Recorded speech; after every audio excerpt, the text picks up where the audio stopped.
All right. Hey guys, what's up? Sorry, I'm late. Oh my gosh, I am so late. But I'm here now. Okay. Hi everyone. What's up? We have a few minutes to get in here. And please know I do have my little co-host.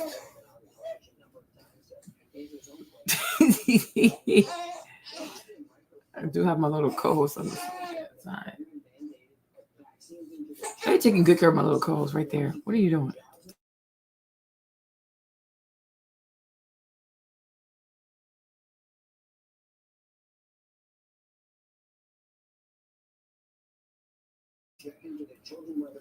Bring me my co-host. Hi everybody, what's up? What's up? What's up? Get in here, get in here. Let's go live for today. Yeah, I'll take care of the baby and then I'll come across a video and I'm like, oh my gosh, I have to go live. Is he calm? Okay, all right. Hey Destiny, what's up? Yes, I'm good, babe. I mean, like, yeah, I'm good. But like, hold on. Hey Queenie, what's up? What's up, you guys? Hey Joy. Good afternoon, everybody. Sorry. I'll take care of the baby. Hey Janet, I'll be taking care of the baby and I'll see these videos, right? I'm like, oh no, I have to go live. This is absolute madness. I should have covered this like sooner, but I didn't get to it. This is just madness. It is madness, you guys. It is serious madness. I'm trying to be funny. Like, I ain't gonna lie to y'all. I do support Trump. I really do. And this is why. I believe in closing these borders. If I could close these borders myself, I would. If I could actually go there and build that wall myself, I would. I absolutely would. Okay? Because I'm like, I really do feel as though, like, when you're in America, you're so shielded, you're so protected, you have so much privilege, right? You don't realize how wild it is out there, okay? It's wild. It is wild. Okay? But you happen to be on a continent, I guess, like, share the same, like, continental sphere with other countries, like other places, whatever, and you don't realize that they have different cultures. They are seriously different. Okay? Their people who do violence are so different. I've told y'all this. I said when I see the stuff on Netflix, okay, when I see these Latin, like the movies about the narcos and stuff, even on YouTube, right? You'll like watch some documentaries about like Latino gangs in Latin America, whatever. But I'm like, they're a whole different, like their type of violence is different. Hey, bag, machetes, kidnappings, beheading, cutting people in pieces. They shoot people in broad daylight. They'll shoot at cars. They'll shoot at people. You write something about them in the press, they'll find you and shoot you down. They shoot police officers. They shoot politicians. They kidnap politicians. It's their culture. You know what I'm saying? I'm like, it's their culture. It's like, it's not the people who come here legally that you have to fear, because if somebody actually goes to the embassy and gets a visa, they have nothing to hide. Like, they're actually coming here with good intentions because they did things the right way. But when people break the law to come in here, yeah, we have the right to be very careful. Hey, now, Joy, they're shooting police officers dead in the face. And I told you guys, I'm like, oh, for me, instead of loaning all this money to Ukraine to go to war with Russia, and they're going to lose anyways, they're not going to win, okay? It would be so much better to have Latin American countries borrow money. What is that? Okay, it'll be, hey Val, it'll be so much better to have these Latin American countries, right, borrow money from the U.S. government to create national databases for their criminals. Okay, there needs to be a database. All these Latin American countries need to be forced, they need to be required to have a database of DNA, fingerprints, even urine sample. I don't care. But anybody who goes to any Latin prison in any Latin American country, we should have their data. We should have the biometrics so that when they get caught at the border, we can run a background check to know who's actually coming in. Because now at the border, when you come in, they detain you and they take your fingerprints and then they release you. But it's like you don't even know who you're releasing because there's nothing for you to check. There's no database for you to check. We're so focused on Europe. I'm like, why do we even care about Russia and Ukraine? Okay, let France take care of it. Let Germany take care of it. Let the Europeans take care of each other. Worried about NATO. No, we are here. We are in the Americas. Okay, we are connected to Latin America. It would make more sense to worry about problems in the Americas than to worry about problems in freaking Europe. We're not in Europe. Whatever goes on between Ukraine and Russia, how's that our problem? But what happens in Venezuela is our problem. What happens in Argentina is our problem. What happened in Brazil, it concerns us, because if there's a problem, they're going to try to immigrate up north to come to America. So it's like, you gotta think ahead. You have to think ahead. And I'm like, all these countries should be forced to take money from the US, right? To have a proper database of all their inmates. They are insane. And I get it. Okay, but oh my gosh, I can't even talk. My mouth hurts. Anyways, you guys, let's just start here, because, hey, Queen, we need a database for these people. We have no idea who's coming in. Like, when you're an American person, if you commit a crime, you are stuck with your record for the rest of your life. Somebody can commit murder in Venezuela, come to America, and have a brand new start, and nobody will ever know. They can't even get a job at a school, and no one will ever know. And we're not thinking about that. Ukraine. I don't care about Ukraine. Ukraine is in Europe. Let Europeans worry about Europe. Okay? And if Ukraine can't win, oh well, so be it. It's not the first time somebody loses a war. Let them lose. Hey, Abby, what's up? This is madness. Denver's policy of welcoming migrants with open arms is having unintended consequences in its neighboring suburb of Aurora, Colorado. That's according to a new exclusive from the New York Post. The town of Aurora is now grappling with the arrival of a notorious Venezuelan prison gang, leading to a surge in violent crime. It's become a hub for the brutal Tren de Aragua gang, according to local law enforcement sources who spoke with the Post. This criminal organization has taken over multiple apartment complexes and is wreaking havoc in the community. Since December of 2022, Denver, often described as an immigration sanctuary city, has seen more than 40,000 migrants arrive from the southern border, making it a leading city in migrant arrivals per capita. The city has gone to great lengths to provide aid, even cutting back on emergency services to manage the costs, which have already exceeded $68 million. However, Aurora is not embracing this influx of migrants. In February, the Aurora City Council passed a resolution explicitly stating that it would not offer resources or support to migrants coming from neighboring cities like Denver. Despite this, Denver's migrant policies have still led to a spillover into Aurora, bringing with them the dangers associated with Tren de Aragua. Sources tell the Post one local gang leader, known as Galleta, which means cookie in Spanish, has set up operations in Aurora, leading to a gang takeover of an apartment complex that since has become a hotspot for crime. This particular gang is linked to a series of violent crimes across the U.S., including the murder of Georgia nursing student Laken Riley earlier this year and the shooting of 2 NYPD officers in June. Last month, the U.S. Department of Homeland Security warned Tren de Aragua leaders gave members a green light to shoot Denver police officers who interfere with their criminal activities. In response to the escalating threat, the Aurora Police Department has teamed up with the Colorado State Patrol and the Colorado Bureau of Investigation to form a task force aimed at combating the gang's growing influence. You see, so let me stop right here, right? So to receive illegal immigrants, it costs you money. To combat the crimes from their bad behavior, it's costing you money also. I don't know why people don't understand that immigration is expensive. Like, immigration is expensive.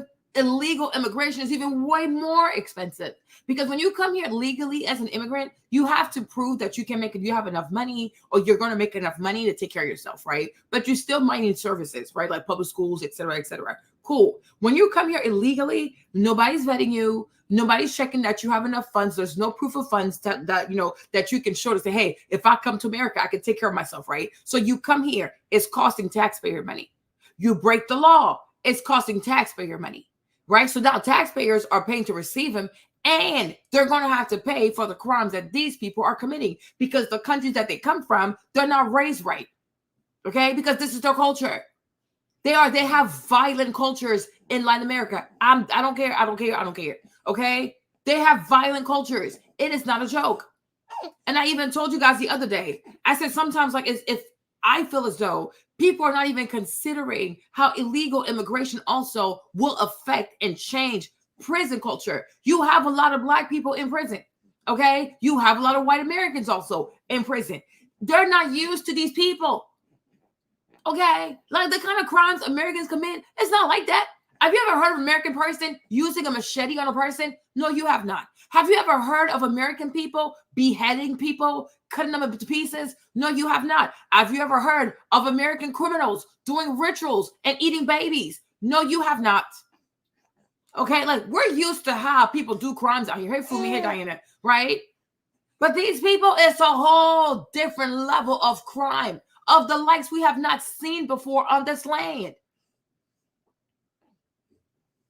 And it's like they're not just coming into the cities attacking civilians. Even in the prison, our own American prisoners will not be safe because they will change the culture. If they can do this on the outside, imagine what they'll do once they get in prison. I'm like, it is so crazy to me. I'm like, oh my gosh, all of this is costing more money. It's just money. It's like it's just depleting. It's depleting the public treasury. Like, what is going on? And that's what I try to tell you. Like, all this, oh, be good. Think about the poor. Think about the less fortunate. Oh, be quiet. Okay, nothing is free out here. And you have people coming from foreign countries with bad education, bad upbringing, bad manners. They come to America. And now we have to socialize these people into American ways. We have to socialize them into, you don't shoot police officers. They don't know that. Because in their countries, it is perfectly fine to shoot a cop. And they want you to welcome people like that here. They want you, oh, don't call them illegal immigrants. Call them migrants. No, they are illegal immigrants. And they're coming here to break the law, to harm people, to take their properties, and to shoot police officers? Like, seriously? Police officers are still people's family.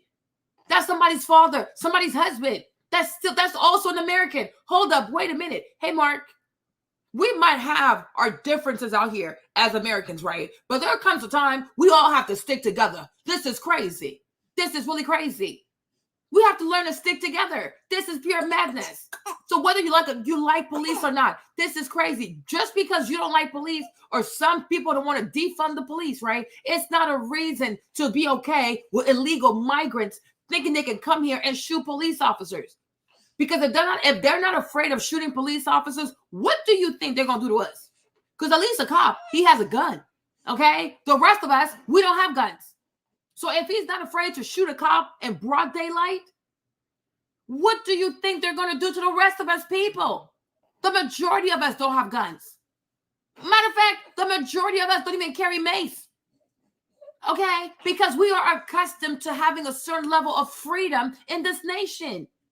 We don't walk around with machetes. People don't kill people here with machetes. We don't do that over here, you weirdos. Okay? We don't do that over here. And you see, oh gosh, I don't want to quote the Bible because I don't want to be a weirdo, okay? But still, I'm going to bring up the Bible. That's exactly what happened to the King Solomon, because he had all these different wives from all these different countries, from all these different religions and all these different cultures, right? And you saw towards the end, even Solomon became a weirdo. There's a cost to pay for unregulated, unvetted, all like out-of-pocket immigration. He sure did, Eric. He don't have time for these people because he's not worried about your civil rights. Who's going to worry about the civil rights of a gang member? Okay, you are a threat to public safety. So I would rather violate your civil rights to keep everybody else safe. In America, people worry about the civil rights of these crazy criminals. You have to worry about the human rights of illegal migrants. They're breaking the law. Okay, when you're an American, when you are a legal resident, or you're here on a green card, whatever, right? You break the law, you have to answer for it. But illegal migrants, they can break the law to come into this country, and somehow we're supposed to feel bad for them. Oh, they have it hard in their country. Well, guess what? I have it hard here too, and I'm still not allowed to break the law. I can't go to court and be like, oh my gosh, Your Honor, I broke the law because I'm having a hard time. They're breaking the law. So you can't claim to love a country when you are willing to break the law to come in here. You are breaking the law. Make it make sense. No, people are just way too nice. They will be nicer to foreigners who break the law than their fellow U.S. citizen. Make it make sense. It's not right. It is not right. All of this is money. It's money being wasted. This could have gone to schools. It could have gone to paying teachers a higher salary. It could have gone to paying police officers more money. It could have gone to so many things, paying the firefighters more money. No, we have to waste this money, right? Because these people come from foreign countries, they break the law, and they're not raised right. You were not raised right in your country. I'm not going to bring a disorderly conduct over here. Not everybody makes for a good immigrant. I told y'all this. Some people don't deserve to have access to other people's countries. They will mess it up. Because when people haven't invested a dime into something, they have no respect for it. Okay? Give your house, give your fancy car to a broke person who don't have a car. See what they do to your car. Okay? Allow random people to come into your home who don't have a house. You'll see how they'll treat your house. Because when people don't have, hey Kevin, when people don't have something and you have it, they will bastardize your thing. They will destroy your thing because they have not invested in it.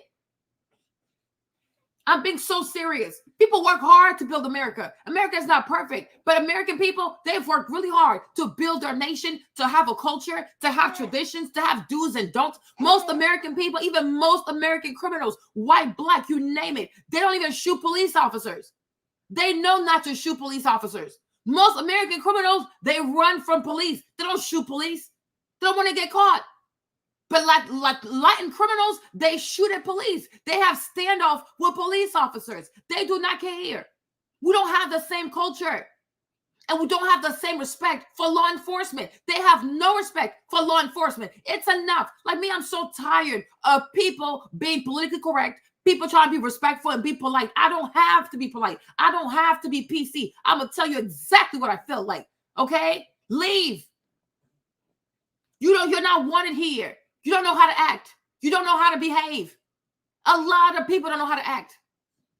I even told you, even with public schools, if you have kids who come to schools and don't know how to act, if you have kids who come to school and want to beat up teachers, fight their classmates, they need to be expelled.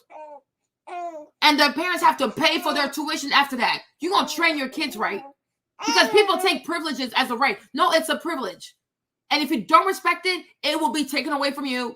But you don't get to come to school and beat up people and beat up teachers. There's this one principal, a child threw a chair at her face. I'm like, oh my gosh, what is this? What is this? And if your child assaults a teacher, the parents have to answer for that. They need to be sued. It's like we have to restore order, discipline, okay? Because it's ridiculous. Like nobody respects anything anymore. It's out of order. It's only going to make all of us even more unsafe. Like people don't realize this, right? But when there's law and order and discipline in place, everybody enjoys this country a lot better. Everybody can have more fun. Everybody can feel safer because there's law, there's order, and there's discipline, there's structure. When you don't have that, my gosh, it's like Gotham City being ran by the Joker.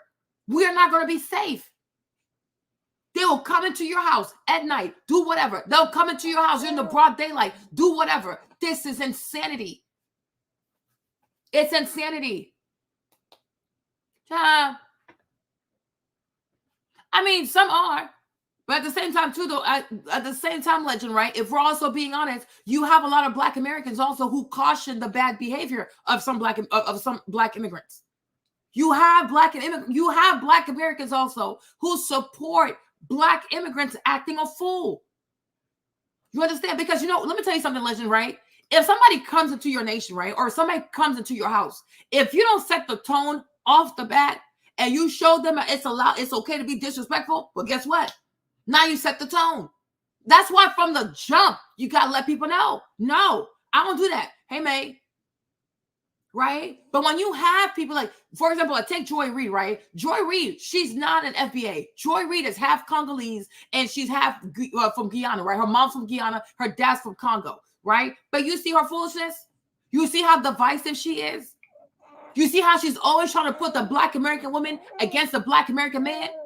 And nobody checks her goofy stuff, right? A lot of these Black American women, they support her every time she's divisive. They don't say to her like, "Girl, you might want to chill, okay? You might want to pipe down."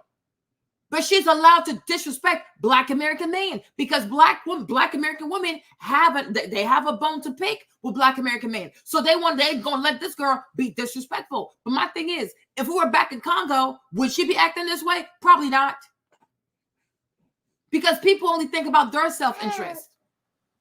Oh, well, since I don't like you, I don't like him, so I don't mind if you disrespect the person. Instead of like, no, you know what? I might not like him, but that's still my family, though. You might want to chill, though. You might want to pipe down. They don't do that. You know what I'm saying? They don't do that. It's a lot of like, even the Cardi B situation, right? It's a lot of people sitting here supporting Cardi B, right? Right? Even when Dr. Umar said that Eminem could not be the best in hip hop, he couldn't be the GOAT, right? You had so many Black American men cussing out Dr. Umar for saying that Eminem can't be the GOAT in hip hop. Like, what the heck is this? Imagine that. So it's like you also have to be honest about the lack of solidarity also amongst many Black Americans, because if you are not on one accord when it comes to how you're going to let people talk about you, handle you, well, guess what? It opens the door for all this foolishness. And then it leads to you have some Black immigrants who think that they're more Black American than actual Black Americans. Make it make sense. You see, when someone like Roland Martin can sit on his little goofy ass YouTube channel and say things like, oh, well, these FBA people are just the op. These FBA people are just distractor. You see? So you must ask yourself, right? What is it about him? Who has he encountered that made him feel so bold and confident into talking like this? Because he learned that from somewhere, right? You understand? So I'm like, there needs to be one accord also amongst Black Americans, like, because if you don't do that, it opens the door to disrespect. It opens the door to people taking stuff away from people. You know what I'm saying? And that's the problem. That's the problem. You know, you'll have you'll go to a predominantly Black American neighborhood. You'll have Black American businesses, but people will go and support a Chinese person, a Korean person, a Vietnamese person, just because the price is lower. And it's not even like, oh, is it even low by that much? No, $1 cheaper, $2 cheaper, 50 cents cheaper. So your loyalty to your people only is $2. So if the Chinese man, he lowers his price by $1, you'll turn your back on your own people. Like, these things, they need to be talked about. Because I've always said, most Latinos, when they come into predominantly Black neighborhoods, right? Latinos will create a parallel economy. They'll start their own businesses. They'll start their own grocery stores. They'll start their own barbershops, right? Because they don't want to share the money. Because they want to make as much money as possible, because they want to send money home, right? But then you'll have someone who's Black American, like, okay, well, he's cheaper, so I'm going over there. Well, there you go. Then the next one says, well, he's also cheaper, so I'm going over there. And before you know it, the Black business is gone. It's gone. No more. No mas. It's gone. So there has to be a certain level also of loyalty, and there has to be also like a certain level of like gatekeeping. Make it make sense. So that, like, you look at hip hop today, some of the biggest female rappers are not Black Americans. They're foreigners. Cardi B is Dominican. Nicki Minaj is Trinidadian. Right? And the actual Black American girls, they're all the way at the bottom because there's no loyalty out here. There's no loyalty. So when there's no loyalty, it leads to disrespect. That's just how it goes. When people see that a family is not united, people don't walk together, they don't support each other really, it creates, it's like these little cracks, right? It creates the proper avenue for disrespect to become the norm. You know what I mean? Because even now, we have this whole immigration crisis. And you have a lot of Black American women who rather vote for Kamala Harris, who's an Indian. And they know she's Indian. They know. They know. The mere fact that we have to have this conversation about her Blackness means that she ain't Black. Make it make sense. Right? She's not Black. But when you have Black American women who are willing to lie to themselves and to lie to other people that this woman is a Black American, you see, how's that not disrespectful? She's Indian. But they're saying, oh no, it's okay for her to treat this legacy over 400 years of history and suffering. It's okay for an Indian woman, right? Or even if she's Jamaican, okay, sure, and what, right? It's okay for her to assume an identity that is not hers in order to get an office that she does not deserve.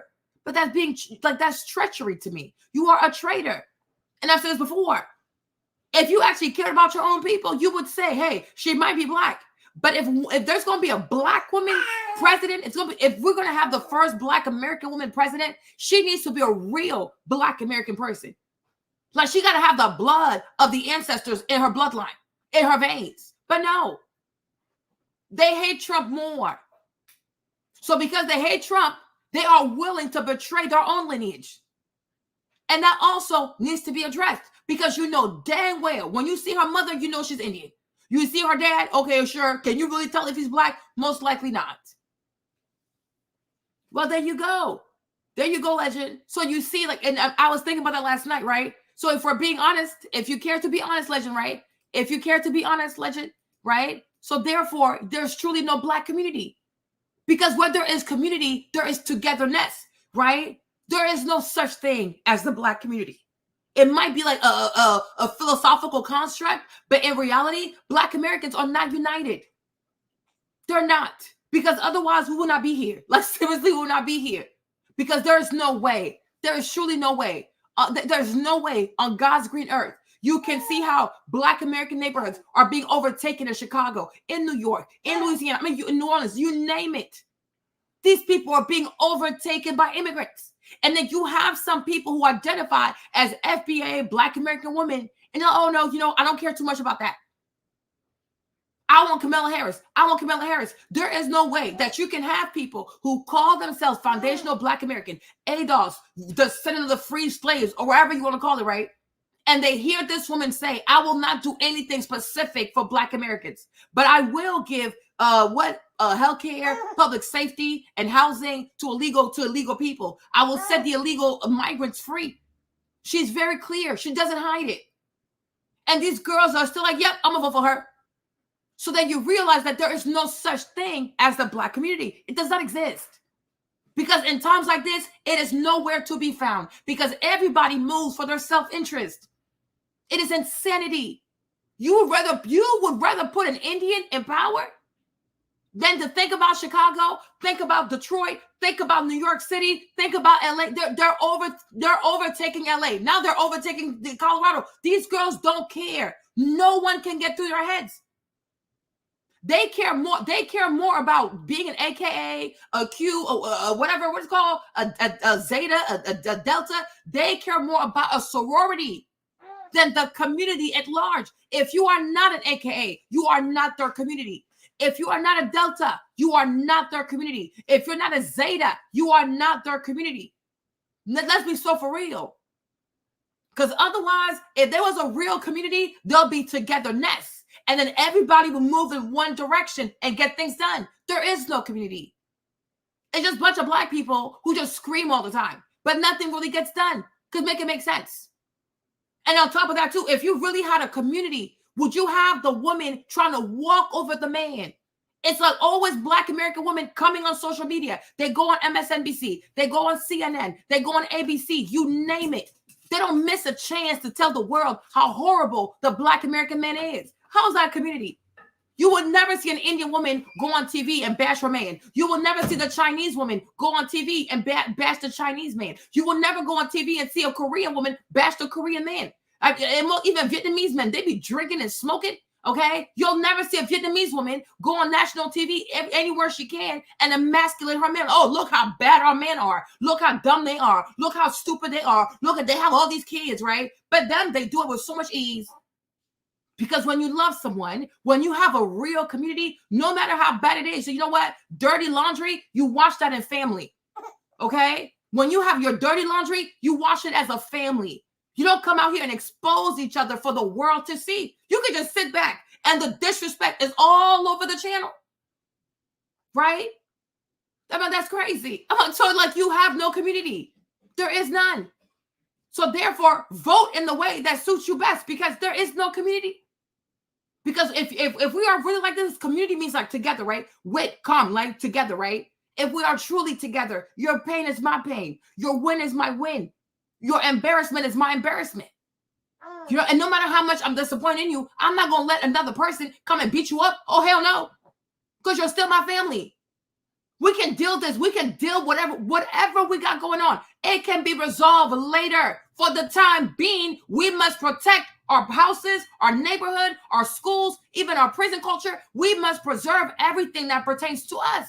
But no, they will give everything to Kamala Harris. And it's like the more you try to reason with them, the more possessed they become. It's like, what is going on with these ladies? Are they sane? Are they sane? So I'm like, no, there is no community. There's just outrage. But a community does more than being outraged. They actually build stuff. They do business with each other. They loan money to each other. They love each other. They marry each other. They forgive each other. They are a community. They are together.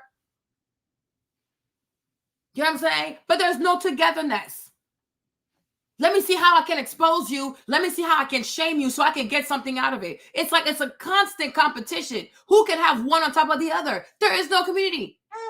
And it only happens here. You know what I'm trying to say? So I'm like, oh, because I'm like, it's wild to me.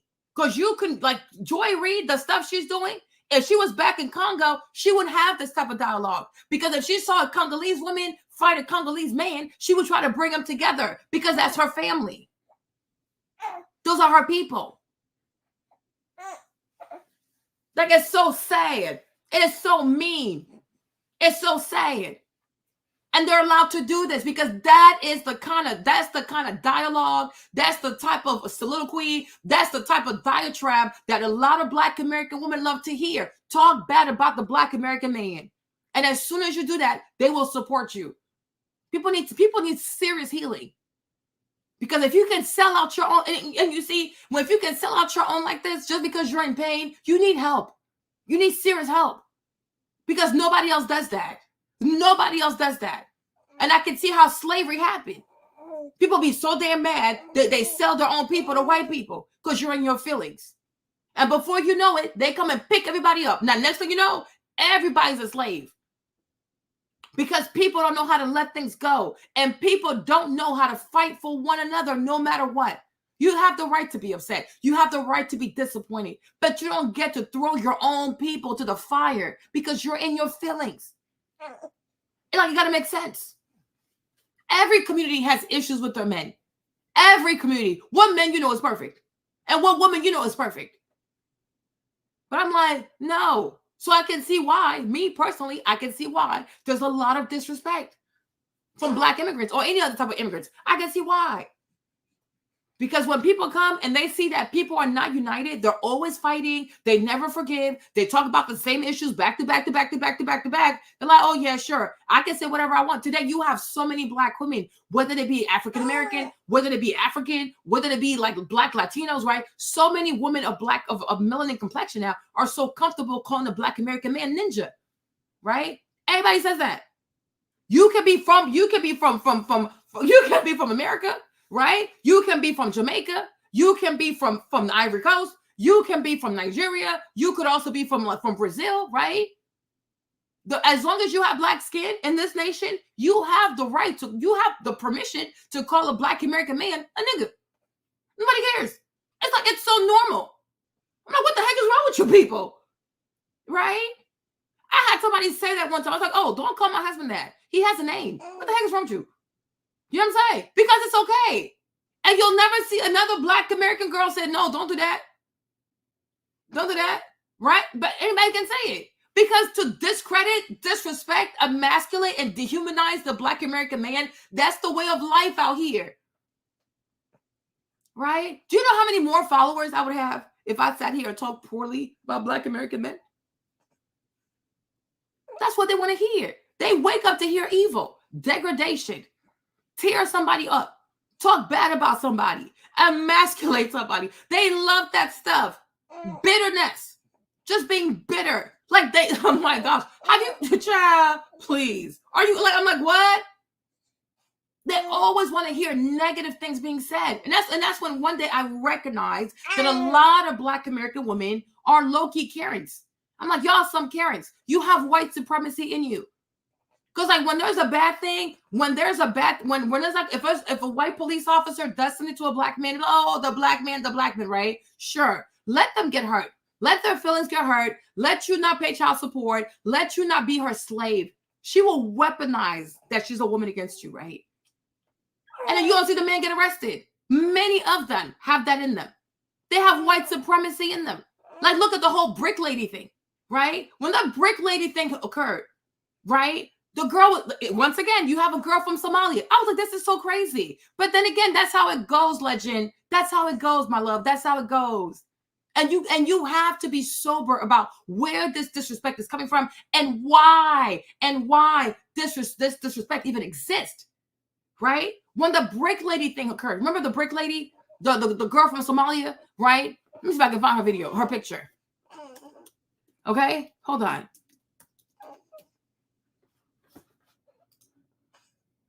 Okay, right? Remember this Rhoda? Was that her name? Okay, y'all remember the brick lady, right?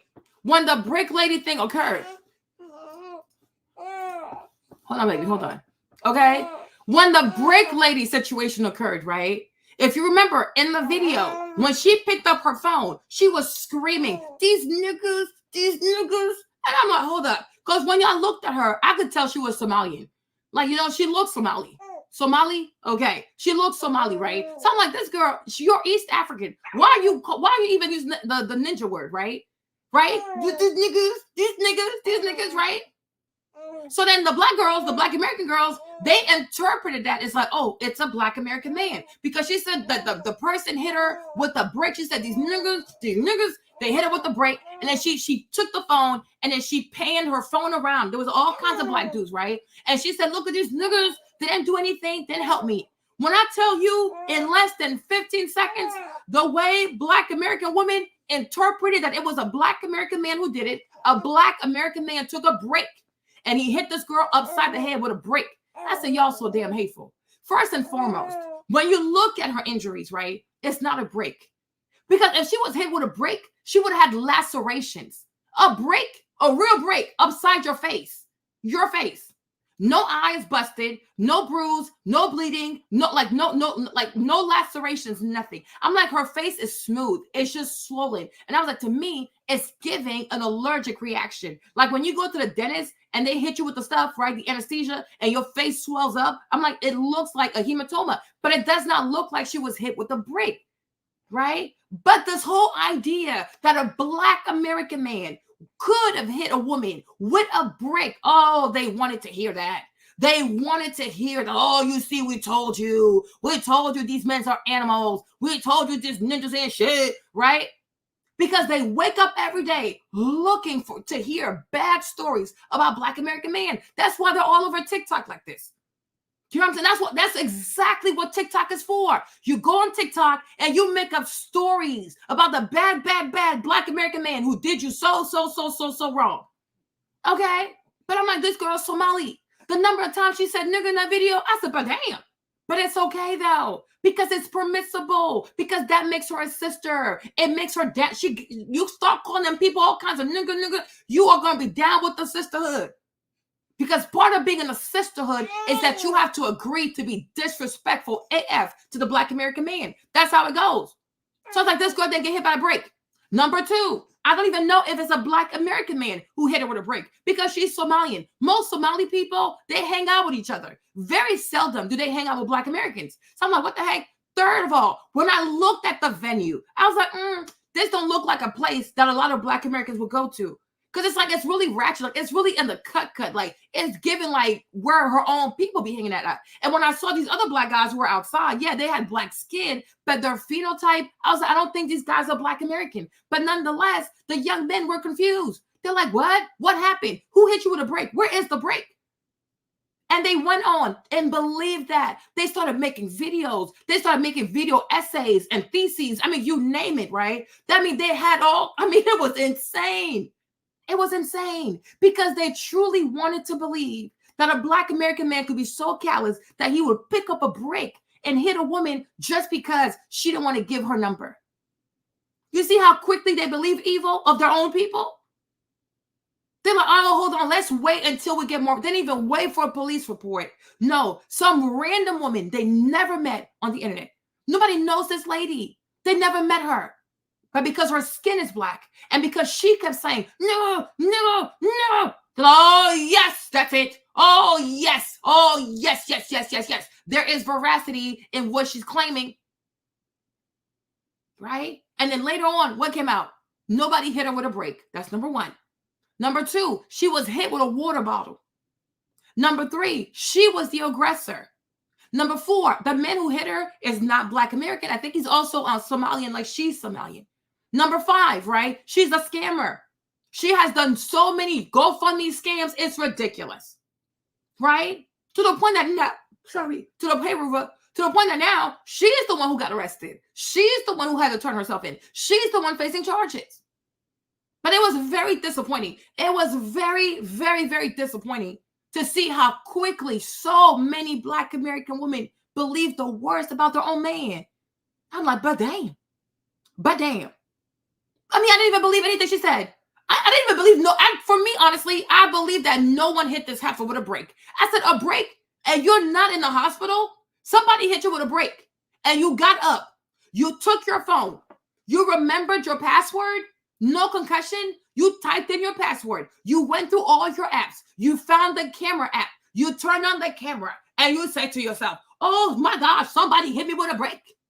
That's not consistent. If someone hits you with a break, you're going to pass out. Next time you wake up, you'll be in the hospital, and you might not remember what happened to you. It is a break.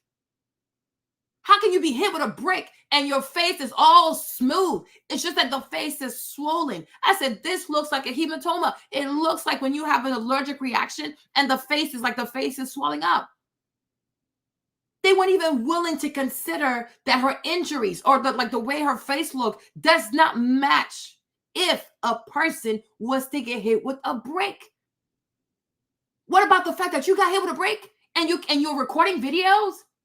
You got hit with a break and you're not calling the police? And they say even when the police came, she ran away. She ran away. But they didn't care. And I'm like, if that's not some white supremacist stuff, will you go above and beyond to implicate a Black man, a Black American man, in some foolish Somalian foolishness? Make it make sense.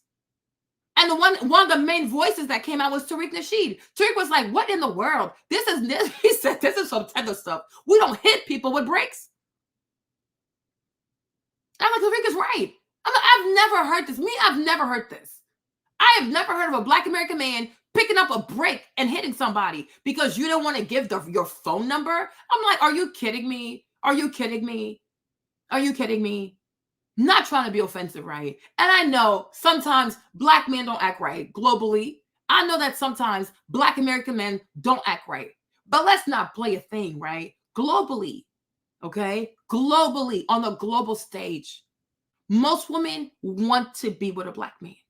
You can throw a Black man anywhere in the world. He will find somebody who's going to want to be with him, have his kids, because one thing most Black men are known for is their eggplant. Like, let's be so for real.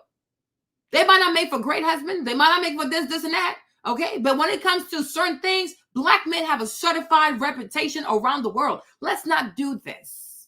Let's not do this. Let's not make it so, Black men are so unattractive. They're so ugly. They're such incel that when you say no to them because over a phone number, they do you're doing a little too much. It's never that deep. That's why I say you have to resist the urge to believe the worst in people. And the same thing they do to Black men is the same thing they're doing to Trump. They only want to believe the worst out of people.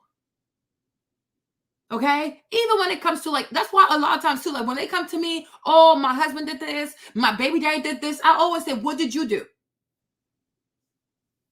And that's why many of them, they run away from me, right? Because I'm like, no, it didn't just happen out the blue. What happened? Tell me everything that happened. He just woke up one day and did X, Y, and Z. He just woke up one day out of nowhere. You were so angelic. And the moment you start asking them those questions, where you put the mirror to their face and show them how ugly they can also be, how cruel they can also be, how unkind they can also be, how cruel they can be, then, oh, well, you're a pick-me, oh, you're this, you're that. Because they're looking for someone to say, you have the right to be as destructive as you want.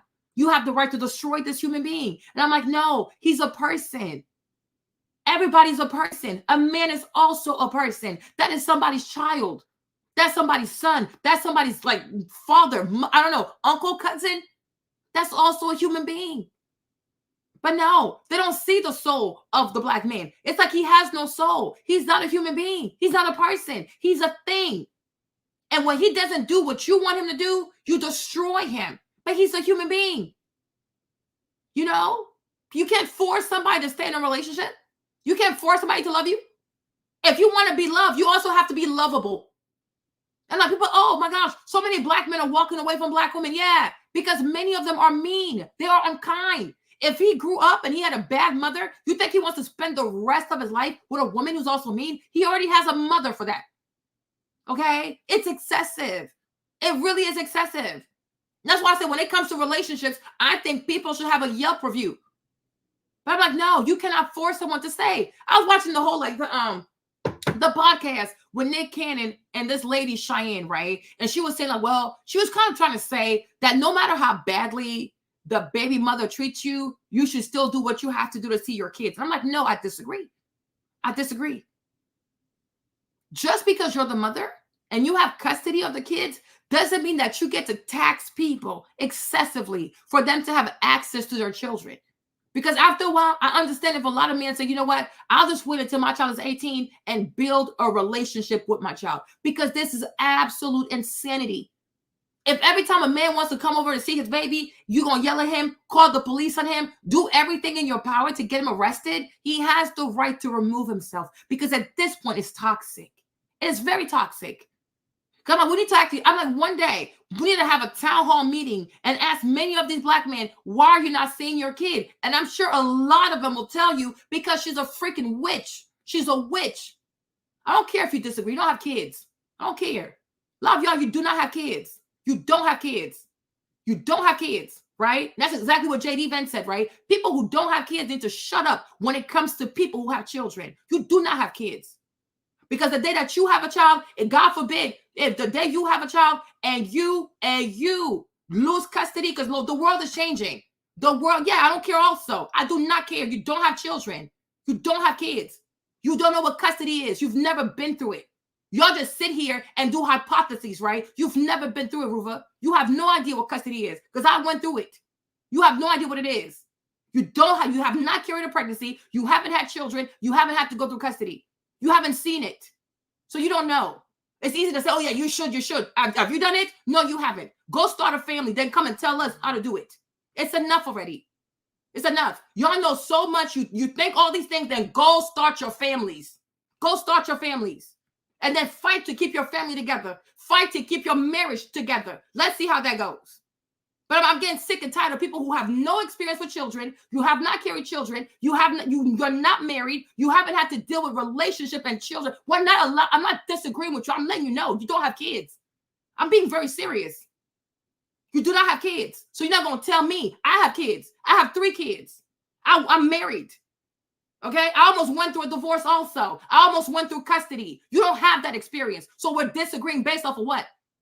What do you bring to the table? What do you bring besides the stipulation to the table to tell me we agree, we disagree? We ain't doing nothing because you have no experience in this matter. You have none. All you're doing is you're stipulating. You have none. You have none. You never had to walk to court and see a custody hearing. You didn't have to do that. You never had to get a lawyer and go through custody. You never had to go into a courtroom and see people lose custody of their children. You have no experience. It's enough already. I'm not here having a thesis or how, let's postulate. I'm not here to postulate. I'm talking real stuff over here.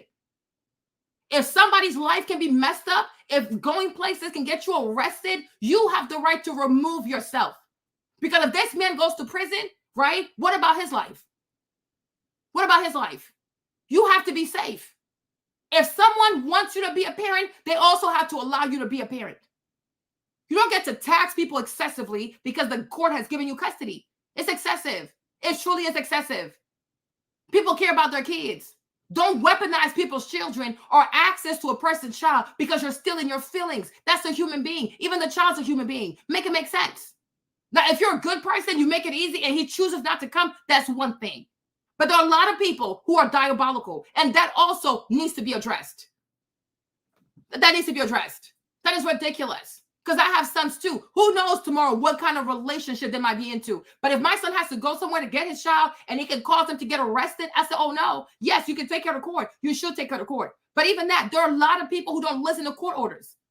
There are a lot of people who are defiant of court orders. That's why I'm saying you have no experience. There are a lot of people who don't listen to what the court says. They'll do whatever they want to do. And because they're a woman, they're not going to be held accountable. No one's going to punish them because they're a woman. Because here, your gender is weaponized based on who's a woman and based on who's a man. But you have to work.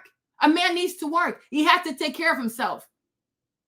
So it's like if you want to go see your child and it becomes excessive, it becomes dangerous, it becomes life-threatening, where you feel as though she can call the police on you, she can accuse you of putting her hands on you and have you have a felony or ruin your life, back off. Back off. Back off and let her say whatever she wants to say. But don't let anybody give you a record. Don't let anybody lock you up. And it's going to be really hard. It's going to be hard. You might have to fight custody from afar. It might be hard. But protect yourself, because there are a lot of women out here who have a mission to destroy. They really do. And I've seen it. Even in friendships, I have seen it. I have people that I used to be friends with. When you break off a friendship, they go above and beyond to destroy you. You know, what the heck? What have I done to you? Why are you so excessive? Why are you so excessive? And where a lot of these women lack in honesty is that they don't tell people how excessive some women can be. They can make up stories. They can lie. And when you get locked up, who cares? Because there's so much easy. When you get arrested, it sticks on you. Even if later on you're acquitted, it's over. It's over. You're gonna see this woman. She decides to say you put your hands on her or you did something to her. They're going to arrest you. You will be arrested. Now you're gonna have to spend money. You're gonna have to spend money to defend yourself. Can you imagine that? Can you imagine that? This is how America goes. How many women have accused a man of rape the whole time the man is innocent, but he still has to go to jail? Even if you're innocent, you still have to go to jail. And then behind the jail wall, you have to fight for your freedom. And even when you are acquitted, they will never scream as loud, oh, look, he's acquitted. He never did it. No, they'll whisper it. Or they'll say, well, maybe it was wrong. Maybe the judge made a mistake. That's how it goes. So the best thing to do is to never, ever catch a charge. Stay away from her. Stay away from her. And it's going to hurt you. But then again, you should have picked better. It's going to hurt you, but stay away from her. If you have to write letters to your child, let him know how it's going. But do not come close to this woman because she has made up her mind to ruin you. And she will not stop until you're behind bars. She won't stop. She will not stop because she wants you behind bars. She wants you to lose your job and she wants you to lose your money. It is real. It is real. When you read that 19 million babies, when you read that 19 million babies have been aborted in America, that should tell you something, right? 19 million Black babies have been aborted. If you don't understand the level of hatred that you are witnessing right here, I don't know what else to tell you. And me, Marlene, if I was a family lawyer and I was advising Black men, I said, don't you dare catch a charge. Don't you dare. The moment you feel like she's acting weird, get in your car, get the fuck home. If you have to record yourself getting into your car, leaving her property, record yourself leaving her premise, leave. You need to leave. Because once you catch a charge, Black men, it's the wrap. Whether you're innocent, it doesn't matter. It doesn't matter. Because they'll trust her. They will believe her. Even without any proof, just off of her word alone, they will believe you. You'll be done. You'll be done. And once you have these charges, domestic abuse, anything like that on your record, you are relegated to working these basic jobs. You understand me? You understand me? You are relegated because they'll look at you. Oh, he's Black. And then on his look at his record, abuse or this or that. They will see you as a monster. They'll see you as a monster. Protect your record. And on top of that, protect your credit score. Protect yourself. Protect yourself. Do everything in your power for your child to know you tried your best, but I had to protect myself. Because, son, I'm also a man. You're going to be a man too one day. You got to be safe. You have to be safe. I have seen countless of black men. Even one time, there was these 2 football players, no, 3 of them, from some university that played football. They were accused of rape. I made a video. I said, oh, I don't think these boys did it. You should have seen the way they came into my comment section to attack me. I said, why are you attacking me? Right? I don't think they did it. I even went to Abba and Preach. That's why I stopped following their channel. Because I reached out to Abba and Preach. And then Preach Eric, because he's Haitian. So I wrote him in French. I said, oh, Eric, like, you need to talk about this. Because I don't think these boys did it. And then Eric said to me, oh, well, we have to wait for more evidence. I said, for what? For what? Because I'm like, when they accuse black boys of rape and they don't show you who the victim is, it's because it's a white girl. I'm like, why would they do this? Because it made no sense. I'm like, why would they? Because one of them, he was supposed to be like the #1 draft of that year. And I said, most likely a team came behind the scene to offer him a deal because they recruit you behind the scenes. And most likely they said no. And once you say no, they're going to activate the stereotypes that they know if they put that on you, it's going to stick. You know, the hatred I got on that video, it was so crazy. I had to put my video on private. I even reached out to one of the boys. I reached out to his brother on Facebook. I'm like, you're going to have to fight for your brother. And you got to make sure that people see positive images of these young men. Otherwise, they're done. They are seriously done. These young boys wasted 3 years in prison only to be acquitted because the girl lied. They even had videos. She gave consent. Nobody did anything to her. It doesn't matter now. Their future, gone. Being #1 draft pick in the NFL is gone. In America, all it takes is a lie. Look at Donald Trump. Look at Donald Trump. These people hate this man for stuff that's not even proven. They just lies. The Democratic Party, they lie all the time. And people just believe it because people love lies. People love to see people down. People love to believe the worst things about people. It makes them feel good about themselves because people can't wait to be punitive. They want to punish somebody. They want someone to suffer. They go above and beyond, and they're not going to stop. They're not going to stop until you have nothing left. And what's more important when you're a human being, the most important thing you got is your reputation. It's your reputation. Your reputation gets you a loan. Your reputation gets you your friends. Your reputation gets you a job. You know, your reputation, that's your everything. Once your reputation is tarnished, it's sullied, it's muddied, you're done. You're done. You are seriously done. You have nothing left. And that's what they go after. Let's make this man a pariah in the eyes of everybody so that nobody gets close to this person. They want to turn you into a pariah. Even people with leprosy will be treated better than you. And you can see, even illegal immigrants will be treated better than you. That's a real thing. And one of my issues, right? One of my issues too with a lot of black men, especially here with a lot of black American men, is that some of y'all too, you're just too emotional. That's how you get got. You got to start being more cerebral. And stop playing games with these girls. Stop playing the games. When someone wants to bring you down here, you say, I got to go. Choose yourself. Do not entertain foolishness. Because when it comes to foolishness, a woman will always outcompete you. Okay? A woman will always outcompete you. Because can no one else be more foolish than a woman? A woman can set her own house on fire just because. I showed y'all yesterday, they don't care about money. So when you're dealing with a whole group that has no respect for money, they don't care. They truly don't care. She will set her entire house on fire. She does not care. I'm a woman, I'll tell you this. She don't care. If it burns with her, she don't care. She does not care. So you as a man, you have to learn to be a bit more cogent. Like where she going right there, I'm not going to engage because it's not worth it. You have to learn to resist the urge to engage.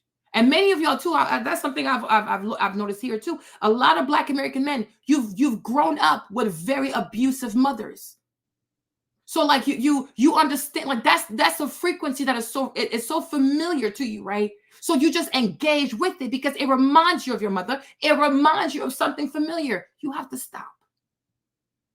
And a lot of y'all also have to heal from your mama's trauma too, because you pick women who treat you just like your mom. It's time to grow up. And it's time to go with people. It's time to date women who will treat you as men and not as child, not as a boy. You can't accept that. You have to break free from that because you deserve better.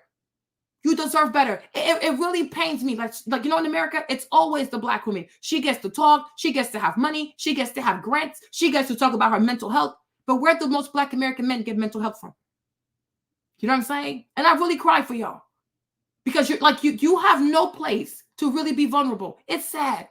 You go to white people, they see you badly. You come over here, you're seen badly. You go towards the immigrants, you're seen bad. It's like no matter where you go, nobody loves you. It's a reality.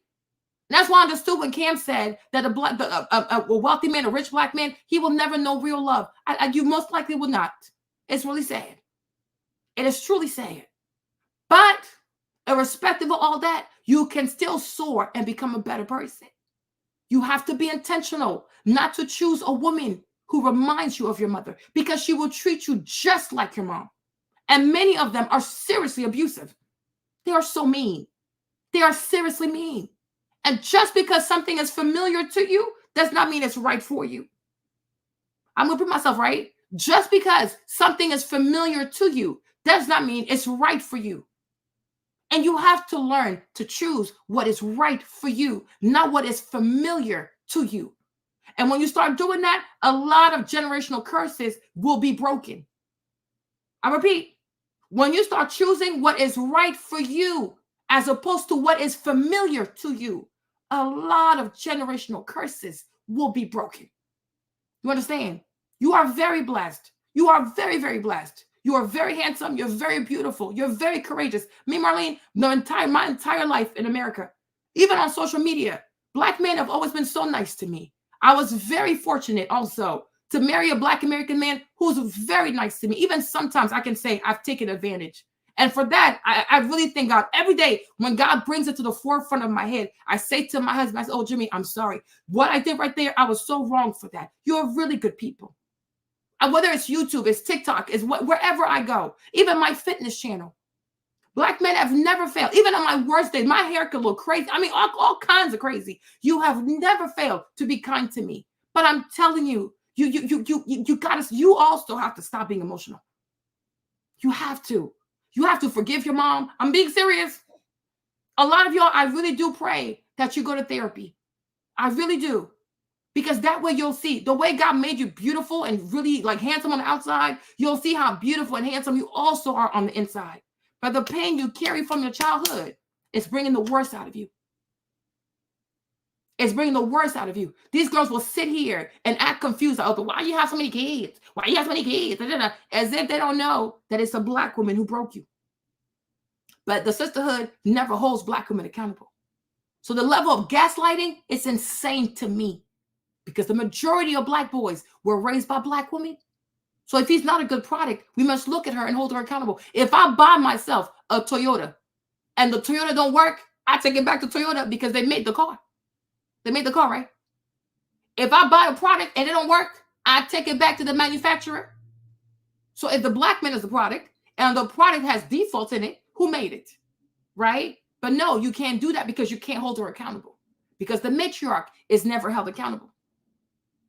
And when people don't have these honest conversations, nothing good comes out of that. So a lot of y'all, the reason why it's also really hard to have these deep emotional connections where you are truly honest and you're truly vulnerable when you are in an intimate relationship, because your mother showed you that a woman is not a safe space for you. Because your feelings not respected, your voice not respected, your manhood also not respected, right? You learned that it was okay to be emasculated in your mother's house. And that too, you have to heal from that. You have to heal from that. You seriously have to take your healing seriously. You got to take it seriously. Otherwise, all you're going to do is repeat the same cycle over and over and over and over. There's a time you talk, but there's a time you say to yourself, the more I talk, the more I keep talking to you, I'm going to start sounding insane because you want to keep gaslighting me, right? So you got to pull back. You have to pull back. And you have to find someone, especially a therapist, right, that can help you with your healing. You need someone to help you like through everything you've been through. And I'm telling you, when you come out of that, you're only going to have nothing but good things to come out of you. Because you can do good. You can do good. You can be good. Not just good. You can do great. You can be great. You can be awesome. You are capable of being like a leader of a household with a wife, with children. You have it in you, right? But where there's no healing, there's always going to be chaos. You have to heal. You have to heal. Like I said, you have to learn to pick people who are not familiar to you, but who are right for you. But you can't find that, or you won't know how to find it, or you won't know how to appreciate it, right? If you are operating from a place of hurt. Because a lot of Black guys, a lot of y'all, you're really hurt. You have a lot of pain. You have a lot of pain. So I really pray that you find someone that's a safe space, especially like if it's a Black male therapist, or if it's a pastor, like a well-rounded pastor, right? Or a well-rounded bishop, or a well-rounded deacon, right? I pray that you find a man who's been through what you've been through and has come out on the other side, wholesome, kind, merciful, patient, right? Forward thinking, discerning, wise. And let that person, right? Let that person be a shepherd over your life. Let that person mentor you. Let that person help you. Let that person show you how you move as a man, as a wholesome man. And you'll see you will break a lot of generational curses. You will break a lot of generational curses. Amen. And then stay away from people who easily throw vagina at you. It's a trap. It's a trap. Because too much sex, too much unregulated sex, right? All it's going to do is bring more negative energy in your life. It's going to bring more spirits into your life, more confusion into your life. And you might not believe that some people you sleep with, they have bad favor. They have bad anointing. You have sex with these people, they ruin your life. You start losing your job. You start losing your finances. You start losing your money, right? Because the person you slept with was not a good person. You have to remember the story of Samson. Samson slept with Delilah. He lost his destiny. So also sexual discipline also, it really does help with the healing. It really does. Because you got to be careful. When somebody gives you something too easily, way too easy, it's a trap. Because most likely she's also not healed. So what do two sick people have to do with each other? It's not going to end well. It's not going to end well. So if it's too easy, don't touch it. If it's too available, don't even look that way. Okay? Prioritize yourself. Prioritize your healing. Yeah, I'm being serious. You know? No, I'm just saying. I mean, you can sit this one out. No, it's fine, right? Me, I'm not sitting this one out because people are really hurting. And for me, one thing I recognize is that if you don't have healthy men in any community, in any society, if you don't have headship, because headship truly matters, a woman cannot be the head. A woman cannot be the head. We have given power to women in this country. Look at the nation. Every city that has a woman mayor, every city that has a woman governor, we see the outcome. We see the outcome of women leadership. It never ends well. Because one thing I have learned about most women, they don't know how to work in partnership. They don't know how to forgive. They don't know how to compromise. They're actually bullies. They're actually bullies. So we're sitting here and we see the consequences of giving power to women. It never ends well. It never ends well. So any sound and safe community, you want to have men at the head. But you also need a head that's healthy. You need a head that is sober. You need a head that is wise. You need a head that is patient. Because the head also has to submit to God. But a woman cannot be the head of a household or nor the head of a community. The men have to be. So because of that, me, Marlene, I will always pray for Black men to get it together. Because we need Black men to have it together. Because our safety is in them. If tomorrow there's a war, you think white dudes going to come to Black neighborhoods to protect Black women and Black children? No, they're not. Okay? If tomorrow there's a civil war, you think white men going to come and save us or protect us? No, they're not. Because they're going to take care of their communities and their children and their dogs and their houses. Same thing for everybody else. So men are needed, especially when the gates of what's it called, the gates of the borders are wide open. And anybody's coming in here,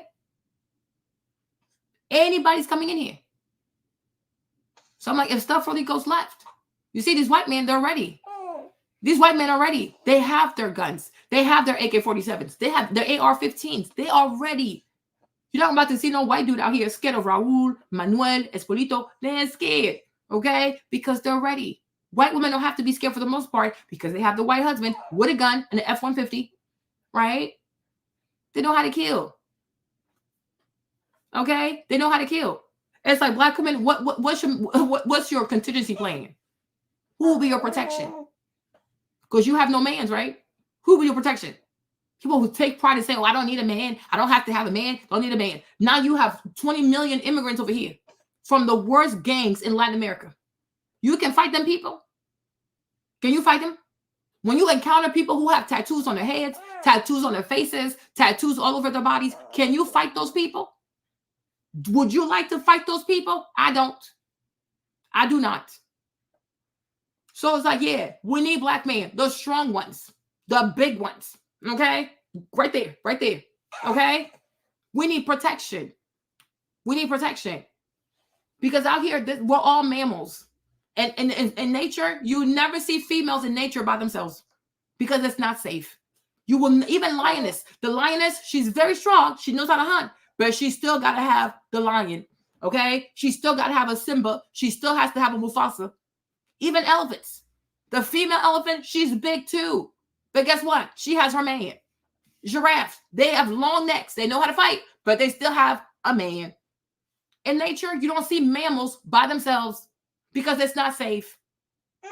Because anybody can eat you. Anybody can kill you or kill your baby. So when you have borders that are wide open, yeah, we better encourage black men to want to protect us. Because what if there's a civil war? What if there's a war where the immigrants try to kick us out of our homes? Who's going to fight for us? Okay? On top of that, y'all want to defund the police. But even the police officer, if it gets to be too crazy, he will stop coming to work because his first ministry is to protect his home. He has to protect his wife and his children. So if it ever gets real too, don't be surprised if a lot of police officers quit their job to stay home and take care of their children. So when you call 911, no one's going to pick up. America is changing, y'all. I don't know if y'all are keeping up with it. America is changing. The America you used to know, where you could call police, you could call the firefighters, and people just be showing up, those days are gone. Those days are gone. Those days are gone. There are many cities where you call the police, there's no one. You have to leave a voicemail. And they'll call you back. If they think it's important enough, they'll call you back. Otherwise, you're on your own. You have cities that tell people from midnight until 7 a.m., we don't have police. And I'll show you that. So like it's a new world coming with this BlackRock and all these huge investment firms that are taking over the White House, right? All this money Kamala Harris is raising. Who you think giving her that money? Who do you think is giving Kamala Harris all that money? They say like, she raised $1 billion from corporations. Okay, what are these corporations? What's their agenda, right? But you have cities right now. I'll show you. You have cities right now where if you call, you call the police, they send you to voicemail. You have police departments from midnight until 7 o'clock. There's no one in the office. You're on your own. You're on your own. And at the rate of which these immigrants are coming in here, it's very scary. So like, yes, Black men have to be empowered to heal as soon as possible and to want to resume being the head of household and protect their families because it's real. Because if you think a white man is going to leave his white family to come take over a Black household, you are insane. If you think a Chinese person going to leave the Chinese household to come take care of you, you are insane. If you think a Vietnamese, a Latino man is going to leave his family to come and take care of you, you are insane. And a woman cannot fight a gang. You can't fight men. You cannot fight men. Do not delude yourself. Even if you know how to shoot a gun, shooting a gun at the range under control in a controlled environment is one thing. Being scared for your life and holding a gun and actually being able to shoot straight, it's another thing. Okay? Because your nerves have to be still. But if you're asleep in the middle of the night and men are coming with machetes, you think you can fight those people? Speaking all kinds of Spanish in your ear. You don't know what's going on. You think you can do it? You think you can do it? It's a dark days are coming for us, y'all. Dark days are coming. And I pray that most people have a man to protect them because, like I said, it's crazy outside. It is very crazy outside. Let's keep watching this. All right, guys. So we got to talk about a far-right conspiracy theory that, once again, turned in Colorado after a recent wave of violent crime reportedly linked to a Venezuelan gang. Fox 31's Ashley Michael sitting down with Aurora's mayor, Mike Kaufman, to talk about it this week on Colorado Point of View. Earlier this week, we told you Aurora police would be partnering with both the Colorado State Patrol and Colorado Bureau of Investigation to create a new task force aimed at dealing with the migrant gang problem. There have been shootings, other violent crimes, and apartment complexes reportedly taken over by a Venezuelan gang called Tren de Aragua, or TDA for short. Mayor Kaufman says the problem is when Venezuelans come across the southern U.S. border, the U.S. can't get their criminal backgrounds like they can with migrants from other countries. That means some violent criminals are settling here. But the question is, why do the problems seem more prevalent in Aurora than other parts of the metro area like Denver? The reason why I think the focus is on us right now is that, we've had some buildings that were fairly run down in pretty much the northwest part of the city.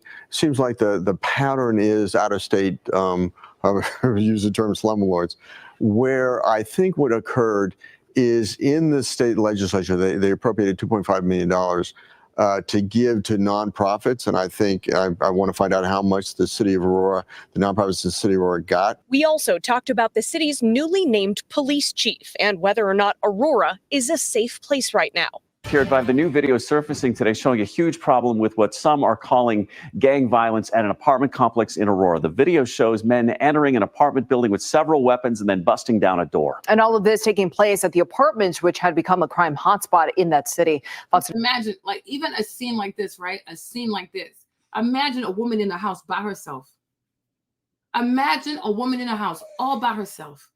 Imagine a woman in her house with her children all by herself. What can you do? What will she do? Nothing. She'll just surrender. And these people don't even speak your language. You think they care about the law? They shoot police officers. They don't care, right? They're going to grape everybody, right? And the majority, and who's most likely to be in an apartment as a woman all by herself? Black women or like these liberal white women by themselves, all alone. And people come like that at your door. All these boys coming at your door speaking Spanish with weapons, with semi-automatics, with automatic weapons, rifles. Like, I mean, you're going to surrender. What can you do? You're a woman.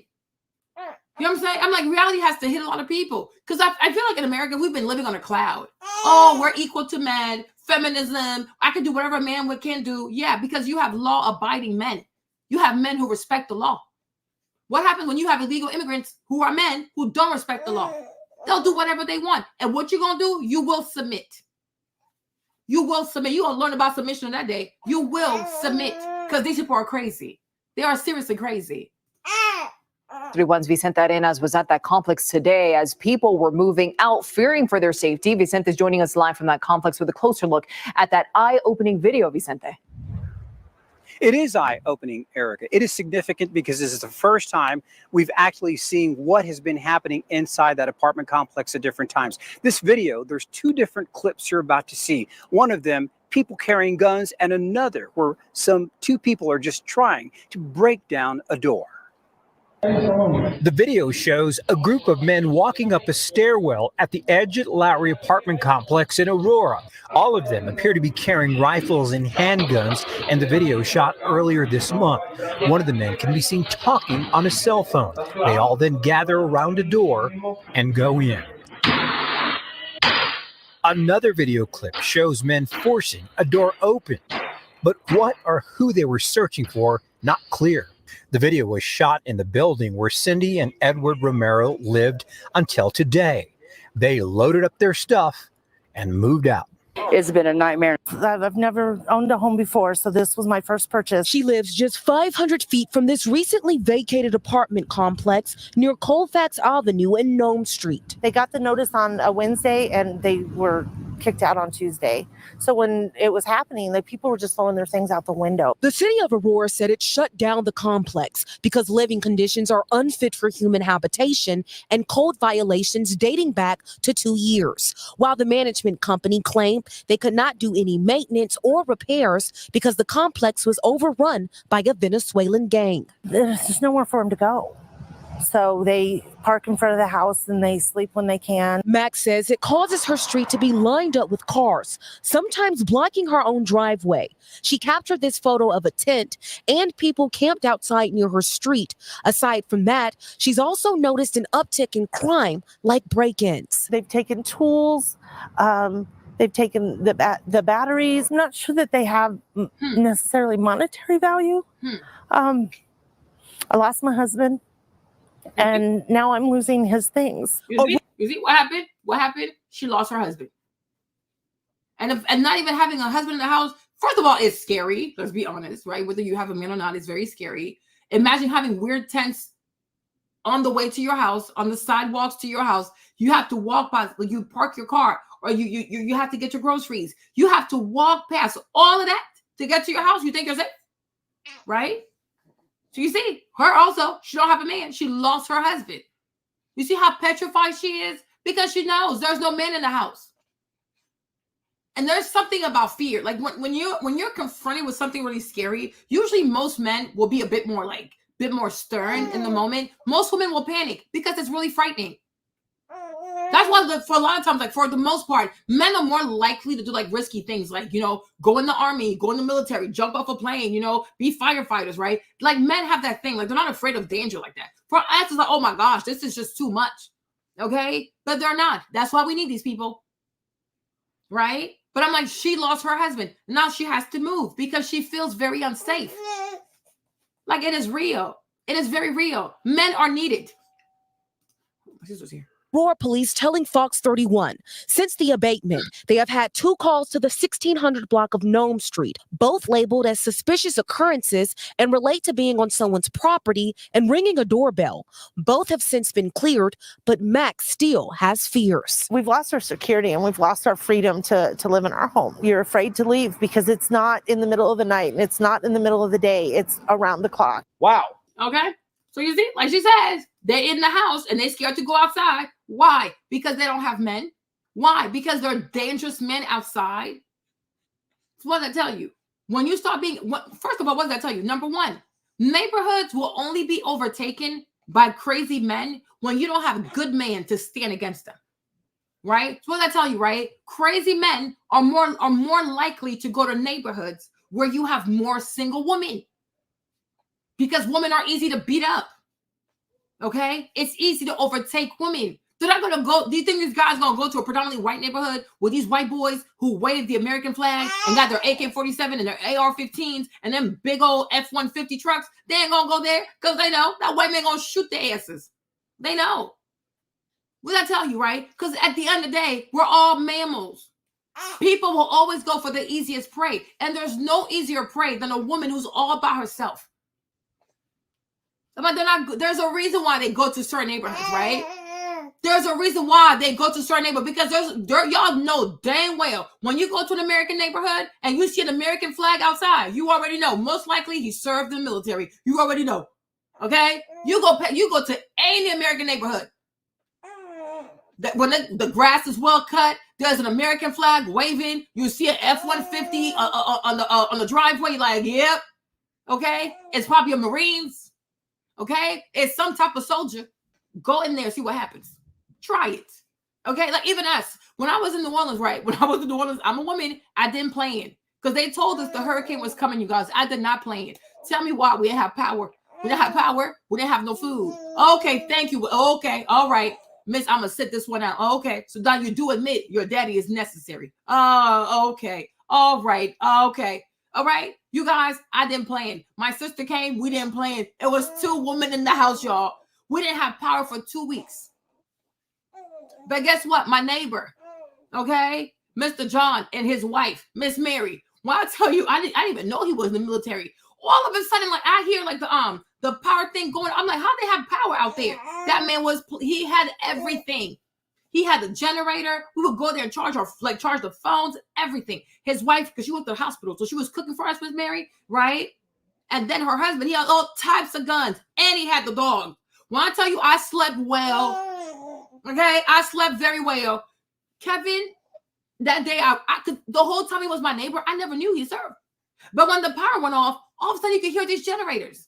When I tell you he had a fridge and a fridge, then he had another fridge in the garage. He had everything. Then he had like the big dogs, and he had the guns. He was like, "Niece, don't worry." I said, "No, I ain't worried. I sleep just fine."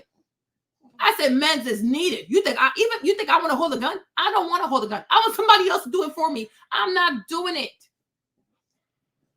Okay? Like him and Miss Mary, they were a dream. But even her, she could be feminine because her husband was about that life. He served. I think he was like, if he was not a Marines, I think he was in the army or something like that. But my sister and I, we were not scared. Because our neighbors about that life. Okay? Because there's nothing better than knowing there is a man in the house. There's a man that has a gun in the house. There's a man who has served in the military and he knows how to kill people. Yes. Yes.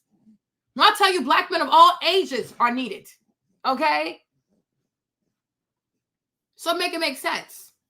Make it make sense. These people are going to these neighborhoods because they can. Because they know there's no opposition. Because Colorado got places with these crazy white boys with the American flag and the big old F-150s and all kinds of guns. Why are they not going there? Because they know. Because they know. Because they know. So this whole, I like being alone. I want to be single. I need a man. America is changing. The America you used to know is not the America of the Democrats. It's not the America of Joe Biden. Joe Biden has led in so many illegals. We are not safe. We are really not safe. Hold on. Let me see. Wow. I wonder who she voted for. I wonder who she plans on voting for. Okay. Because we cannot forget that the root cause of this problem was the policies of the Biden-Harris administration. Okay. This is why this is happening. Now, Kamala Harris is going to continue those open border policies. I don't care how much she comes out here and claims that she's going to do something different. I don't care how much she flip-flops. She's definitely going to continue these policies. And people are learning the hard way that diversity and inclusion can go wrong, right? When you have too much of it, right? You got these criminals coming across the border and they're committing crimes and causing chaos in this country. People are losing their lives. Now, every time Trump points this out, the mainstream liberal media lies, okay? And they try to fact check Trump and say, "Oh, no, that's not true. Illegals aren't committing crimes. Illegals are actually better at following the law and not committing crimes than regular, everyday, average Americans," right? This is what they say, okay? No. You don't have criminals coming from Venezuela into the United States. That's not true, even though in Venezuela, their crime rate has dropped significantly because all of the gangs have left. They say, hey, you know what? There are better opportunities in the United States of America because Kamala Harris and Joe Biden are letting the criminals in. Literally shot 2 police officers. Venezuelan migrant just literally shot 2 police officers in New York City, NYPD, at point blank. He shot them at point blank range. Now they have him in custody and he's being charged. But what they are saying is that he basically is stating that a gang is instructing him to shoot at cops. Now we know what has happened in Aurora, Colorado. If y'all don't know, it's not even happening in just Aurora. Now it's transferring to even Denver, Colorado.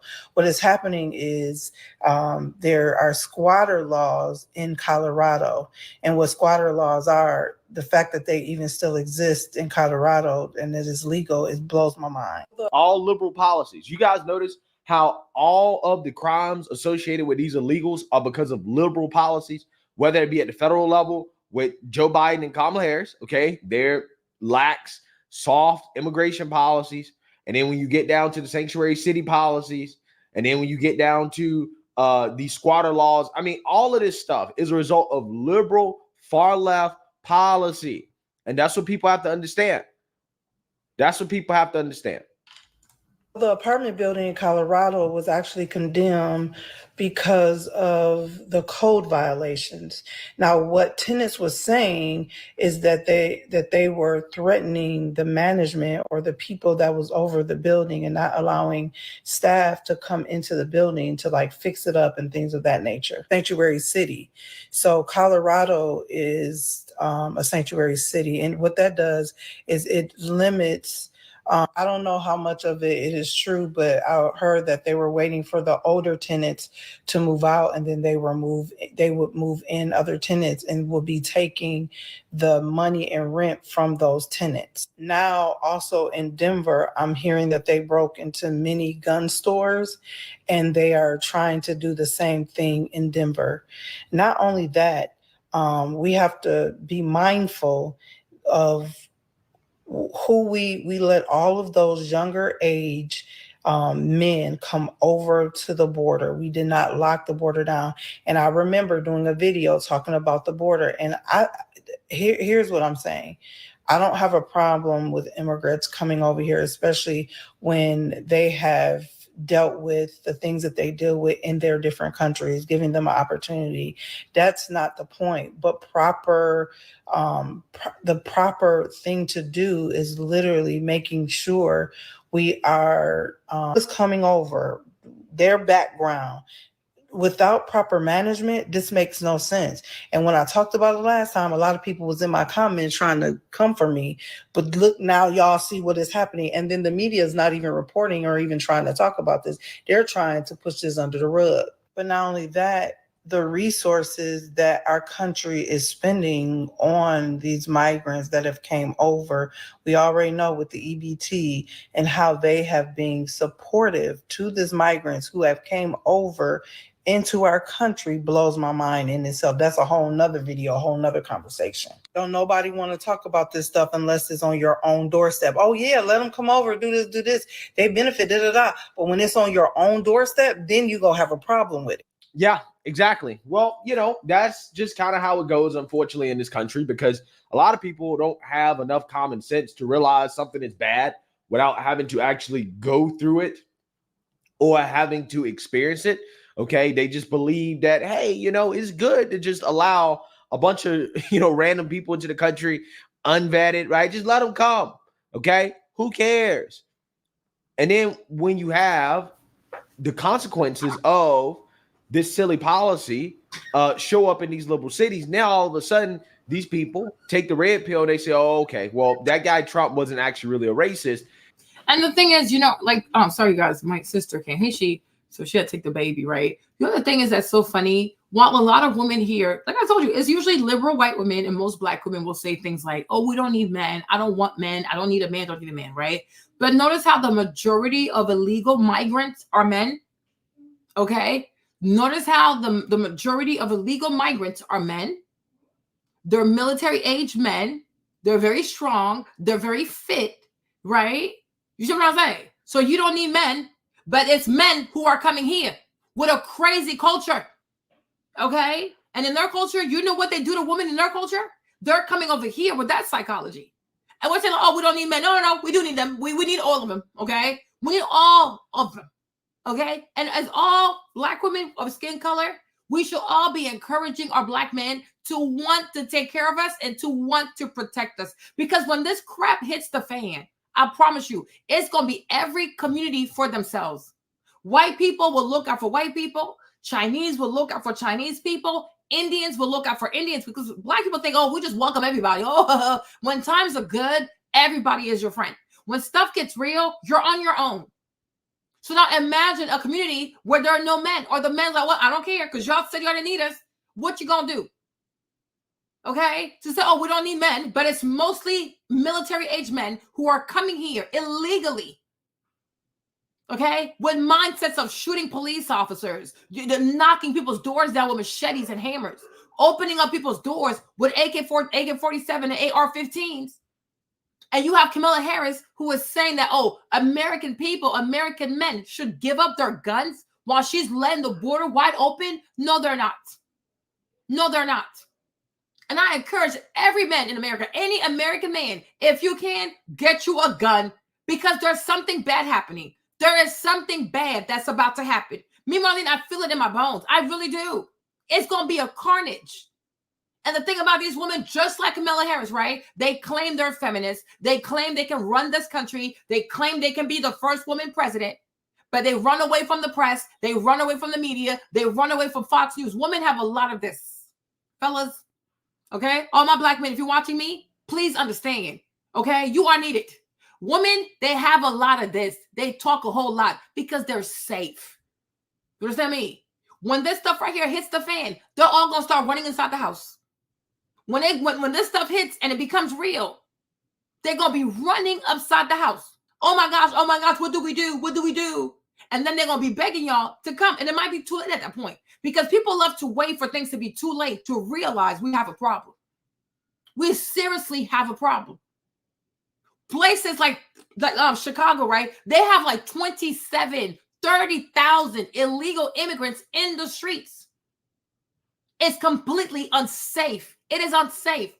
Before people can actually get into their homes, walk their sidewalks, whatever, they have to go through tents and tents and tents of illegal immigrants full of young men. And it's not safe. It is truly not safe. What this woman has in store for people, what Kamala Harris, Joe Biden, them people, and whoever is funding those people, because it's not really them though, it's whoever is funding them, what they have in store for America, like it's giving Black Knight. Okay, Darkman Rising. It's like Gotham City with the Joker. It's not going to be safe. It's not going to be safe. When they are also releasing dangerous criminals because, oh, we don't have enough space in the prisons. Okay, sure, whatever, right? On top of illegal immigration with these crazy dudes coming in here, a lot of women will not be safe. You will not be safe. You will not be safe. Hear what I'm saying? They have a plan in store for people. And then I think part of it also, like I said, is displacement. They want to take people's homes. Okay. If you remember, like early on, like 2 or 3 years ago, with the whole illegal immigration stuff, right? They were telling New Yorkers that if they took illegals in their homes, they would pay them a stipend. And I'm like, why would you ever agree to that? Because once you let that illegal person into your home, you're going to leave your house because they want your house. They want your properties. They want your land. They want your neighborhood. So what better way to get you to leave, right, than to bring unparalleled violence into your neighborhood to get you to get your stuff and to leave and to move out? Because most women are not going to fight. They will pack their stuff and they will leave because they know they cannot win. You cannot win. You cannot win. Even if you're a 30-year-old woman, an 18-year-old boy can beat your butt. A lot of these 18-year-olds, they're really strong. They can beat you up. A 20-year-old girl, an 18-year-old man can beat you up. Young men are really strong. Okay? So when you have young men from different cultures and different backgrounds who speak different languages, don't even care to speak English, okay, who are coming here to do harm, what can you do? What will you do? Absolutely nothing but beg for your life, pack your stuff, and just leave. And that's if you don't get sexually assaulted. I'm like, this is pure madness. She talked about the squatter laws. I don't know if some of y'all you know this, but in certain states like New York, a squatter can take your house. And if you dare to change the laws, you get arrested. So this thing happened in New York where this lady was trying to get her house back. She called the police and the police told her that if she changed the locks to her house, she would get arrested. Even though the squatters are in her house. It's a $1.5 million house. She doesn't have access to her house. And when she called the police as an American citizen to say, hey, I want y'all to remove these illegals out of my house, she was told, no, you can't change the locks. You have to take them to court because now you have to treat those squatters as tenants. So you can't just kick them out. You can't just evict them. You can't just change the locks. You have to take them to court. In New York City, if you want to evict somebody out your property, it might take you up to 2 years. So now you have to spend money to get people out of your house who are in your house illegally without paying rent. And they can do whatever they want to your house. Imagine that. So towards the end of it, she ends up in handcuffs. She gets arrested. While the squatters are yelling at her, one even pushed her, like he pushed her like this, right? But she's the one who gets locked up. So that a day is coming where people are going to have to surrender their homes to foreigners. You're going to have to surrender your house to an illegal person. And you would think after that, New York City would amend the law. Like, okay, we got to change these laws because it's getting ridiculous. No, New York has not changed the law. Now, in Florida, DeSantis, he saw this coming. So he changed the law so that squatters don't have these rights in Florida. But New York, the governor's a Democrat, right? New York City, the mayor's a Democrat, right? Most of the prosecutors going after Donald Trump, they're all Democrats. And they're doing absolutely nothing to amend these squatter laws to protect American people, American homeowners. No. They're on the side of illegals. But then they tell you they got your back because they're going after Trump. So sometimes you got to really sit back and ask yourself, like, who's really bad for the people? But I'm going to play the video. Hold on. Let me play the video. You shouldn't be trying to steal my house. Yes, you are. You don't. How about that? A squatter standoff. A property owner confronts a group of people she says moved into her $1 million home in Queens, and our cameras were rolling as dozens of officers showed up. Several people were taken away in handcuffs, and one of those arrested may surprise you. Investigative reporter Dan Krauth joins us now with more on what happened. Tell us, Dan. Well, this is a very big growing problem. I received dozens of tips from viewers about this in just the past week. I went to do what I thought was going to be a routine interview. Instead, we capture what police and property owners are dealing with on a daily basis. I have video of you. Who are these people? The situation. But they're in my house, man. Relax. No. To understand how this day ended, We need the police right away. with multiple 911 calls and arrests, we have to start at the beginning. Adele, the hardest question is, how do you say your name? We met Adele Andaloro outside the home her parents left her in Flushing, Queens. She's in the process of selling it. No, he locked it. But she's been locked out. She claims squatters moved in on February 6th and refused to leave. What's it like being here knowing you can't go inside of your own home? It's enraging. It really is. In New York, squatters have rights after 30 days. By the time that someone does their investigation and they do their work and their job, we'll be well over the 30 days, and this man will have stolen my home. And now she's back. Just after wrapping up our interview, a woman showed up. What are you doing in the house? Are you renting this house? Why are you here? She unlocked the front door, saw our cameras, and took off. It's open. Let's go in the house. It's open. Adele and her daughter, with the property deed in hand, went inside. This is my furniture. These are my curtains. She didn't just find her belongings inside. There's a man sleeping right there. Get out of my house. She found two men. How long have you lived here? I moved in about 2 days ago. They've called the police on me, and I've called the locksmiths. I didn't come in illegally. The door was open. Police started interviewing neighbors and looking for documents. Do you have something that shows that you've been here for more than 30 days? They took the man who told me he had been renting for 2 days out in handcuffs They got one out. and escorted the other guy off the property. Now you're afraid to come out. I'm not coming out. This house is empty. This is my home. My locksmith is on the corner waiting to change my locks. And it's not fair. It's not fair that I, as the homeowner, should be having to go through this. How you doing? Minutes later, a locksmith showed up, but police gave her a warning before they left. I may end up in handcuffs today if this man shows up here and says that I have illegally evicted him. I said to them, let him take me to court the way I've been told to take him to court. But today, I'm not leaving my house. Less than 10 minutes after police left and the locks were changed, That's not going on. the man who claims to be the one actually leasing the house shows up. Call the police again. With the other guy, police took off the property. Do you see this? This guy just literally broke down my door. Do you see this man does not have a lease, right? He doesn't. Hold on. He doesn't have a lease. He's a squatter. You see how loud he is? He's loud, no shame, emboldened, the gall, the audacity, right? He's yelling like that's his property. You would think that was his property. You would think he had a legal, like he had a proper tenant agreement. He has none, don't have a lease. It's not his house. He's not paying the rent. Absolutely nothing. And he's yelling at this lady. He's putting hands on this lady, right? He's pushing this lady. He's defiant with the police officer. He's an illegal also. He's not from here because you'll see his last name. He's Latino. He's also an illegal. And look how he treats this woman, an American woman, a homeowner. It is her house. It's a $1.5 million house. And he's in there for free. I mean, do you see the hassle? I mean, this is what's happening to American people, like American people on American soil. Because of this freaking government. They're a bunch of weirdos. Because they care more, because I guess because her mama's Indian, but she cares more about illegals and not hurting the feelings of illegals, making sure that they have human rights. Meanwhile, Americans don't even have human rights. She cares more about the civil rights of illegals, no matter how they got here. Oh, it's okay if they broke the law, because in their country, it was so hard. It wasn't hard for her to buy this house. Do you know how she made her money to buy her house? So it's like you come after illegal immigrants. F your feelings. It's all about their feelings. This man is beating on this woman.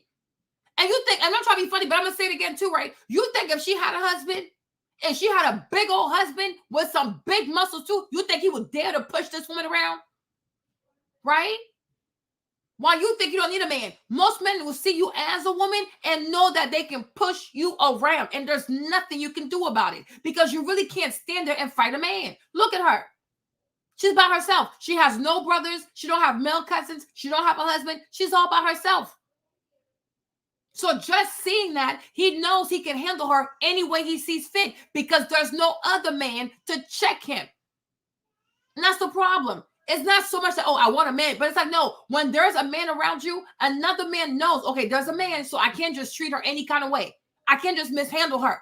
She has brothers. She has a father. She has a husband. She has male cousins. She has sons. So he knows he cannot mishandle you. But when you're by yourself, you will get mishandled. Look how he's handling this lady like this. Like a rag doll. No respect. No papers. No respect. And he's in here in a $1.5 million house. Most Americans don't even live in a $1.5 million house. He's in a $1.5 million house for free. And he's beating up the owner. And that's okay. Like, it's insane. Exactly. Exactly. It's so freaking evil.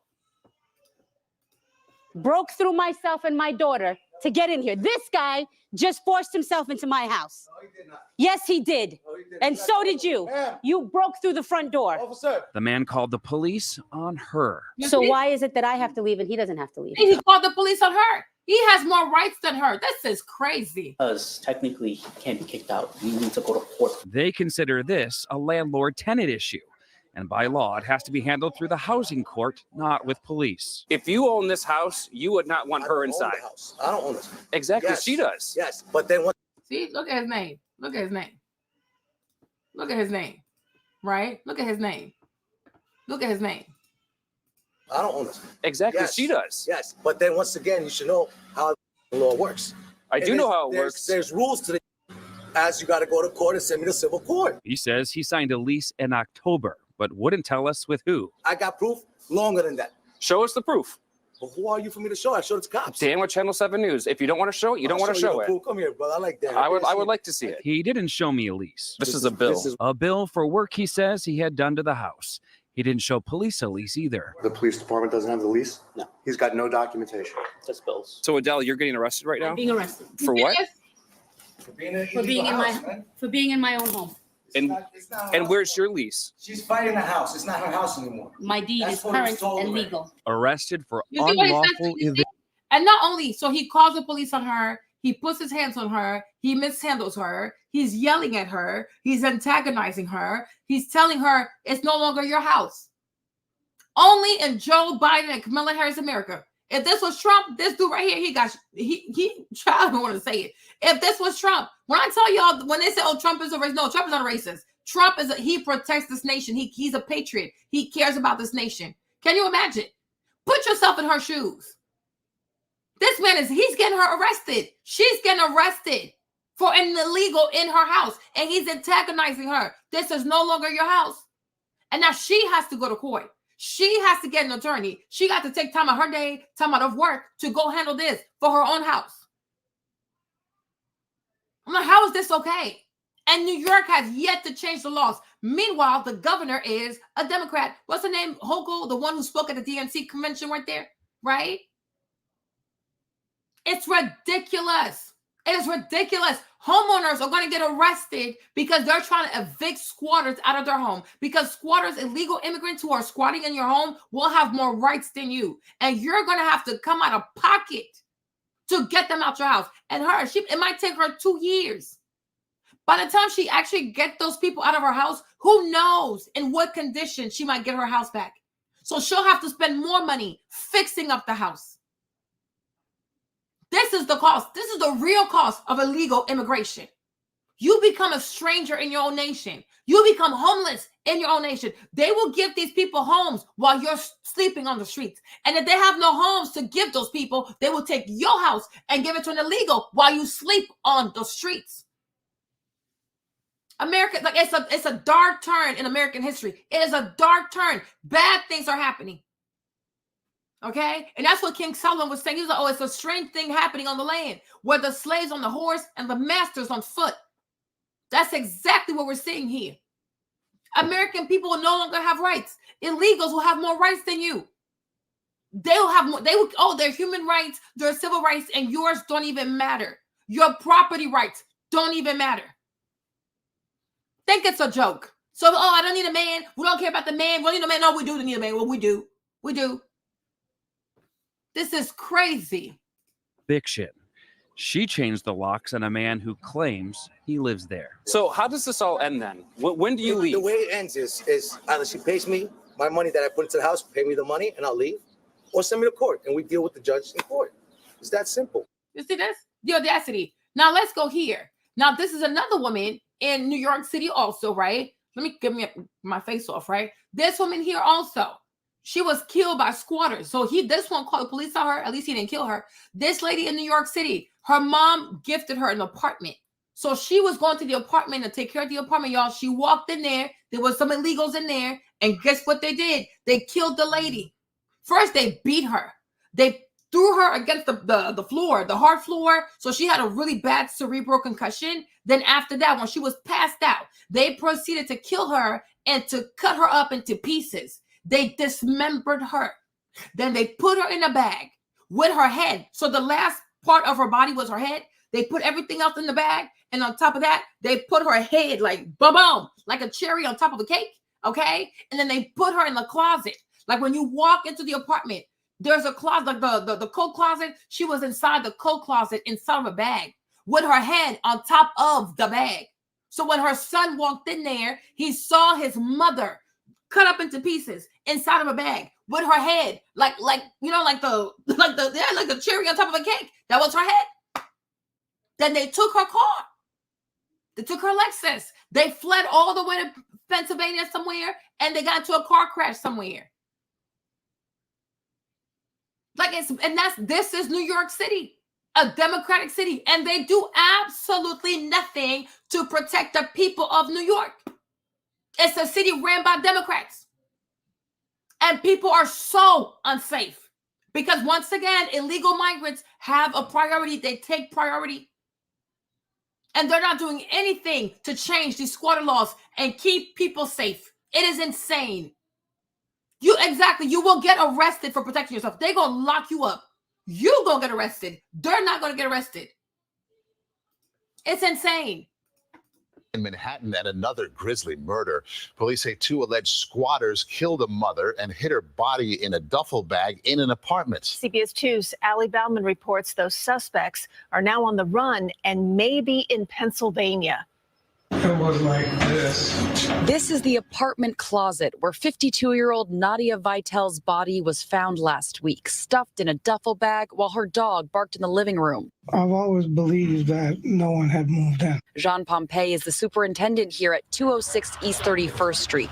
He went looking for Vitel's with her son, who at the time feared her missing. They had called me and told me they haven't heard from her. Police sources tell us investigators have identified 2 people who may have been squatting in that apartment and who they believe beat Vitel's to death before stealing her car from the street and fleeing to Pennsylvania, where they later got into a car accident. CBS 2 spoke to Vitel's back in 2021 as she helped her son Michael get his business off the ground from her Long Island garage. I kind of gave in into this. The original thought was no way. Monday, Michael eulogized his mother at her funeral. As much as I rarely admitted it because it hurt me in my stomach, I knew she was always right.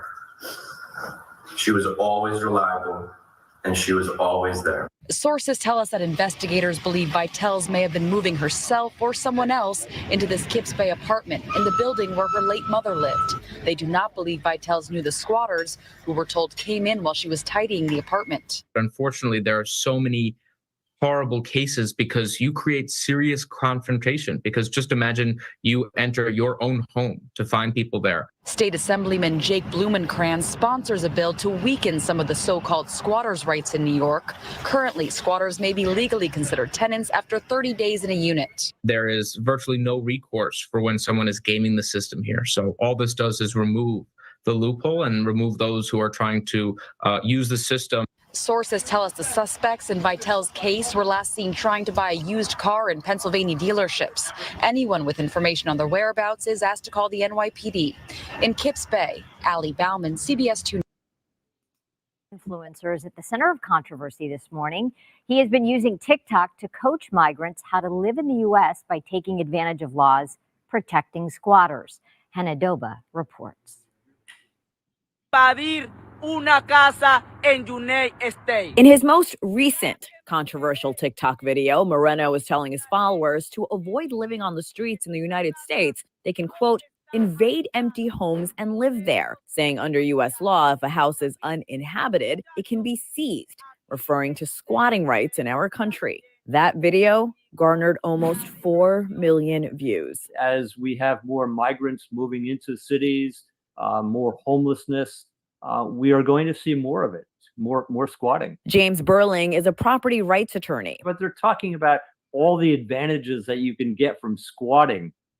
It's inevitable that it's going to increase. In past videos, the illegal migrant bragged that he came to the United States to vacation and now lives off U.S. taxpayers because he had a child in this country. He also tells his followers that he waits for Americans' hard-earned pension checks to come in every month. In another video, he is urging fellow Venezuelans to pay the fines of a 15-year-old migrant who allegedly shot a tourist in Times Square, saying, quote, today it could be him, tomorrow it could be one of you. But this recent video on squatting is making headlines as Moreno tells his comrades that if they fix up an abandoned home that is deteriorated or in bad condition, they can get credits when the properties are sold. While Burling says that is not the case, the misinformation is now out there. Well, I think publicity, like what we're seeing in TikTok and viral videos of that nature, are going to magnify the idea that squatting is an alternative to not having enough housing.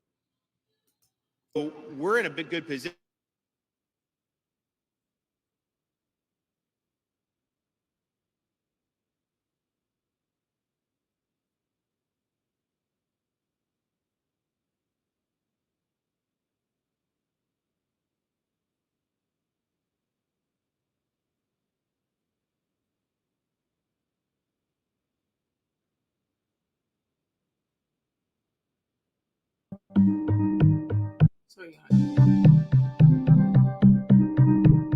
Mi gente, he pensado invadir una casa en United States, ya que me enteré que existe una ley que dice que si una casa no está habitada, podemos expropiarla.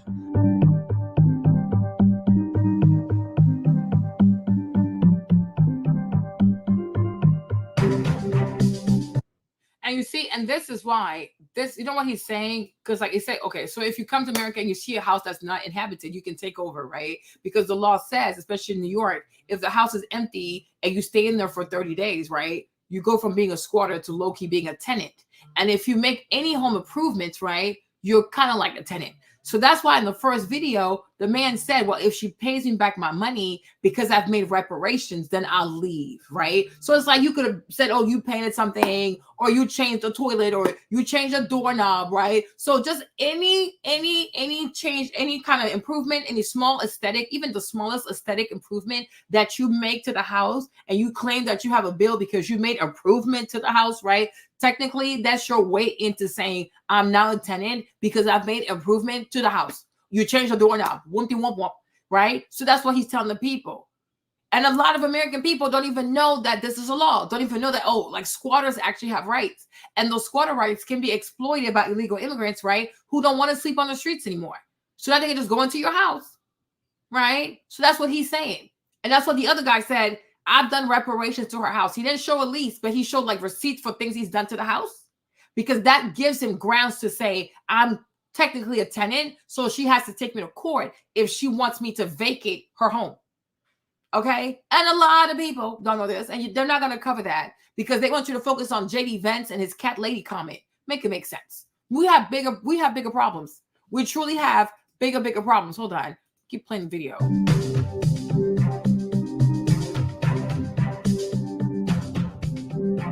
The house came with something unexpected. A man living in their home who they say refuses to leave. So Adele, you're getting arrested right now? Being arrested. For what? For being in my own home.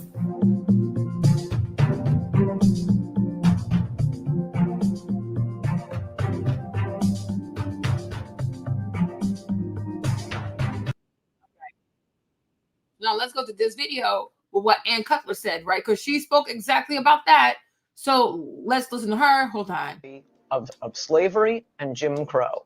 So unless these benefits are going to, roughly defined, foundational Black Americans, the descendants of American slaves, you've taken away the whole purpose of this. And that is exactly what's happened once we got this huge load of immigrants, to beg Congress to deal with this custom, this treatment of anchor babies, acting like the children of illegal aliens are American citizens. No, the 14th Amendment was written specifically about former slaves. That's what it was about. Even the former Klanner on the Supreme Court said, this is about freemen. This is about former slaves. Even if she had always claimed to be an American Black, it's simply factual that she is not a foundational Black American. And again, that is why America has all of these provisions like affirmative action and set-asides and civil rights laws.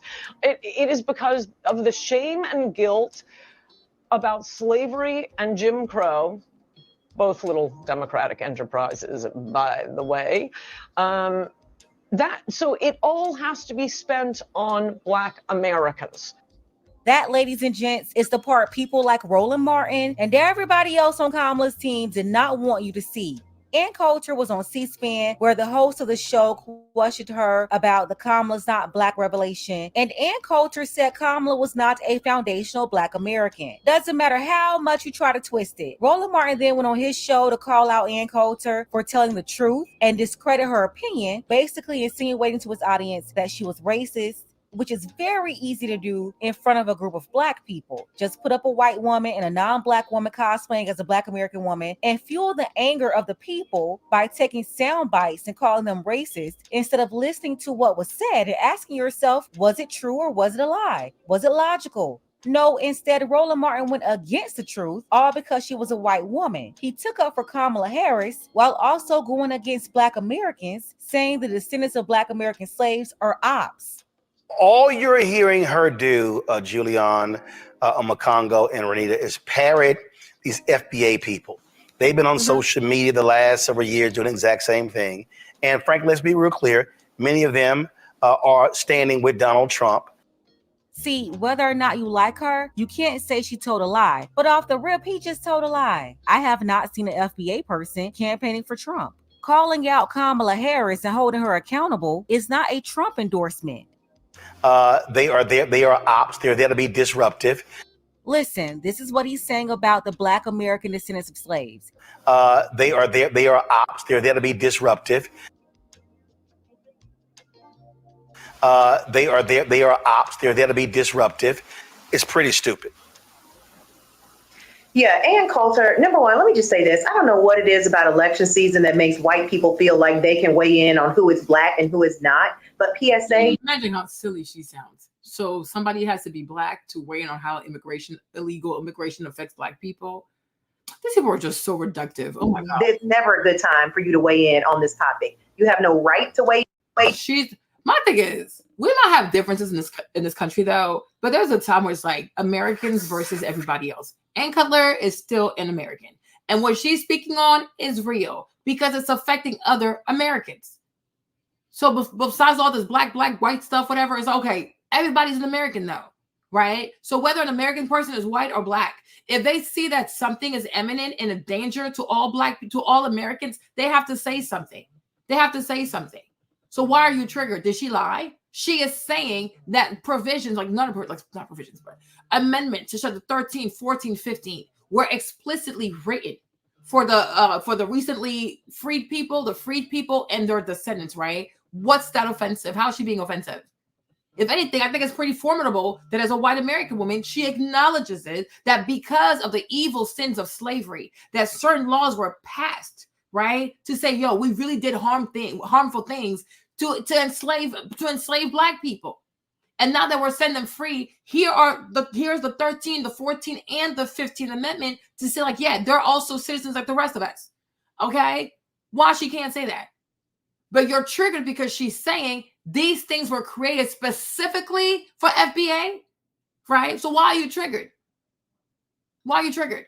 She's an American, okay? And she recognizes the lineage of FBA people as also being American, because these are, like, she's most likely Anglo-Saxon, right? She's most likely British of ancestry, right? So I'm like, she also recognizes that the people who truly built this nation, good or bad, right, was Anglo-Saxon white people, okay? And enslaved people, enslaved Black people.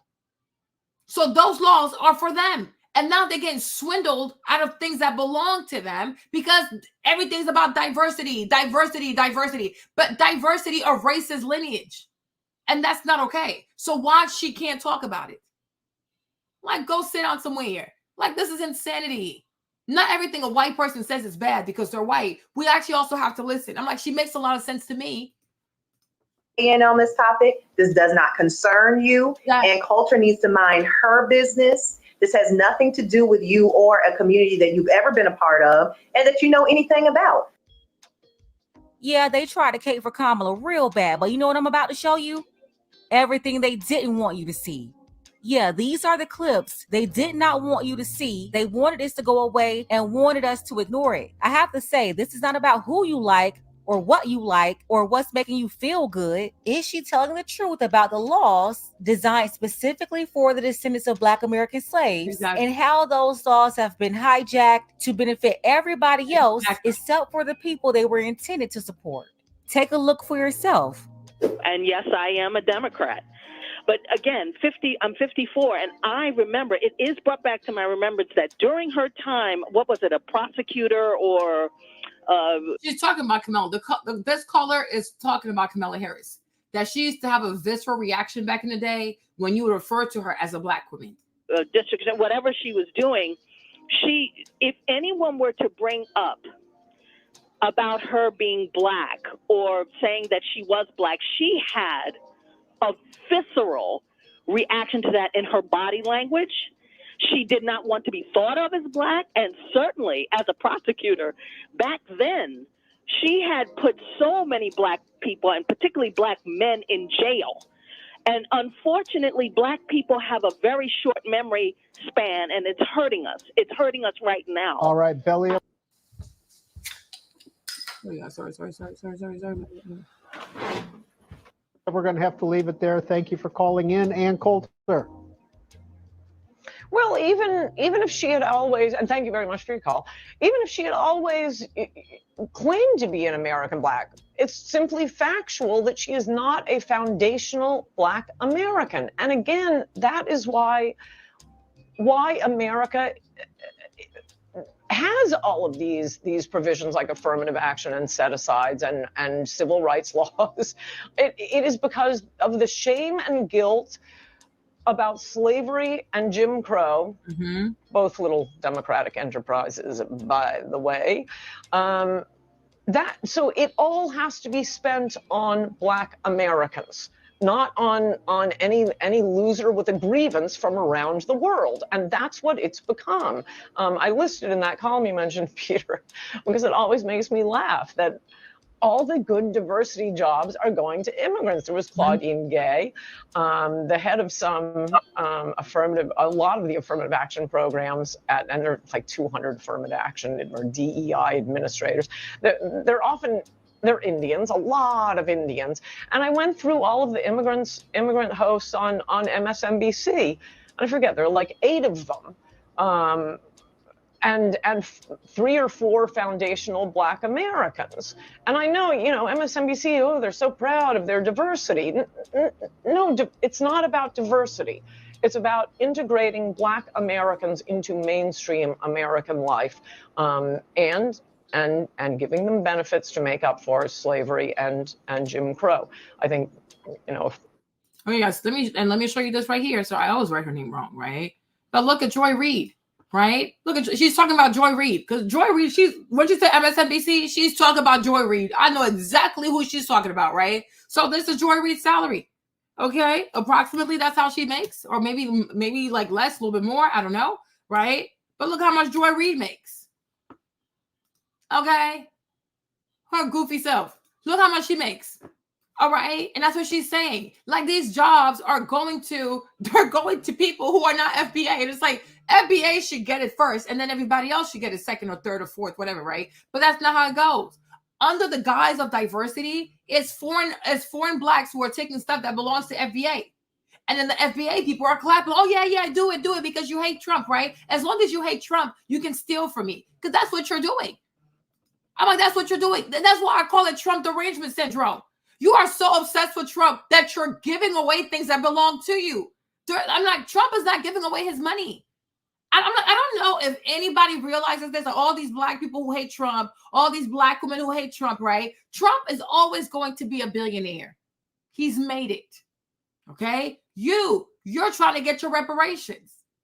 But because you've allowed this sick, demented Nancy Pelosi ran Democratic Party, right, to make you think that Trump is the problem, anybody who promises to fight Trump, you're giving away your birthright to these people. So she gets paid $8 million to go against Trump.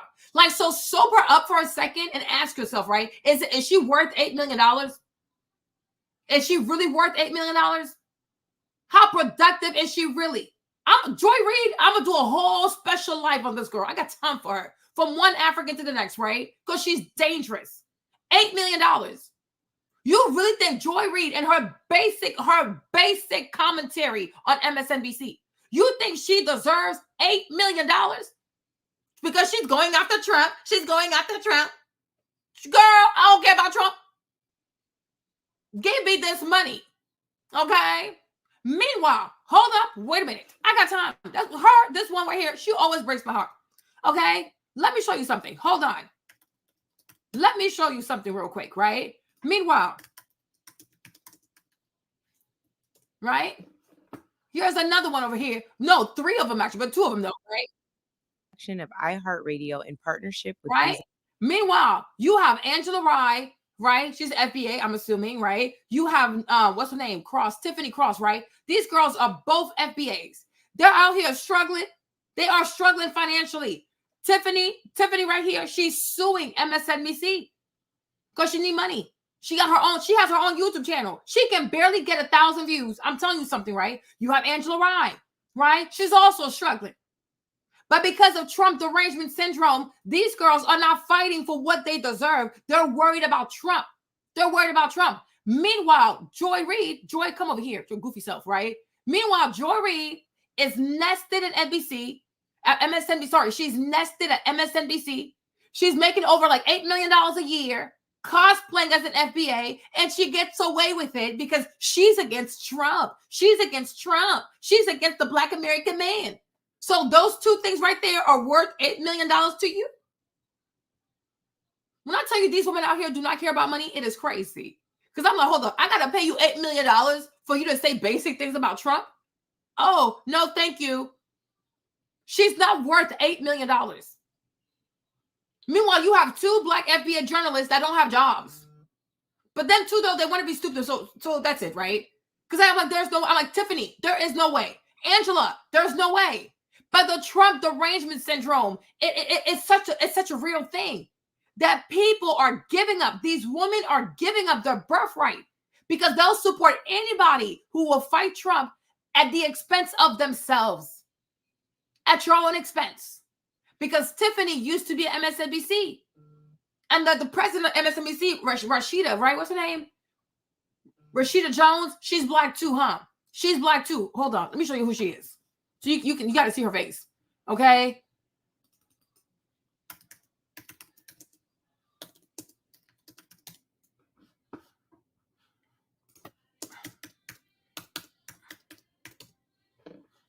Okay, so here she is. So I'm assuming she's the FBA, right? So Rashida Jones, she fired Tiffany. Her and Tiffany got into it.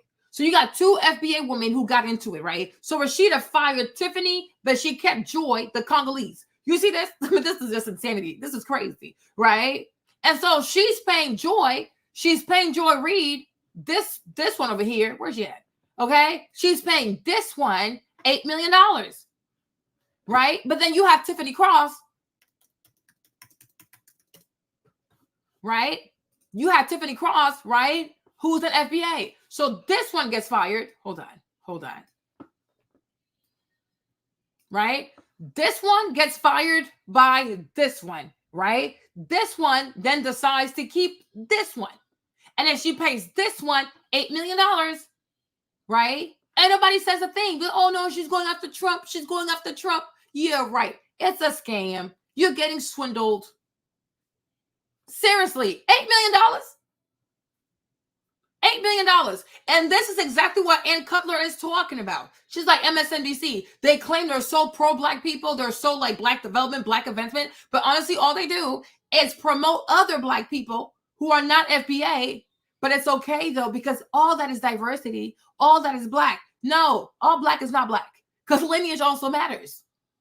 Right? But when it comes to Joy Reid is allowed to get away with so much. Because allegedly, she's going after Trump. Please. So let Ann say it again. Hold on. Let her say it again. Let's go back here. Hold on. Let her say it again. Tonight, hopefully it makes sense when she's talking about MSNBC. She's specifically talking about Joy Reid.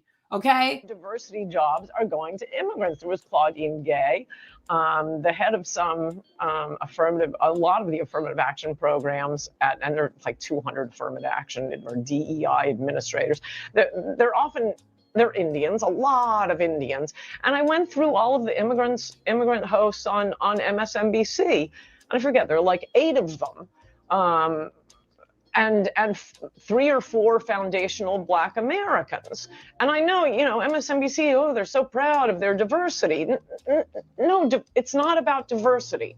It's about integrating Black Americans into mainstream American life and giving them benefits to make up for slavery and Jim Crow. I think, some affirmative action programs went a little far and aren't really helping, but that's what it's about. And we've completely pretended to forget what the point of this was. In a recent Substack column, Ann Coulter, you wrote that probably inadvertently and for all the wrong reasons, Donald Trump made an important point when he said of the Democrats' most recent presidential nominee, she was always of Indian heritage and she was only promoting Indian heritage. I didn't know she was Black until a number of years ago when she happened to turn Black, and now she wants to be known as Black. Why do you say that was an important point?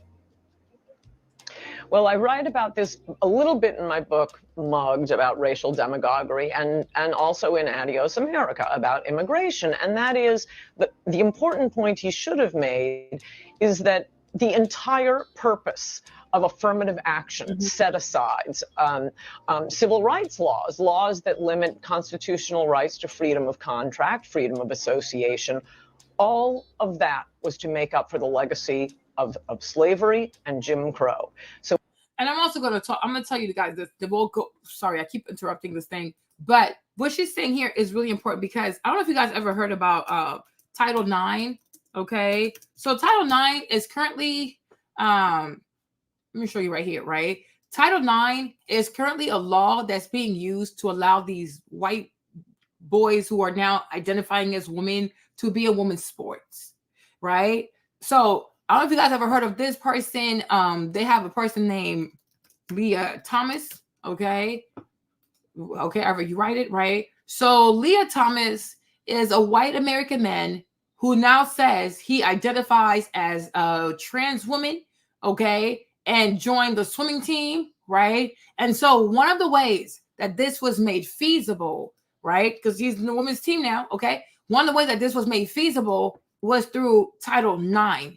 But the thing with Title IX, the Title IX law, it used the Civil Rights Act of 1964 right? To say that when it also pertains to education, like sports, anything that has to do with like your school, like, you know, extracurricular activities and sports, etc., right? That people should not be discriminated against based on the race, gender, color, etc., etc., etc., right? So it was meant to help Black people. It was meant to help, like, especially girls, but definitely like girls, Black girls, Asian girls, you know, type of girls, minority girls, right? Today, they have taken Title IX, right? That was birthed because of the Civil Rights Act of 1964. They have expanded that to say this also is a good reason to allow trans women in women's bathroom at schools, in women's sports at school, right?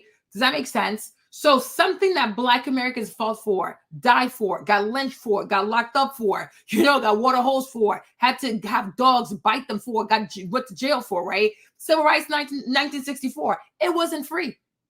Okay, there was a cost, a huge cost of blood that was paid for that, right? For Black Americans.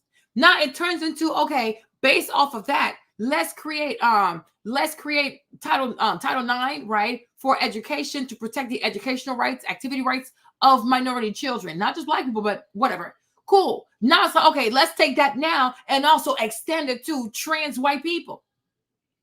You see, and that's exactly what she's talking about. Something that is meant for Black people, once you add diversity to it, you can then use it to apply it to all people. Does that make sense? So you have something very specific for FBAs, right? This like, okay, this law right here is for FBAs. It's to guarantee civil liberties of FBAs, right? It's to reinforce the civil liberties of FBAs.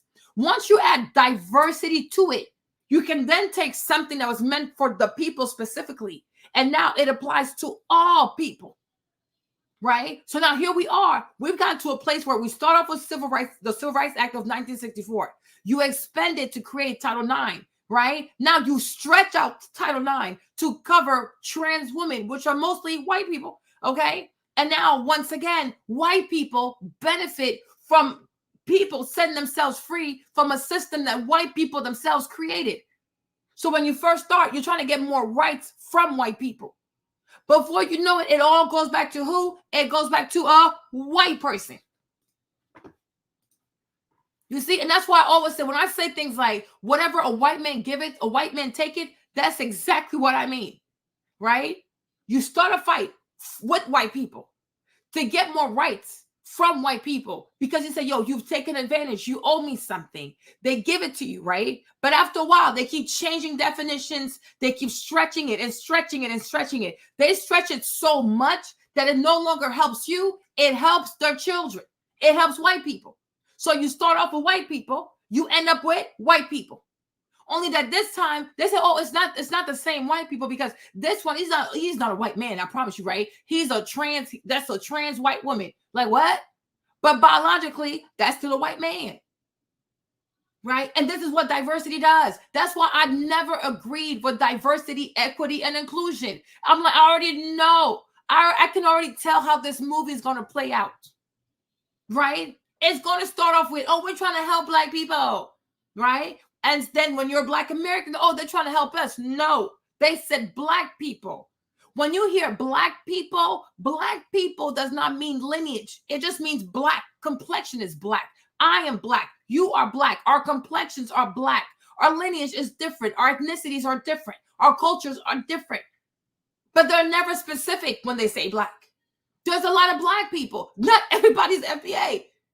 Right? So before you cheer, you need to ask them what Black people you're talking about. Is it Black per lineage or Black per complexion? Because you have to know. But people just hear Black, they start clapping. Right? And I'm like, this diversity, equity, inclusion, it is a scam. It's a scam. Because they're going to tell you it's about diversity. It's about helping Black people. And nobody ever says which Black people specifically. Because everybody's Black. But our lineage is different. Right? Cool. Then say, okay, next thing you know, you agree, you go along with it. Then you start seeing that you have more Black immigrants who are benefiting, right? Then you have more Indians who are benefiting because you can make the argument that a lot of Indians also kind of look Black. You have a lot of dark-skinned Indians. And before you know it, it's going to end up being about trans white women because it never fails, right? So something that was meant to help FBAs. It's going to start helping all black people and all Indians, okay? And then it's going to turn into white women also, because they're like, oh, white women are also minority. Somehow, white women are also considered a minority. If you didn't know, now you know, right? And then before you know it, it goes right back to saying, okay, now we got to help the trans white woman who biologically is a white man. So ultimately, the white man always wins. He just goes from one outfit to a different outfit. Hopefully, I'm making sense. Okay? Hopefully, I'm making sense. Hopefully, you see what I'm trying to say. All he does is he just changes his outfit. Because when you start fighting him, he's wearing a suit. Okay? By the time he said, okay, sure. And by the time you move along, right? When you get to the end of it, it's nothing more than a white man in a dress. But biologically, it's still a white man. So I'm like, this whole diversity, equity, and inclusion, it's about trans white women. But they can't say that to you, because if they say that to you, you're not going to go along with it. So they have to make you feel special. And they have to say, oh, no, it's for black people. You guys, it's not for black people. Listen to me. They always let black people do the fighting. They always let black people do the heavy lifting. You're going to fight. You're going to yell. You're going to scream. You're going to get locked up. It's always like that. Because they never want you to have power. Do you not get this? Okay? It's like a maze. It's like, but you'll never get out. As soon as you feel like, oh, this was the right way, you're right back to being lost all over again. Because you're never meant to escape. You're never meant to be really free. So they just keep playing these games. Like, it's sick. It's like a torture chamber, right? But there's no escape. You're not meant to be free. And I'm like, the sooner people realize that, the easier it's going to be. So whatever they give you, they will take it back. I promise you. But they'll take it back differently. That's why I say evil, it always evolves. It never stays the same, right? And it's funny how it's the same Democratic Party who started the KKK. White man in dresses waving a flag. It's the same party that also stands for transgender rights, which are white men in dresses yet again. And I said, every time a white man wears a dress, bad things happen to black people. There's a reason why I say these things. Anytime a white man wears a dress, whether it's a long cloak dress or it's a short miniskirt dress, nothing good will happen to black people. Because it's the same white man. He's just going to wear a different outfit. That's it. That's that. But these Democrats, they are very smart. I have to give it to them. They are really smart. Because to swindle and to blind a people like this for 60 years straight, that's amazing. And the more evil they do to black Americans, the more black Americans like him. I'm like, wow, it's actually impressive. I'm like, somebody needs to study this. Because the level of psychological warfare, it is insane. And that's why sometimes, like it or not, you have to give the devil credit because he's really smart. He's really good. Like, he'll be out here in broad daylight and no one recognizes him. No one recognizes him. I'm like, how do y'all not see this? Right? What the civil rights, you look at, hold on. Let me show you something else. Right? Look at this, for example, right? Okay. Civil Rights Act, 1964, right? Okay. Look at this. Right? Okay. So the first gay parade in this country, right? Like 1969, 1970s, right? Right? But so NY Pride March, right? They call it the Stonewall March of 1969, right? But this gay march thingy wouldn't have happened without the Civil Rights Act of 1964, right? So why do you think a lot of white people were probably in support of helping black people get this thing passed? Because they wanted gay people to also have rights. Listen to me. When they give something to black people, they want something else. Right? Even in the language, like, think about this, right? Even in the language, when it says that you cannot discriminate based on what? Race, comma, gender, comma, what's it called? Race. Hold on. Let me see.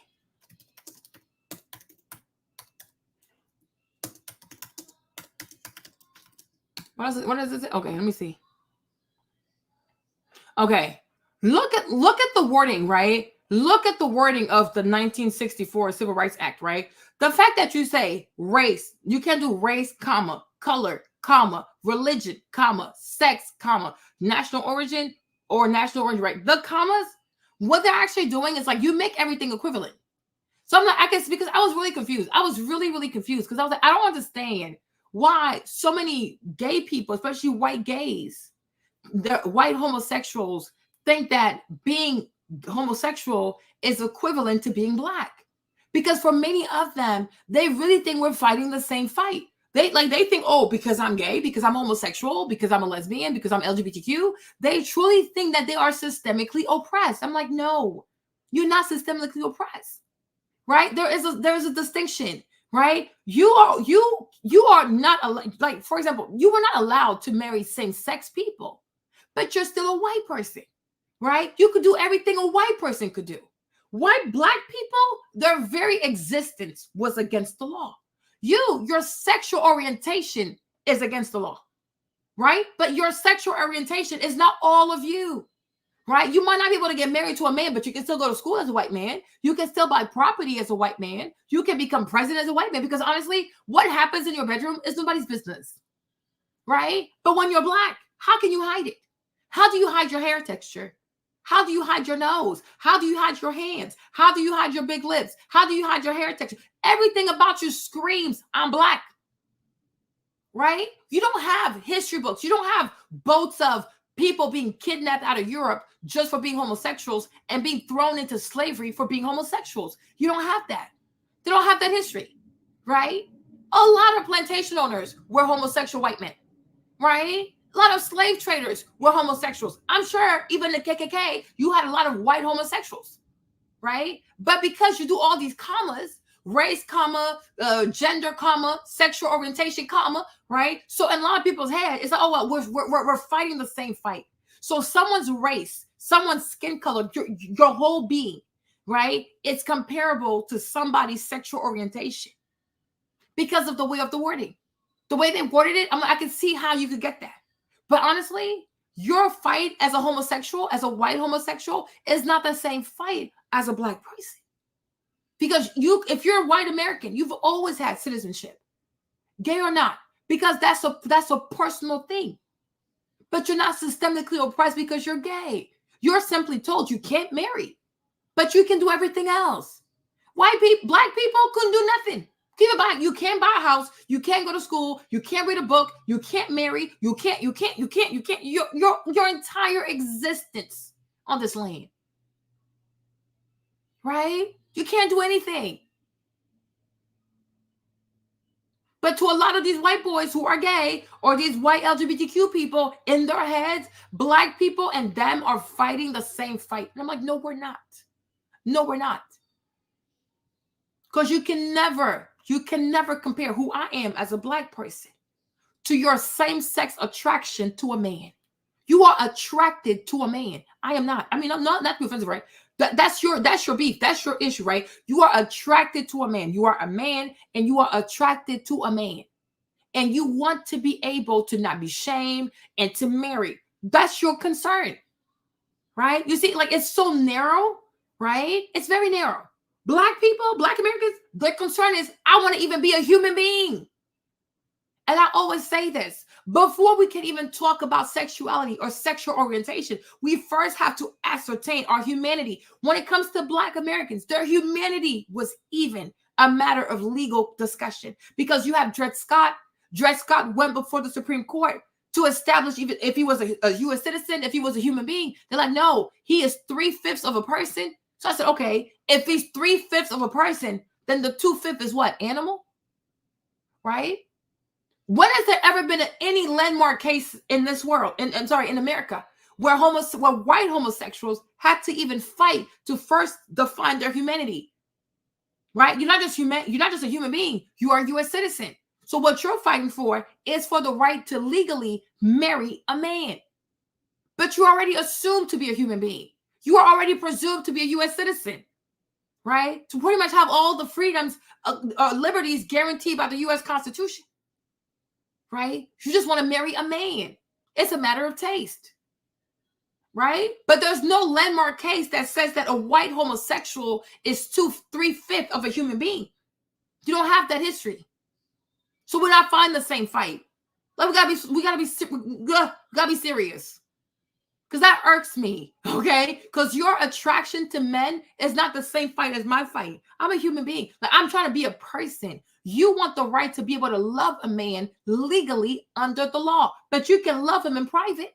Gay men are nothing new. Even in the Bible, they were smashing. It's nothing new. But black people being seen as human beings, as citizens under the law, now that's a novel concept. We don't have the same fight. It's not the same fight. But when everything is separated by a comma, I can see why you would think that way, right? So you have the Civil Rights Act of 1964, for which Dr. King lost his life, right? You fast forward 6 years later, right? You find yourself here, the Stonewall March of 1970s, which is like the impetus. It's the first gay parade, right? And you see a bunch of white boys who waited for Black Americans to do all the heavy lifting, die, get killed, get shot, all that kind of stuff, right? Then they come out and say, oh, well, we want to affirm ourselves too because we love men, okay? We love men. Then you fast forward, right? You fast forward, right? You find yourself here. You find yourself here, right? And as you find yourself here, you find that two white men kissing is more palatable than Black Americans standing up for their culture. Because you don't have a black pride march. It most likely would never happen because it would be seen as a threat, okay? But if two white men want to kiss or do all that kind of stuff in public, if they want to march half naked in bikinis and thongs and all that kind of weird stuff and harnesses, you know, oh my gosh, look at them. It's the pride. It's the pride. They're so proud. They're so proud, right? But Black Americans don't have a day to walk around and say, we are proud to be Black. No, you can do your proud to be Black at your house or at the park, but you can't march down the street and wave your flag, right? To the point that you fast forward, right? You see the White House also, right? You see the White House also honoring this, right? But my thing is to you is who started all of this? Right? Who gave white people, white men, white women, the ability to not only have a same-sex, like, I mean, you can have that by yourself, but the ability to get married in a court is Black people. And today, have you ever seen the White House wave the flag, a Black American flag, to the White House? They will never. Right? But they can do the, right here, that's the trans one, right? So right here, you got the LGBTQ, and at the top, that's the trans one. Then you got all of this, the rainbow for the LGBTQ, right? Why? Because at the end of the day, LGBTQ white people are still white people. So white people, no matter what, will always have solidarity with other white people. So you start a fight right here. You want to get these powers away from this white man. Like, I need to extract powers from you because you have disenfranchised me as a human being, as a U.S. citizen, right? So you fight. You finally extract those powers, right? But then comes another white person who says, oh, look at me. I'm oppressed. She said, okay, fine. I'm going to share with you because we're both oppressed by this mean white man over here. So you think y'all like this, right? But no, that's still a white person. And before you know it, the white man that oppressed you, he's like, well, you know what? That's also my white person. That's also my cousin.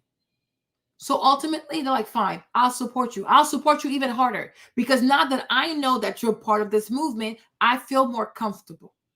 And because people tend to have a bias for people who look like them, who sound like them, who have the same culture as them, they go above and beyond for those people, right? Because you see, if you really think about it, like I told Legend earlier, white people truly understand community. That's what you call a community, right? Because no matter what, long dress, short dress, they're always going to look out for each other because when they see each other, irrespective of sexual orientation, they recognize that they're family, that they are a community of white people, Anglo-Saxon and French and Irish, whatever, right? They do that. Black people don't understand yet what community is.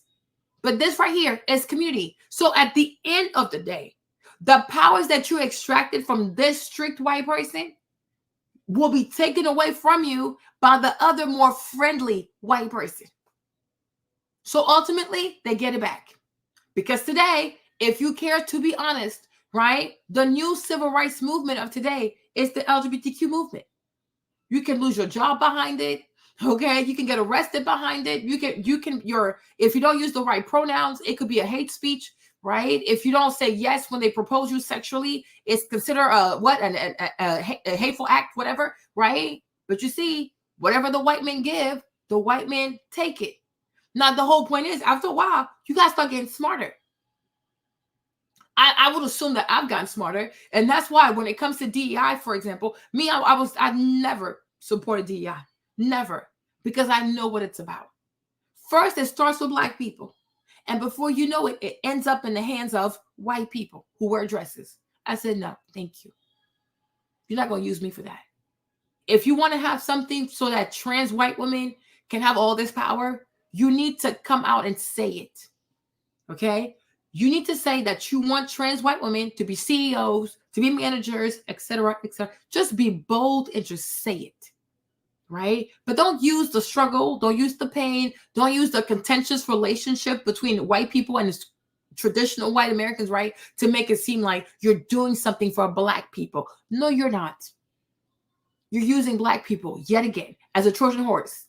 But ultimately, the goal is clear. It's to put trans white women in positions of power.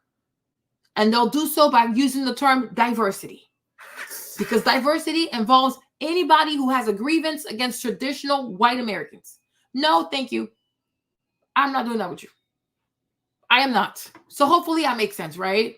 Hopefully I make sense. So like if I don't make sense right now, think about it on your own and it'll start to make sense to you. Okay? Hold on. Where was she? Right here. So unless these benefits are going to, roughly defined foundational Black Americans, the descendants of American slaves, you've taken away the whole purpose of this. And that is exactly what's happened once we got this huge load of immigrants. Now, a Thai who arrived on Wednesday will get an advantage applying to college, applying to corporations over a heterosexual white male in particular. That's the biggest hate group, but any white American. And all of the civil rights laws have been, and affirmative action and so on, have been twisted into just anti-white hatred and open, egregious discrimination. So to make the point that Kamala isn't a foundational Black American. I'm always pointing out to Black people, hey, have you noticed Indians are getting all the good diversity jobs?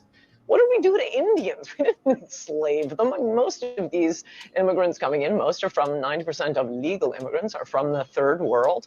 And mostly we've just run around saving them from earthquakes and tornadoes and coups and starvation. They owe us, we don't owe them. But to switch from the concept of integration and civil rights for Black Americans to this BS-y diversity. Okay. And so here you have the CEO of Alphabet, right? So that's Google, YouTube, whatever, right? But the CEO is Indian, right? And I'm sure when he got hired too for this position, it's like, well, he's Indian. He's a brown person. He's a BIPOC, right? So he's Indian. He's He's Indian, right? That's number one. So by being Indian, he's what? He's part of diversity. That's number two. By being part of diversity, he's a POC. So he's a person of color. By being a POC, he's also a BIPOC, which is Black Indigenous person of color. Right? You see that's right? You see? So that's exactly what she's talking about. But if according to like the way those people, like during the Reconstruction era, what they had in mind, right? His position, if you're going to hire a diverse person, diversity would have meant like an FBA. So this position should have gone to someone who is an FBA, right? But no, because once you have diversity, anyone who has a grievance, like you said, anybody who has a grievance against heterosexual white person is part of diversity. Do you know how wide of a net that is? Right? Do you know how wide of a net that is? Think about this, right? And that's why I said to y'all yesterday, even if you don't like Trump, at the end of the day, he's still your fellow American. Because he's from here, he has lineage here, he has kids here, he has grandkids here, most likely his grandkids will also have kids. Like this man he's grounded in here, right? He's from here. His parents are from here. I guess like his great-grandparents were not from here or whatever, but he has lineage. He's been here for generations. He's not going anywhere. Even if he steals money, he's going to go to Mar-a-Lago. You know where to get him. right? These new Americans that they call, like, AKA call them anchor babies, their heart is not from here. Like, technically they're U.S. citizens, but their heart is yearning for their homeland. So everything they do is for their homeland. But it's like, but they get to join this whole diversity thing, right? Which is pretty much, right? Which is pretty much that, oh, you have grievances against a white heterosexual white man? Okay, sure, join us. But once they join the group, they push FBA people all the way to the back. Think about this, right? So that's why we often say, rather the demon I know than the angel I don't know. Because all these immigrants, all these people who are joining the so-called diversity realm are angels you don't know. A traditional, let's even say a traditional racist white American, that is a demon that you know, that is a demon that you've conquered, that's a demon that you've handled. These new angels, you don't know these people. But because they have a grievance against heterosexual white men, you think that these people are your ally. No, they are coming to compete with you. And there you have an Indian as the CEO of one of the greatest companies in the world, right? In tech. Make it make sense. So like you gotta start thinking, and that's exactly what this lady is saying. Because these things were meant for these laws, these amendments, the Civil Rights Act, the affirmative action, they were meant for a specific group of people. But now, because of diversity, which means I have a grievance against white, heterosexual, traditional white people, not everybody is diversity. Because like I said, he's Indian, right? He's part of diversity. He's a POC. He's a person of color. He's a brown person. And he's also a BIPOC, which is what's called Black, Indigenous, person of color. So therefore, yes, he can get it too. But yet, none of his people paid a price. None of his bloodline paid a price. They didn't march, they didn't go to jail, didn't get arrested, didn't have to walk, didn't have to do sit-ins, nothing at all. All they had to do was work hard, go to school, like most people do. But there's no blood sacrifice. There's not a single member of his family who served in the military, served in the Air Force, served in the Navy. Nope.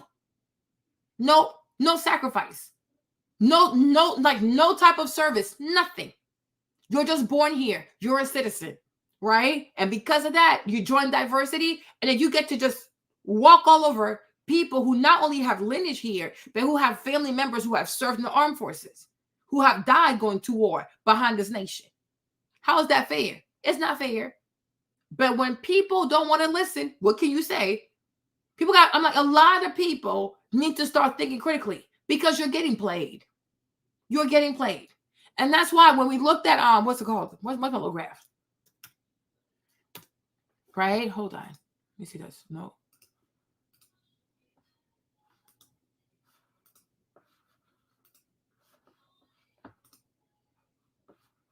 Right? And this is what diversity, equity, and inclusion does. Here are the consequences. So once you have diversity, equity, and inclusion, who's at the bottom and who's at the top?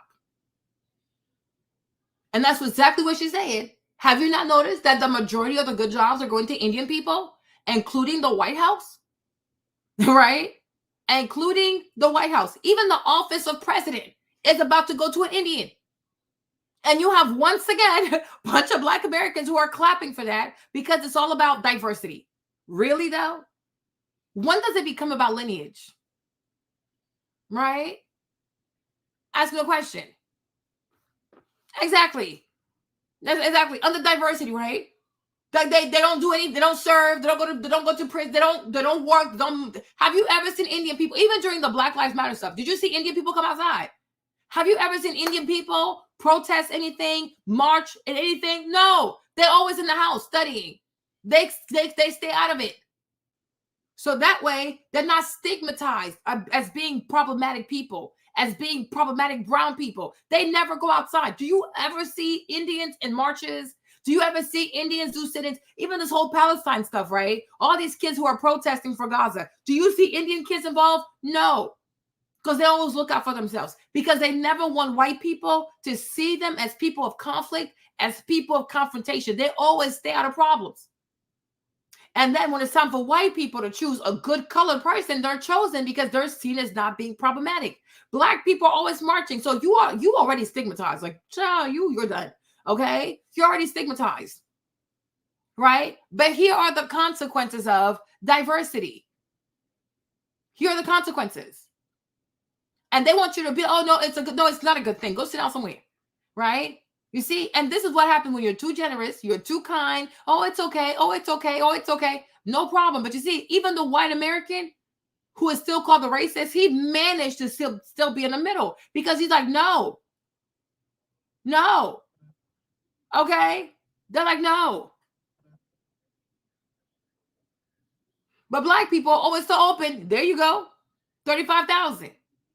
And people are coming here using the laws that were meant for you, programs that were meant for you, and this is why they're end up at $100,000 and you're over here $35,000. You better wake up. Better wake up. And like I said, a lot of black people, especially black women, especially black American women, they don't care about the economy. But here are the consequences of not caring about the economy. You're going to end up over here. Okay? You will end up over here. And then you vote Democrat on top of that. You don't care about the economy. You vote Democrat. So here are the consequences. And the Democratic Party, aka the party of diversity, right? Okay, is always putting other people of color above you, above your head. Make it make sense. Hold on, where is she?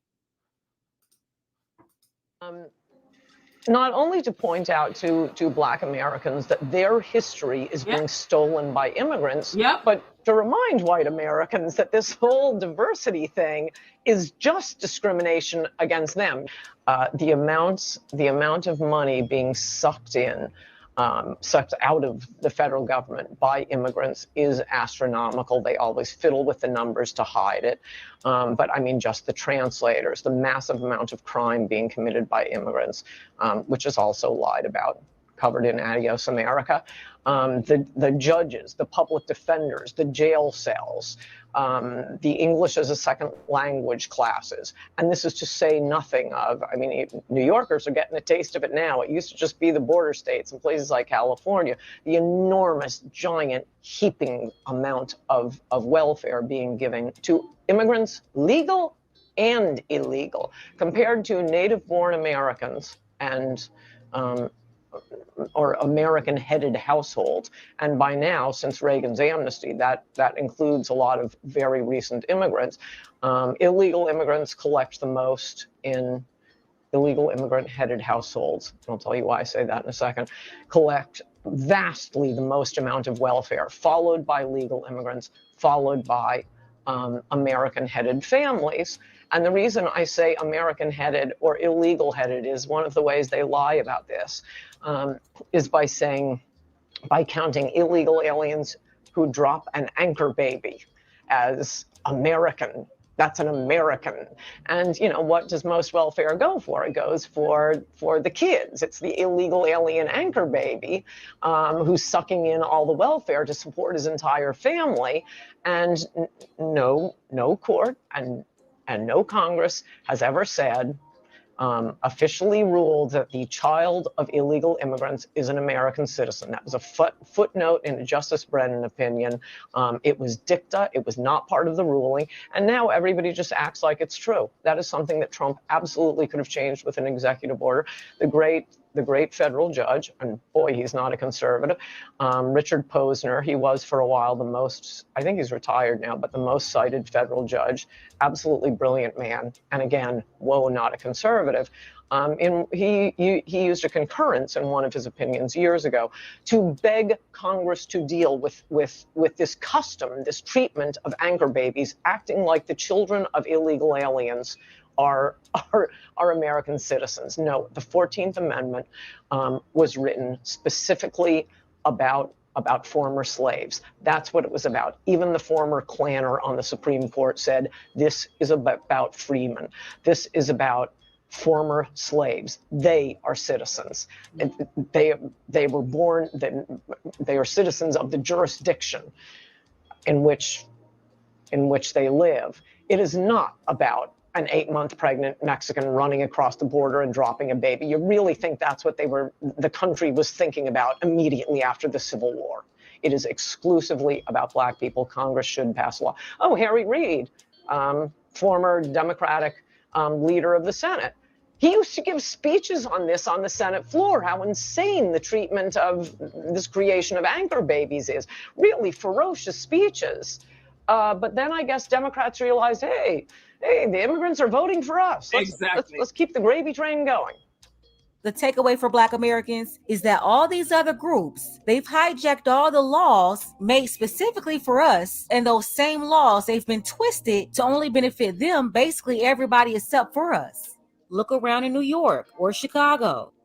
Money. How y'all find money for them? Yeah. But you can't find money for us. Right. Do you all realize that CTU has it in their contract that is up for negotiations this year, where they're going to be giving more money to migrants than they're going to be giving to support our teachers? In what world is that okay?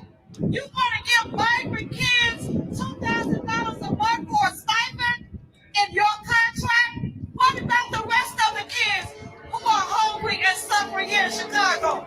Do you not think that it is just migrant kids who are suffering, who are not able to eat, who are dealing with homelessness? Of course it's not. You can even look at Mindy, who identified as Indian just like Kamala. Her brother used affirmative action and cosplayed as a black man to get in medical school. Best known as being TV and film star Mindy Kaling's brother. Let's start off by talking about your last name, because now I see that Mindy actually took the middle part of Chokalingam for the Kaling, right? Yeah. And now you've hyphenated it. What's that about? Well, when I was in medical school, my mother convinced me that Chokalingam, that was too long. So I should, because of course, she was Dr. Chokalingam, so that I should start using my middle name. I should start hyphenating it so that it's easier to say Dr. Ingham. And of course, I never graduated medical school, so it didn't make much difference anyway. Well, I'm also a Tamilian, so I'm happy to say Chokalingam all night long, okay? Yeah. Well, fortunately, you're the only one who actually recognizes that Chokalingam is a Tamil name. Otherwise, I never would have been able to pull off my scam. Well, let's get to your scam, shall we? Tell us about it. Sure. Back in 1997, I was kind of a college frat boy, more interested in partying than studying. My best friend, Indian American, just like me, a year older, did not get into medical school. And I realized that with my grades and test scores, I was not going to get in either.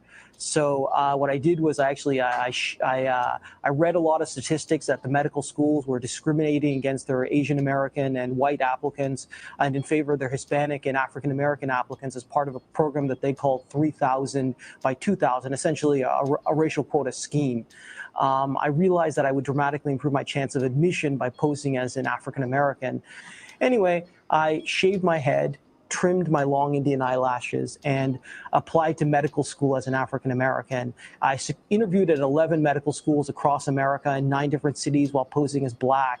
And I actually succeeded in getting into medical school at St. Louis University in Missouri.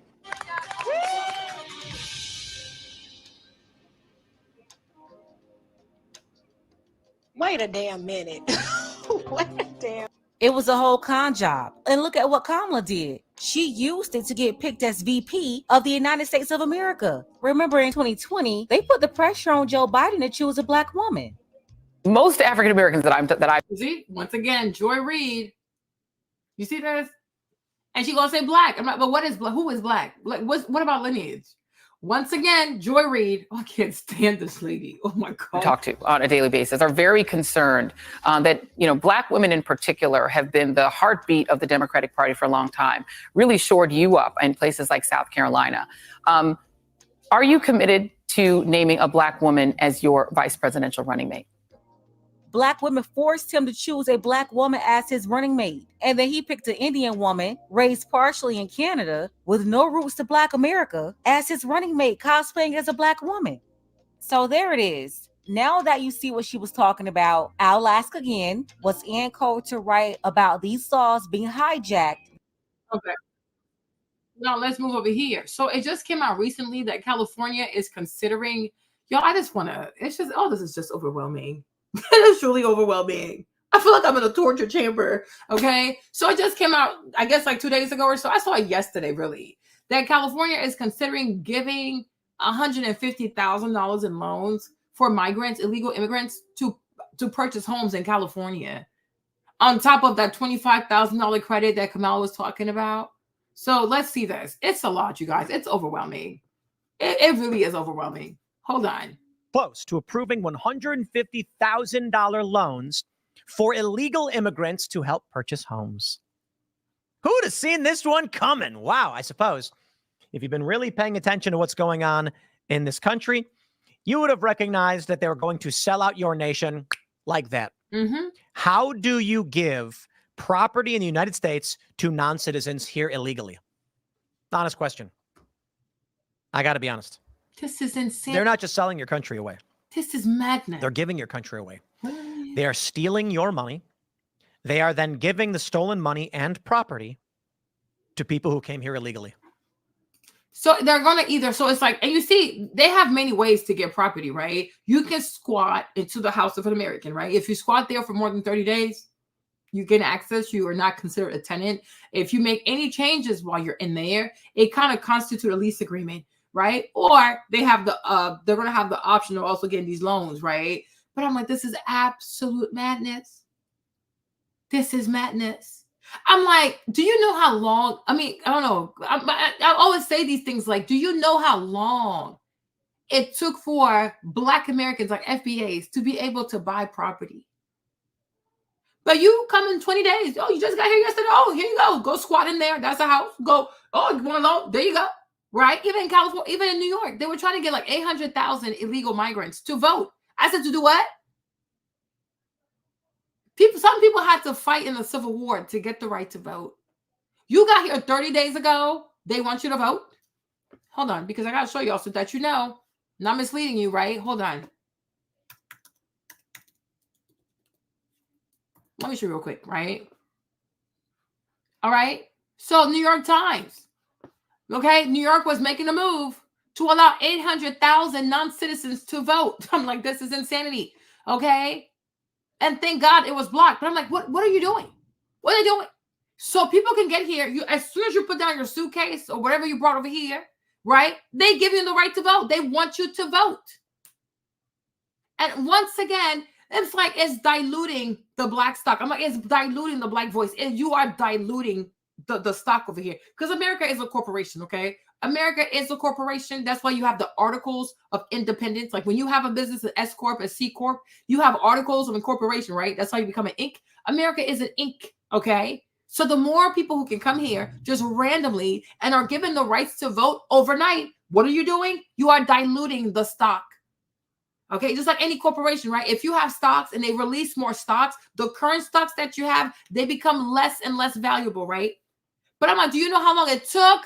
I'm like, oh my gosh. That's what you guys, I swear, like, oh my goodness. Ooh, my brain. Okay. This is why a lot of people, I get so irate.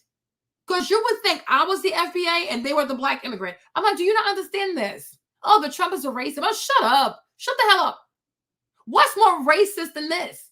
I'm like, it took slavery. Okay. Then it took Emancipation Proclamation. Then it took fighting the Civil War. When I first moved into the States, right? Because I came to America like in the 6th grade. Okay.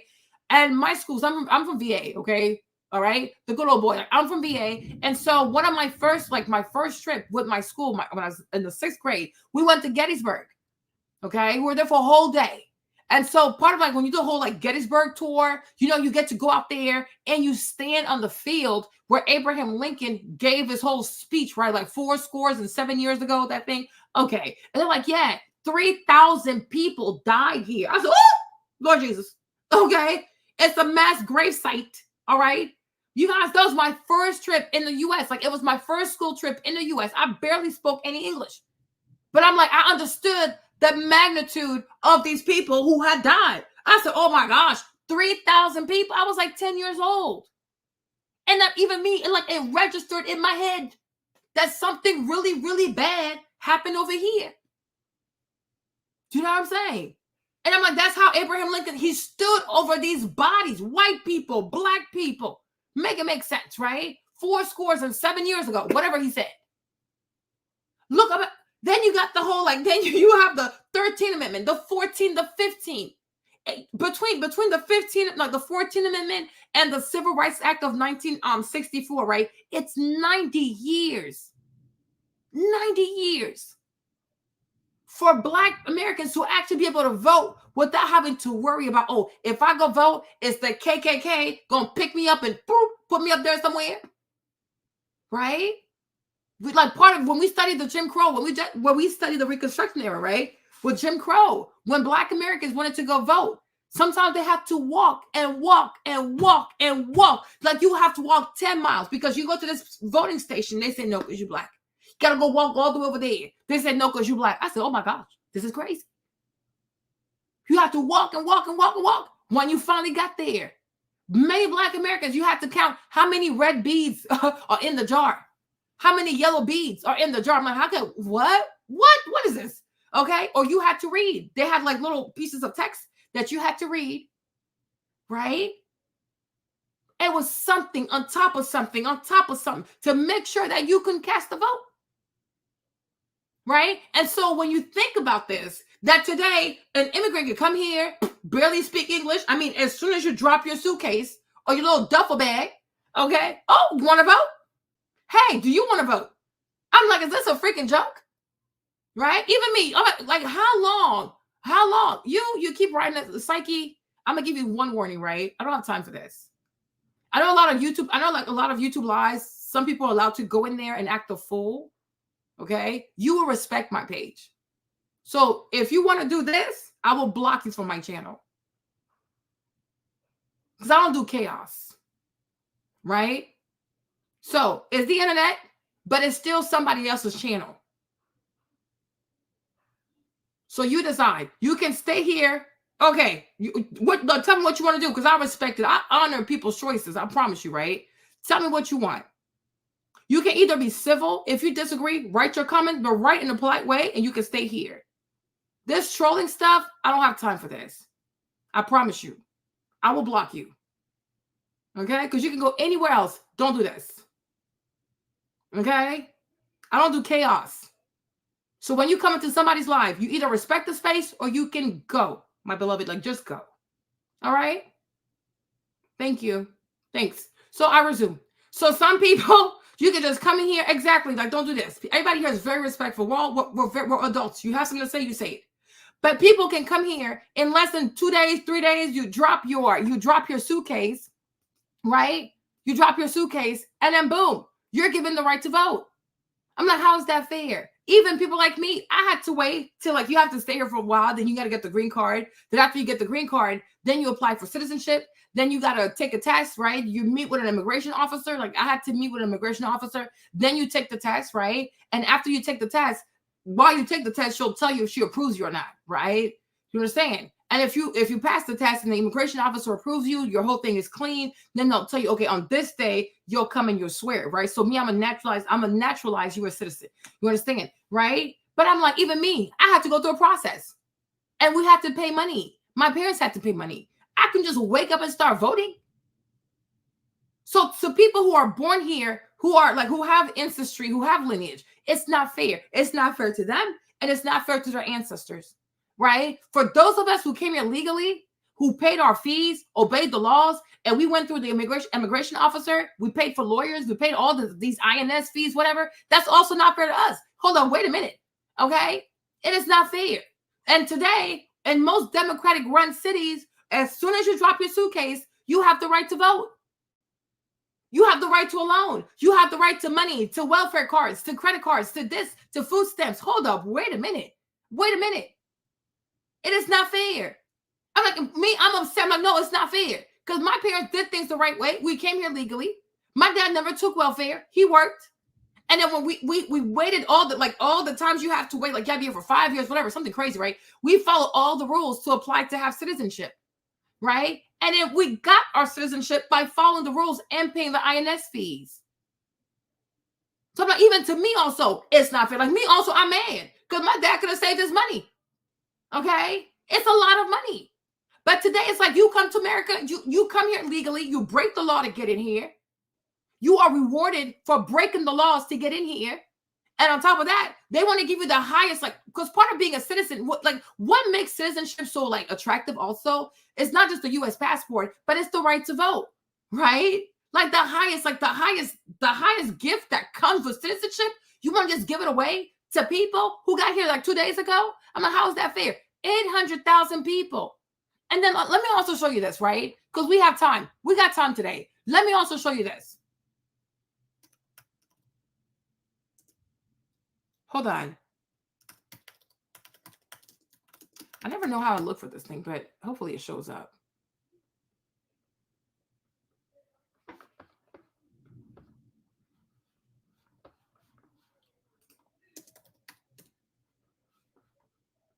Where is this map? Okay. Let me show you this, you guys, right? And I mean, I want you guys to see this.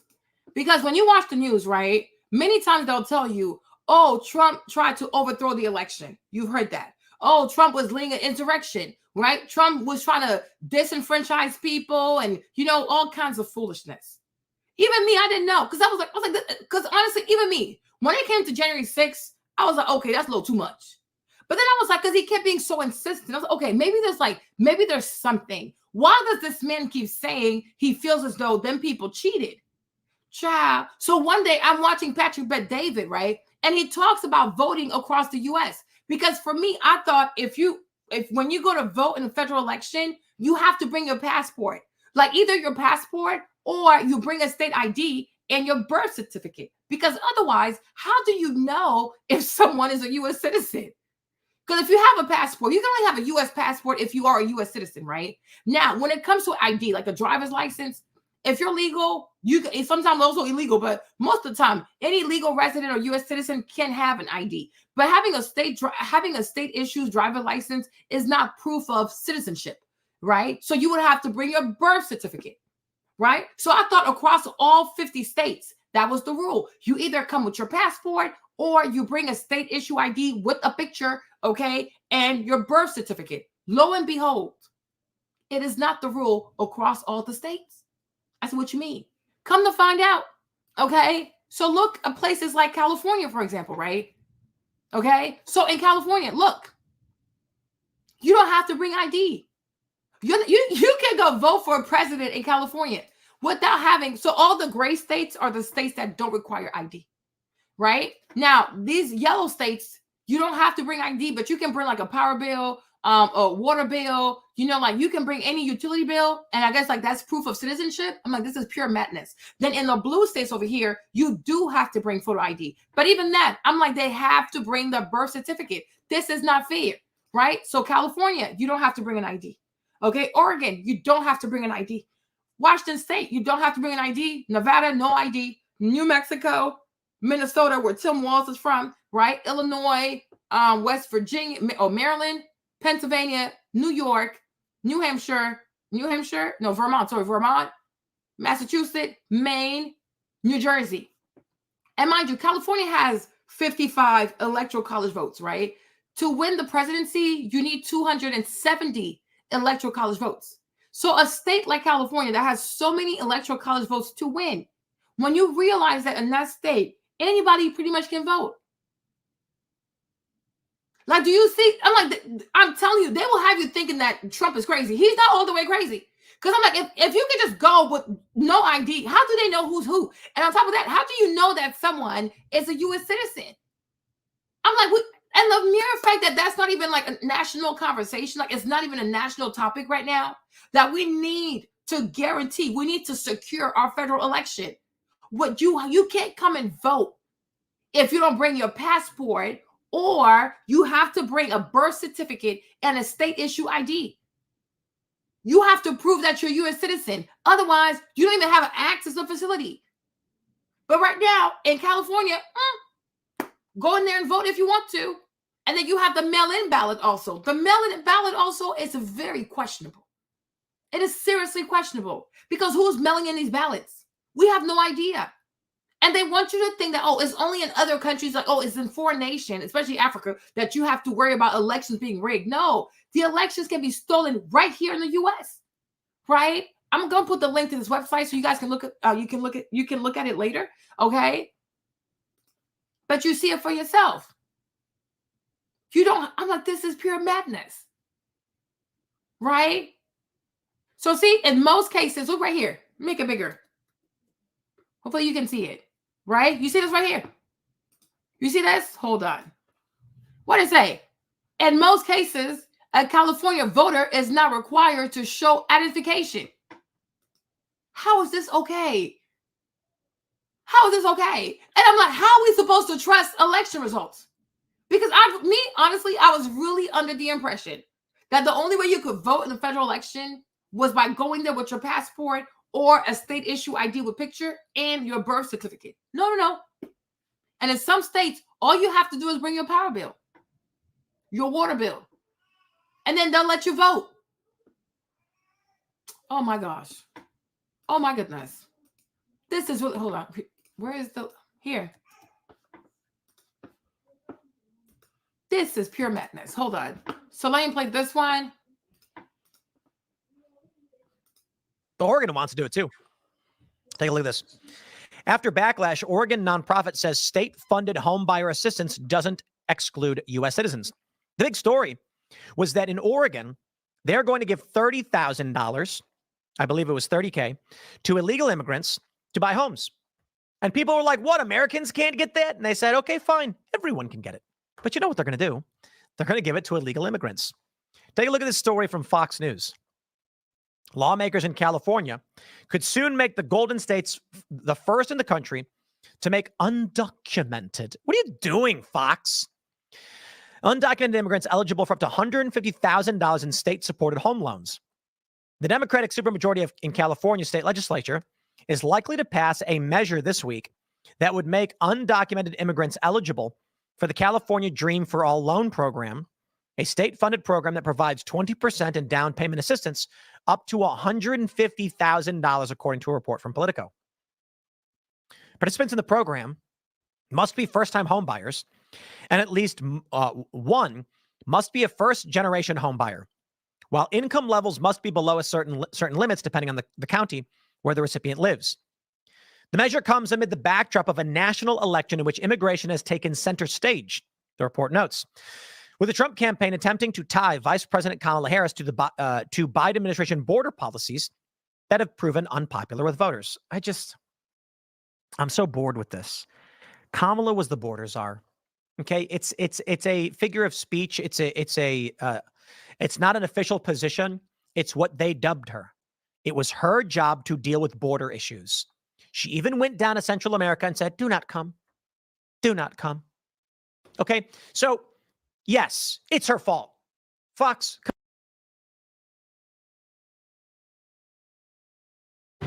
America's blessed with the greatest innovators in the world. It's our advantage, and it drives. There's growing criticism tonight over a California measure that could expand a taxpayer-funded program on home ownership. The proposal would allow illegal immigrants to become eligible to receive interest-free loans on homes. Here's national correspondent William Lajeunesse. We will end America's housing shortage. By doing that, Vice President Kamala Harris hopes to make housing more affordable. In California, fellow Democrats are trying, not just for U.S. citizens, but illegal immigrants. The social and economic benefits of homeownership should be accessible to everyone, regardless of immigration status. Initially, only low-income citizens or legal residents were eligible for the taxpayer subsidy. But last week, Democrats overrode Republican opposition, changing the law to say, quote, an applicant who meets the requirements for a loan under the Home Purchase Assistance Program shall not be disqualified by the agency solely based on the applicant's immigration status. It's taking money away from people that are here in California legally. The lottery program provides some first-time buyers with zero-interest loans up to 20%. That's up to $150,000 in cash to use for down payment and closing costs. So far this year, the state paid out $255 million to roughly 2,000 buyers. TLA is proud to sponsor AB 1840. The bill's sponsor is a Latino advocacy group with close ties to Harris, who gave Chirla her first meeting after becoming senator in 2016. The group also supports her presidential run. What the rest of America needs to be worried about is the Kamala Harris-Walz administration taking these crazy California ideas and nationalizing them and taking them to the rest of the country. The state is repaid when the home is sold, plus a small percentage of any appreciation. Analysts expect the bill to pass the legislature this week. No word on if Governor Newsom will sign it. All right, guys, so we got to talk about the radical woke Democrats in California giving order.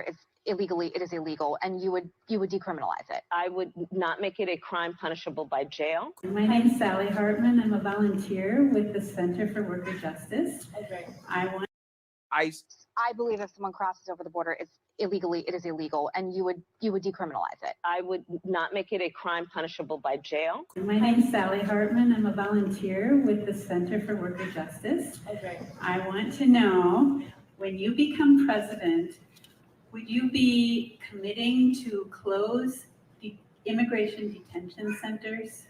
Absolutely, on day one. On day one. And thank you. Ku Klux Klan, the KKK. Well, the Klan was what we would call today. Y'all, please listen to how stupid this lady is. Please listen to how stupid this lady is. Okay, now and then you understand why she's hiding. A domestic terrorist group. Why? Why would we call them domestic terrorist group? Because they tried to use fear and force to change political environment. And what was the motivation for the use of fear and It was force? based on race and ethnicity. Right. Are you aware of the perception of many about how the power and the discretion at ICE is being used to enforce the laws? And do you see any parallels? I do not see any parallels between I'm sworn talking about perception. officers and agents. I'm talking about perception. I do not see a parallel between what is constitutionally mandated as it relates to enforcing the law. Are you aware protecting that there's a people's rights. perception? I see no. Are you aware that there's a that perception? puts ICE in the same category as the KKK? Is that what you're asking me? No, I'm very specific about what I'm asking you. Are you aware of a perception that the way that the discretion I see no parallel. I'm not finished. I see none. I'm not finished. I'm not finished. Are you aware that there's a perception that ICE is administering its power in a way that is causing fear and intimidation, particularly among immigrants and specifically among immigrants coming from Mexico and Central America? Are you aware of that perception? I do not see a parallel between the power and the authority that ICE has to do its job and the agents and officers who do it professionally and excellently with lots of compassion. Sir, how can you be the head of an agency and be unaware? And it is harmful in terms of leading those who are innocent people arriving at our border, fleeing harm. It is harmful to them. Ku Klux Klan. Ku Klux. She also wants to give illegals free health care, subsidized and paid for by us. Must be addressed. The bill also says, quote, every individual who is a resident of the United States is entitled to benefits for healthcare services under this act. Not every individual who's a citizen, but every individual who's a resident. Mhm. So you support giving universal healthcare, Medicare for all, to people who are in this country illegally? Let me just be very clear about this. I am opposed to any policy that would deny in our country any human being from access to public safety, public education, or public health, period. Right. They are actively giving taxpayer dollars to illegals in these liberal cities, in these states across the country. California is going as far as to also help illegals buy houses, okay, as a part of their program to help first-time home buyers actually get a house. They are giving away free money, taxpayer money, upwards of what I think $125,000 or something like that, which may not be that much in California, but I feel like it would be a lot in North Carolina or other parts of the country. But anyways, yeah, they're giving this money away, and illegal immigrants apparently are included, right? They're eligible to get the funds. Take a look. In the meantime, illegal immigrants in California now one step closer to receiving state funds that they could use for a down payment on a home. Senior national correspondent William LaJeunesse reports. Hi, William. Well, Martha, the bill just passed the state Senate. Now goes back to the Assembly, where Democrats have a supermajority, and aides tell me it is likely to pass. The bill makes illegal migrants eligible for $150,000 to buy a new home. Lawmakers created the program so citizens and legal residents could afford to live here. But last week, Democrats changed the law to say this: an applicant who meets requirements for the loan assistance program shall not be disqualified solely based on the applicant's immigration status. The social and economic benefits of homeownership should be accessible to everyone, regardless of immigration status. So the program provides first-time buyers with a zero-interest loan up to 20% of the home's purchase price. So that's up to $150,000 cash up front for a down payment and closing costs. This year, this $255 million program sold out in 11 hours, requiring a lottery. 18,000 applied, 2,000 got loans. And when a home sells, the state is repaid with a small percentage of any appreciation. The bill is sponsored by a prominent Latino rights group with close ties to Vice President Harris. What the rest of the America needs to be worried about is the Kamala Harris-Walz administration taking these crazy California ideas and nationalizing them and taking them to the rest of the country. The country can't afford to buy illegal immigrants' homes. Well, this bill does have a lot of Democratic support. The question is, does Governor Newsom sign it? If it passes, smart money in Sacramento tells me he does. Yeah, so you see that, you heard that. Now, the reason why this conversation is important is because Kamala Harris has proposed a similar policy to help people buy homes for the first time, which I don't think is actually a good economic policy, but this is what she's putting out there, right? Free money for everybody, okay? Including if you want to buy a home. Now, it's funny because if you actually read the wording of what she's saying, which again is very vague, we really don't know exactly what the policy is because again, she hasn't really put out any policy, but she's saying that she wants to give first-time homeowners or first-generation homeowners $25,000 to buy a house, right? Federal assistance to buy a house. Now, she did not specify that, hey, only American citizens are eligible for this subsidy. Well, that was done on purpose, okay? Because Kamala Harris definitely is intending on illegal immigrants taking advantage of this, right? This is what she wants, right? She definitely will allow illegal immigrants to get taxpayer funding to buy houses. This is the exact same thing that they're doing in California. They're giving illegals money across this country in these liberal cities. So why would anybody expect Kamala Harris to be any different on this? And please do not let Kamala Harris fool you as she flip-flops on her extreme positions, because now all of a sudden Kamala Harris is pro border wall, right? She wants you to think that she's going to be strong on illegal immigration. Vice President Kamala Harris is flip-flopping on the border. That's the headline of an Axios story that blew up online. If elected, Harris has vowed to spend hundreds of millions of dollars on building a wall along the southern border. I wonder where she got that idea. The wall was something she once called, quote, un-American when Trump was in office. She also called the wall a vanity project for Trump. Let's watch. This issue is about a vanity project for this president. Right.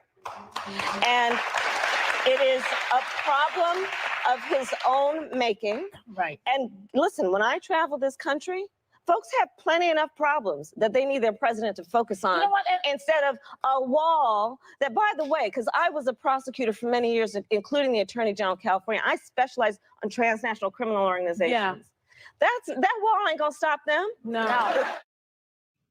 And here's another example from her 2019 CNN town hall. Let's watch.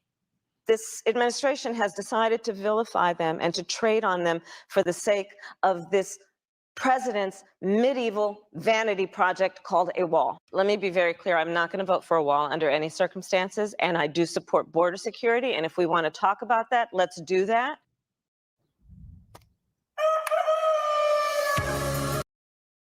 each other about online, and that is the $25,000 down payment for first-time home buyers. So that's the one I do want to focus on, especially since it was not too long ago that I was a first-time home buyer. So I'm very familiar with the home buying process, and I want to also get to the core issue of what is missed from this discussion. So first and foremost, I am not against helping people purchase a home.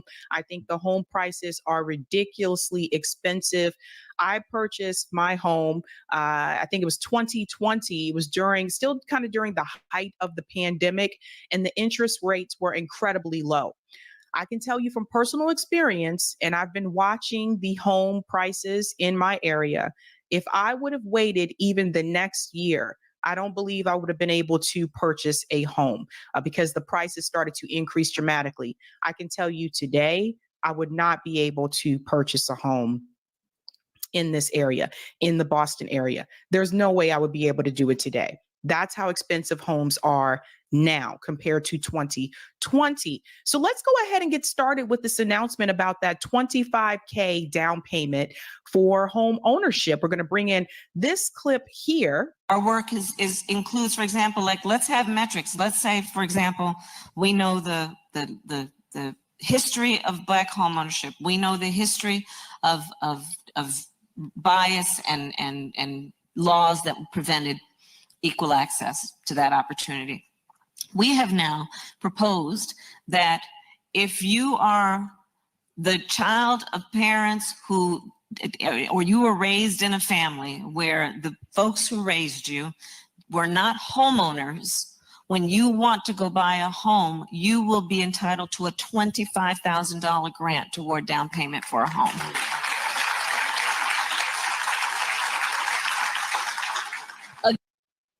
So notice there's a lot of applause there. A lot of people like D.L. Hughley and Roland Martin are really excited about this. But some of us that are a part of not just the Black community, but people that are what we would call the working poor, not the middle class, have been very skeptical about this particular policy. And I'll get into that in just a little bit. But I did notice when she started talking about this, she seemed a little nervous when she started talking about the inequities that we have in this country. That was just something that I noticed. Let me let her continue here. Again, acknowledging the realities of it all. If your parents owned a home and then you as their child say, I want to go buy, then your parents will likely have the opportunity and ability to say, honey, you don't have to go take out that big loan. I'm going to take some equity out of my home to help you with that down payment. So that is one of the problems, that misconception there, that if your parents previously owned a home, that they have the ability to take out equity on their current home to help you with the down payment on your home. And you know what I thought about? I thought about the 2008 housing crisis. I thought about all of the people that lost their homes during the 2008 housing crisis. Now, what if you are one of those people that either lost your home in 2008 because of predatory lending? We all remember what was happening there during the housing crisis. What if you were one of those people that did own a home, but you lost it because you fell prey to those predatory lenders? As we all know, Barack Obama. And even me, I'm going to say this, right?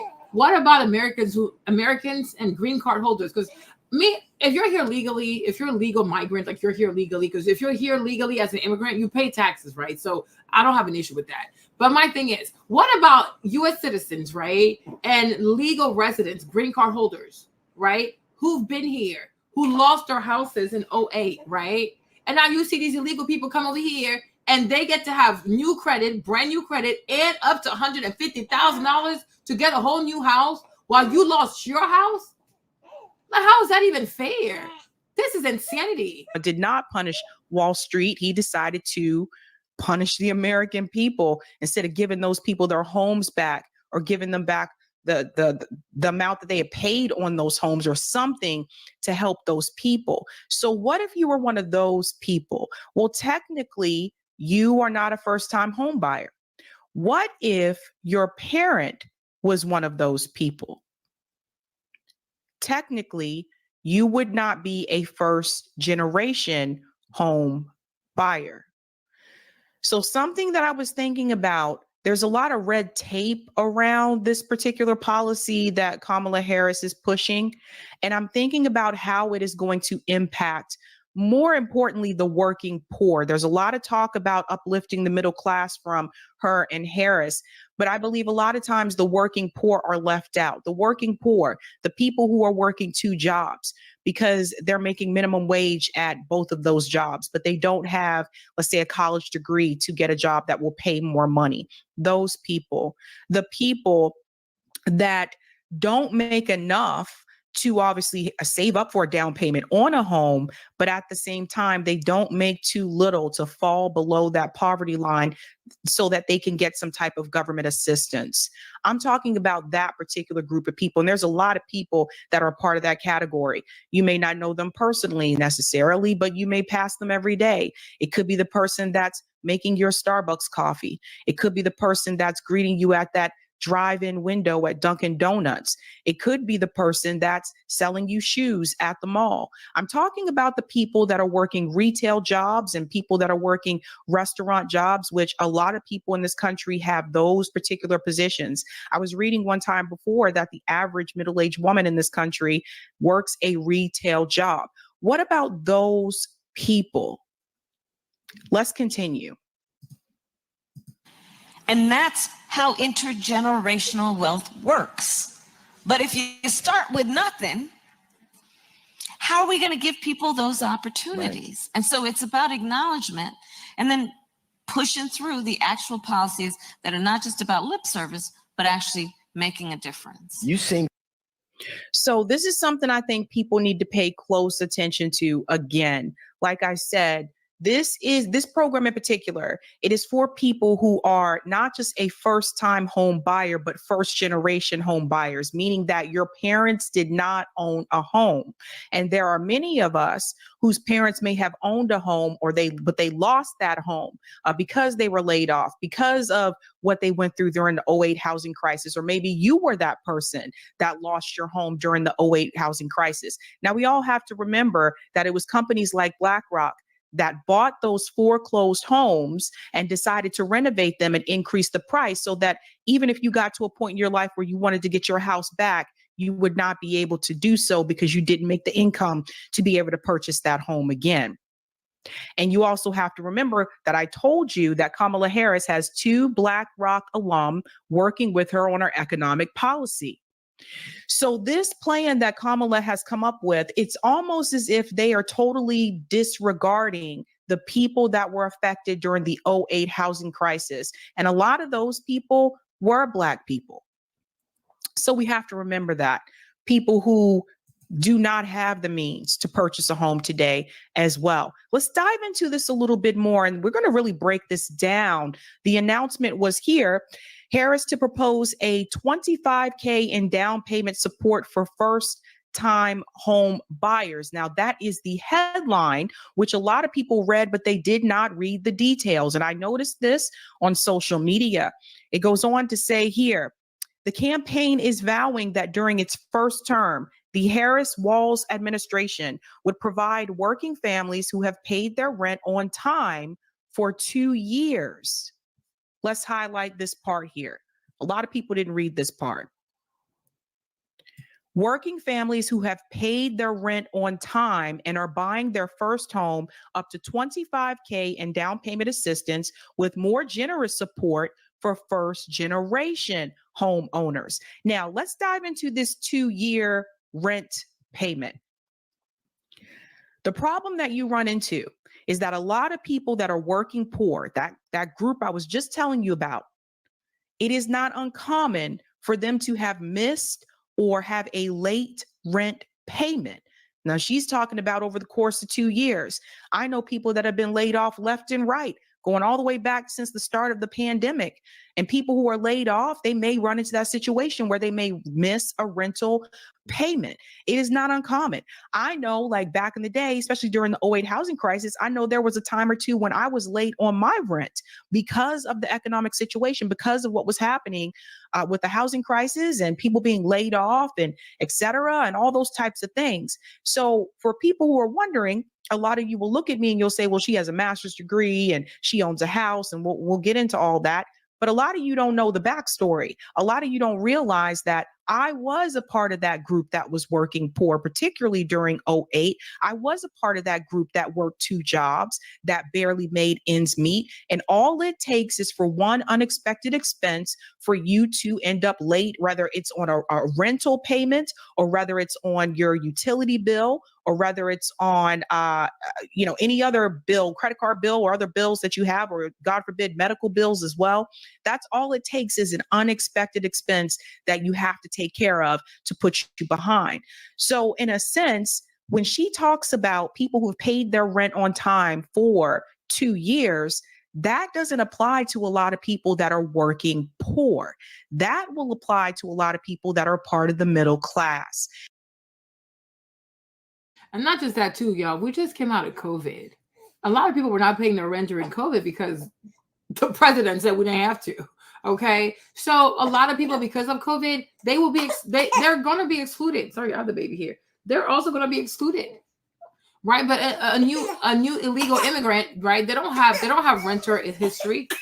Sorry, you guys, I have the baby here. Okay, but new illegal immigrants, they don't have renters. They don't have renters history, so you can't use that against them because they're illegals. They don't have history.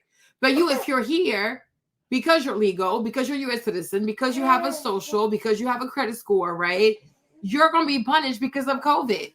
And the fact that a lot of people did not pay their rent or their mortgage for 2 years because of what happened.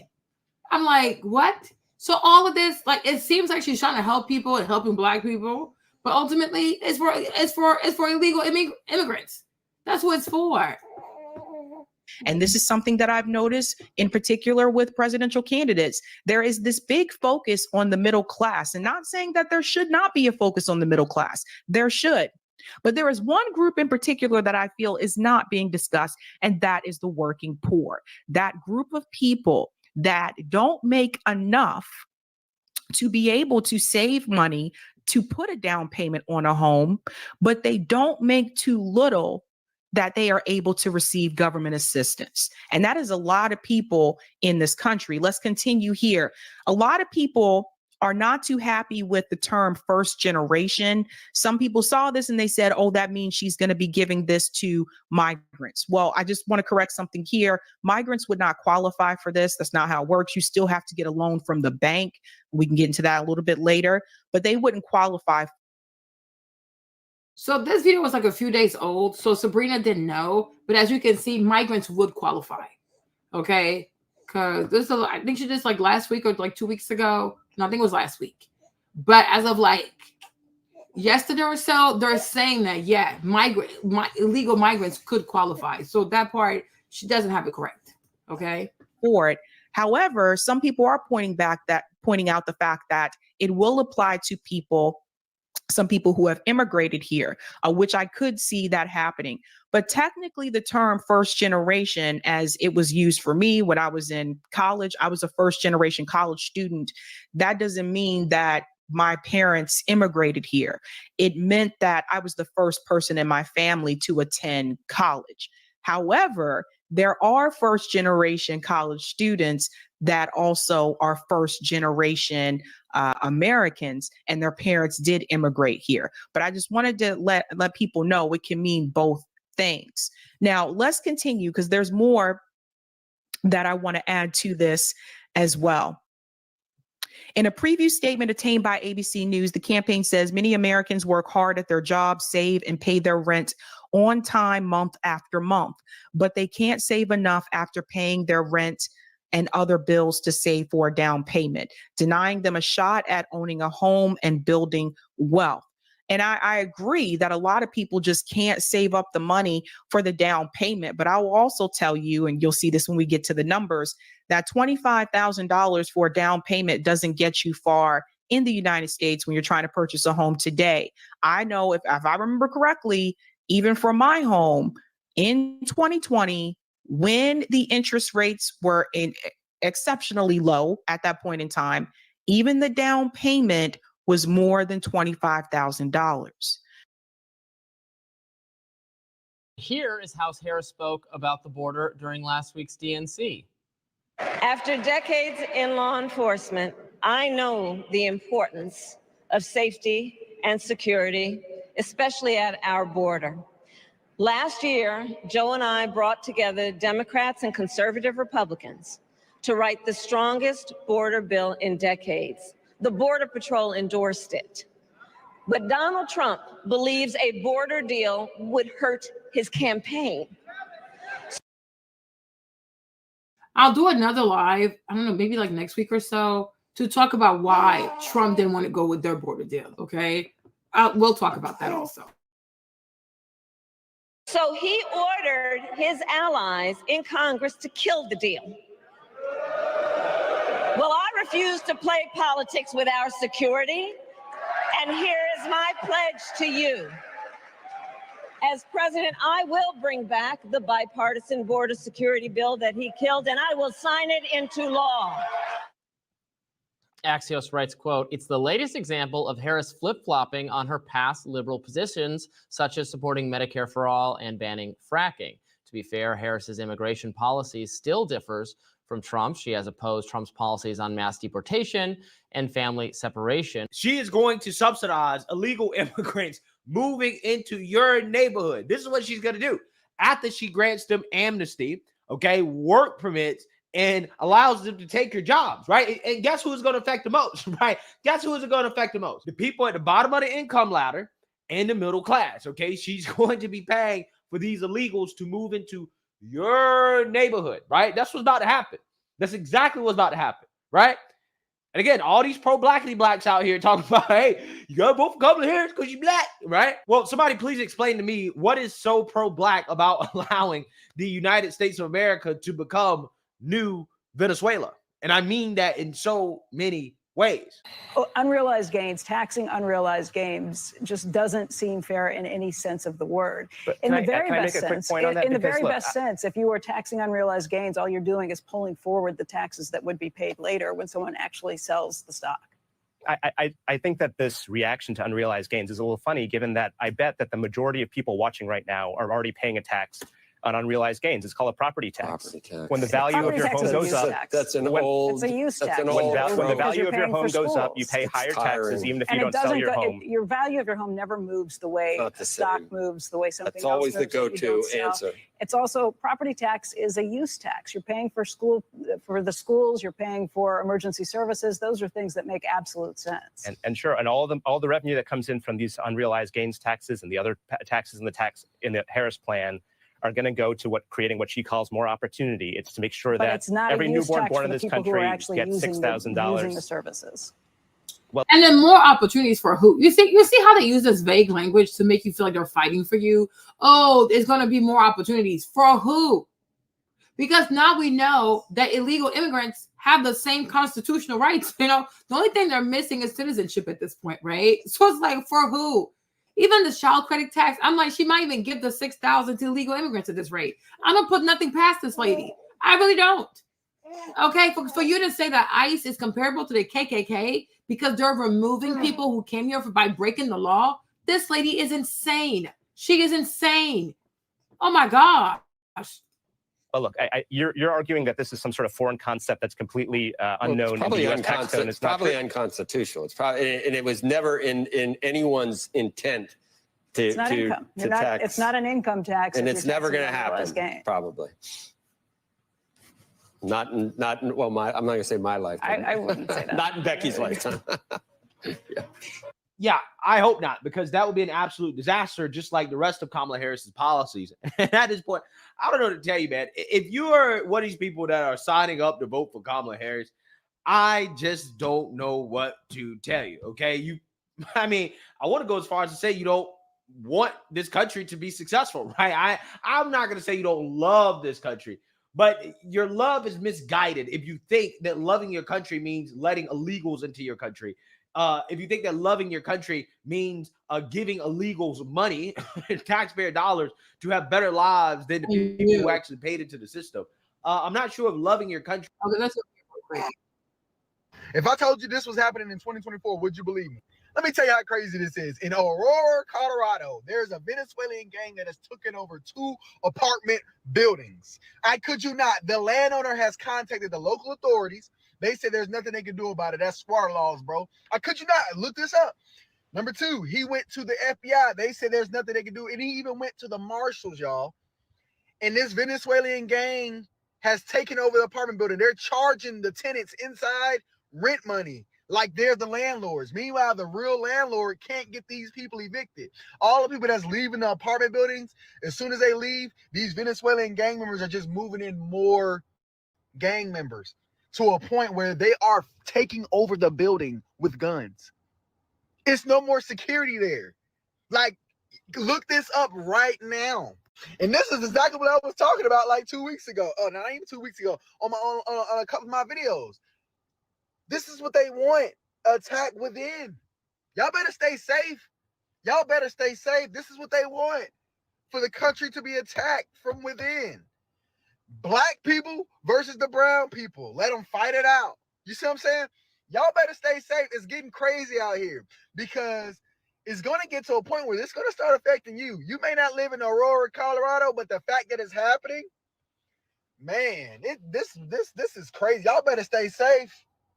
Man. I've been seeing videos about the same.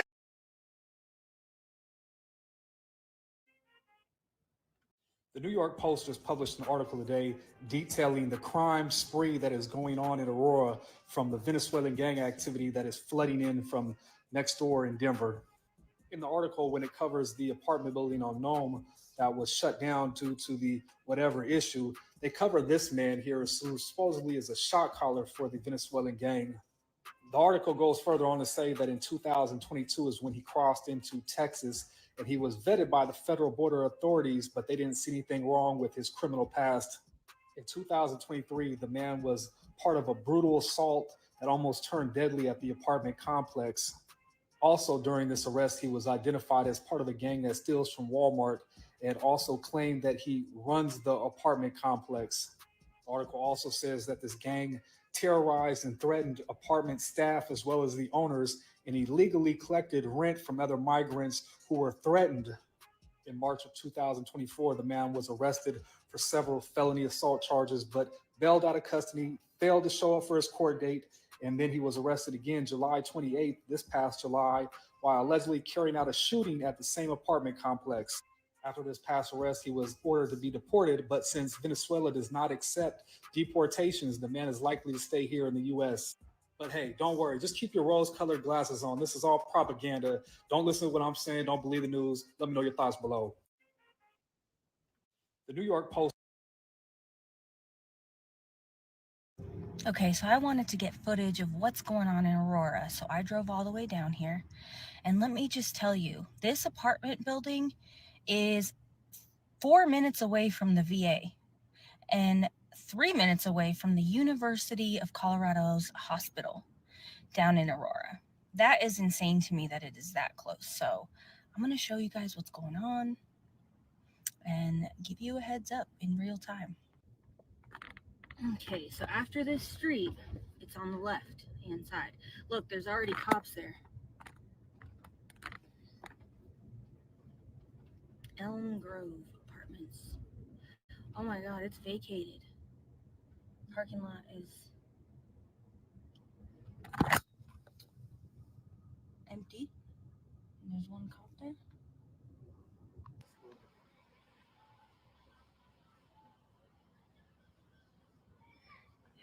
There was all kinds of shit here happening. One of the locals told me that the cops finally did put up this fence and kick everybody out, but that the gang was threatening to kill everybody if they didn't pay them a certain amount for their protection. And so that's all the information I have as of now. This place is abandoned, and it looks like either cops or security guards are on the other side securing the inside of the parking lot. So that's your update. So in today's news in Aurora, there you go.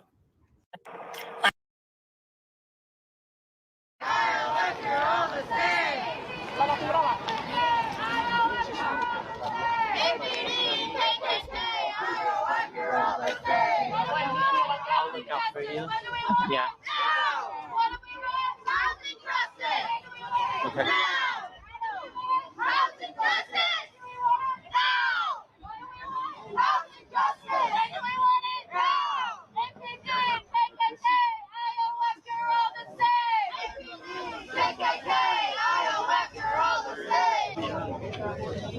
Sí, estoy por como la Peoria y Colfax, pero ahorita te mandé la ubicación. No, ahorita te la mando. Okay. I'm so scared for my life.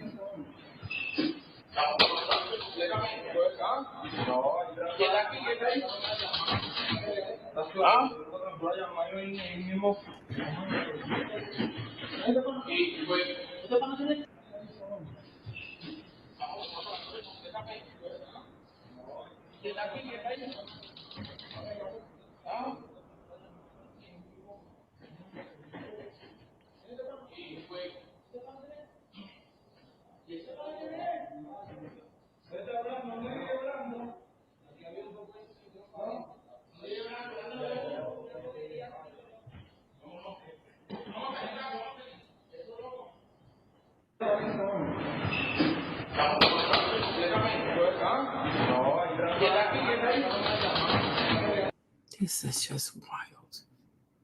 It's over.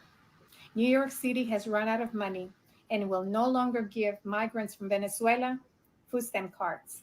The program began because thousands of pounds of food ended up in the trash can because Venezuelans said that this food was not culturally acceptable to them and that they could not see themselves eating American food. Therefore, they threw it in the trash. Approximately 3,000 migrants received these food stamps cards that allow them to purchase foods and anything that they needed. But the mayor has said that he's out of money. There's no more funds to fund the program that has been giving 3,000 migrants from Venezuela a food stamp card. And so it begins, because these people without food stamp cards, without hotel rooms, crime is about to hit the ceiling. We already seen it. New York crime is to the roof, especially done by these migrants who a lot of them belong to gang membership of El Tren de Aragua. The program was unsustainable. 3,000 Venezuelan migrants receiving food stamps for how long? Hotel rooms for how long? What were you trying to accomplish by providing this program? Because the more you give to people, the less they're going to do for themselves. The mayor of New York has been criticized because how dare he discontinues the program for the migrants from Venezuela? How dare he doesn't provide them with unlimited access to free food and free shelter? The rest of immigrants like myself, they lived in the same building as Jocelyn. They saw her leave her apartment, followed her to the corner store, pretended to not find an address, and lured her out of the corner store. The next day, all of them are sitting watching the news, and these two animals see themselves on TV, and their two roommates are looking at each other like, what do we do now? They're looking for these two in connection to this young woman's disappearance. Forget that. One of these animals asked his boss for money because he needs to get away. He needs to get out of Dodge. And he tells his boss, I have done something bad. Something bad? No, running a red light might be something bad. You took a life. The problem with these criminals is that they have done it before. This is not their first rodeo. They've done it before. And the reason I know they've done it before is because when you've done a crime, doing it again, it's not that big of a deal. So that's why he said to his boss, I've done something bad and I need to get out of town. Because anyone else that has committed capital murder would not call it, I've done something bad.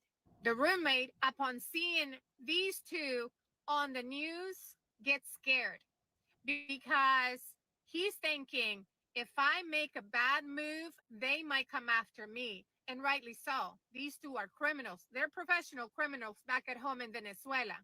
So the roommate sends a text message to a cousin. I think my roommates may be connected to the disappearance of that child. The cousin says, call the police. The police takes him to headquarters for interrogation. Rangel Martinez, he chops off his beard thinking that that's going to make him look so different than what he was before he took this young woman's life. Now that we know that she was SA, this case qualifies for capital murder and it qualifies for the death penalty. The family of Jocelyn Nungaray does not want them to be put to death. They want them to have life without parole. But I think that what she's thinking is that these two are going to be put to death right away. It's going to take years for these two. First of all, the trial. I don't understand the justice system sometimes, because why do we have to try them? We have enough evidence. Why? And we know what happens. These two are going to go to trial. They're going to be put to death row, and then they're going to appeal after appeal after appeal. And until they run out of appeals, then you get that 12 o'clock phone call from the governor that says, no, go ahead with the execution. Until then, meantime, we're talking 10, 20 years from now. What I need you to understand is this. These two have done it before. This is not their first rodeo. These are career criminals. One of them had an ankle bracelet when he crossed the border to the U.S. He was already a criminal before he stepped foot in the U.S. They lived in the same building. Disturbing new details about the death of 12-year-old Jocelyn Nungaray. 2 Venezuelan nationals are charged with murdering the young girl and dumping her body in a North Houston bayou. Stephen Goen has been going through a new search warrant we obtained tonight. Stephen, what have you learned? Police actually filed this search warrant in an effort to get more information about one of these suspects' cell phone records. But there was additional information that may give us a better understanding of what happened the night Jocelyn Nungaray was killed. We have to warn you, some of the details here are graphic. This 13-page search warrant describes the contrasting interviews that Franklin Pena and Johan Martinez Rangel had with Houston police in the hours following their arrest on June 20th. Just a few days earlier, on June 16th, the 2 men charged in the killing of 12-year-old Jocelyn Nungaray spent hours at an Ojos Locos sports cantina in North Houston before they met Jocelyn at the 7-Eleven on Rankin Road, according to police. According to the court documents, they asked her for directions, and the 3 of them left together. When speaking to detectives after his arrest, Pena said that he kissed Jocelyn on the lips after they walked away from that 7-Eleven. But in that same interview, he denied touching her and describes how his co-defendant allegedly killed Jocelyn. He stated that Martinez Rangel wrapped his arms around Jocelyn's neck and guided her underneath this bridge on Rankin, where he took off her pants and climbed on top of her. The search warrant states that Pena told him to stop, but he replied, quote, "I have to finish what I started." He told police Martinez Rangel later strangled Jocelyn to death and then tied up her hands and feet. That interview, starkly different from that of the second suspect. According to the warrant, Martinez Rangel initially distanced himself from the murder and claimed that Pena was solely responsible. He later told police that he did tie up Jocelyn's hands and feet, but he said he told Pena to throw her body into the bayou because he thought it would get rid of DNA evidence. Now, the search warrant also claims that both suspects had injuries on their arms when arrested. We don't know if that's because Jocelyn was fighting back. As I mentioned before, this search warrant was filed to obtain cell phone records. We are following up with Houston police to see if they found anything. At HPD headquarters tonight, Stephen Goen, KHOU 11 News. School is back, and Dick's Sporting Goods has what you need to win your year. We've got everything from clean. This morning, the second capital murder suspect charged in 12-year-old Jocelyn Nungaray's death made his first court appearance. A judge set bond for 22-year-old Johan. She was 12 years old? Jesus. I told y'all, the president of El Salvador said that these people, they do rituals and they eat babies. because the video is so long, I have to go watch the whole thing again with Carson Tucker, right? But President Bukele from El Salvador, he said they found these gangs. They eat babies in El Salvador. They eat the babies. They do rituals. I said, oh my gosh. Oh my goodness. Oh my gosh. This is overwhelming. That's why when I see people say, oh, I support her, I'm with her. And I'm like, do you not understand that this lady wants to keep the borders open? You see, y'all, I'm gonna be honest, I don't care. This is the closing the borders. Like this border problem is one of the main reasons why I support Trump. Because he was one of the first ones to say, build a wall, build a wall. Even at the airport, he said, shut down these airports. Don't let people come here from certain countries. Oh, he's a racist. Oh, he's a racist. Oh, he's a racist. Now, I'm like, even me, I thought he was a racist too, though. Okay? But like the older I've gotten and the more news I get, I'm like, oh my gosh, he was right. Close this damn, build the wall. If I could build the wall myself, I would do it. Okay? Because it's getting serious. And people are like, oh no, they're worried about abortion. Abortion? They're going to kill us and throw our bodies in a freaking bayou, sis. They are insane. I told you, I said, these people, they don't do crimes like the rest of us. It's a different type of criminals. They can you do this to a 12-year-old and then he dumps her body in water, think it's going to wash away the DNA. She was 12 years old. I told you, like the way they do crimes in their countries, they use machetes. I told y'all this. They use machetes. They put people in like these barrels. They pour acid on you. They shoot police officers in their countries. They don't care. They do not care. Like it's all over the documentaries. It's all over. They're so dangerous. My Lord. She was 12 years old. Oh, Jesus. Wow. Wow. On Martinez Rangel at $10 million. That's the same bond amount the other suspect, 26-year-old Franklin Pena, was given just yesterday. Our Rochelle Turner was inside the courtroom for both hearings. She's breaking down what happened.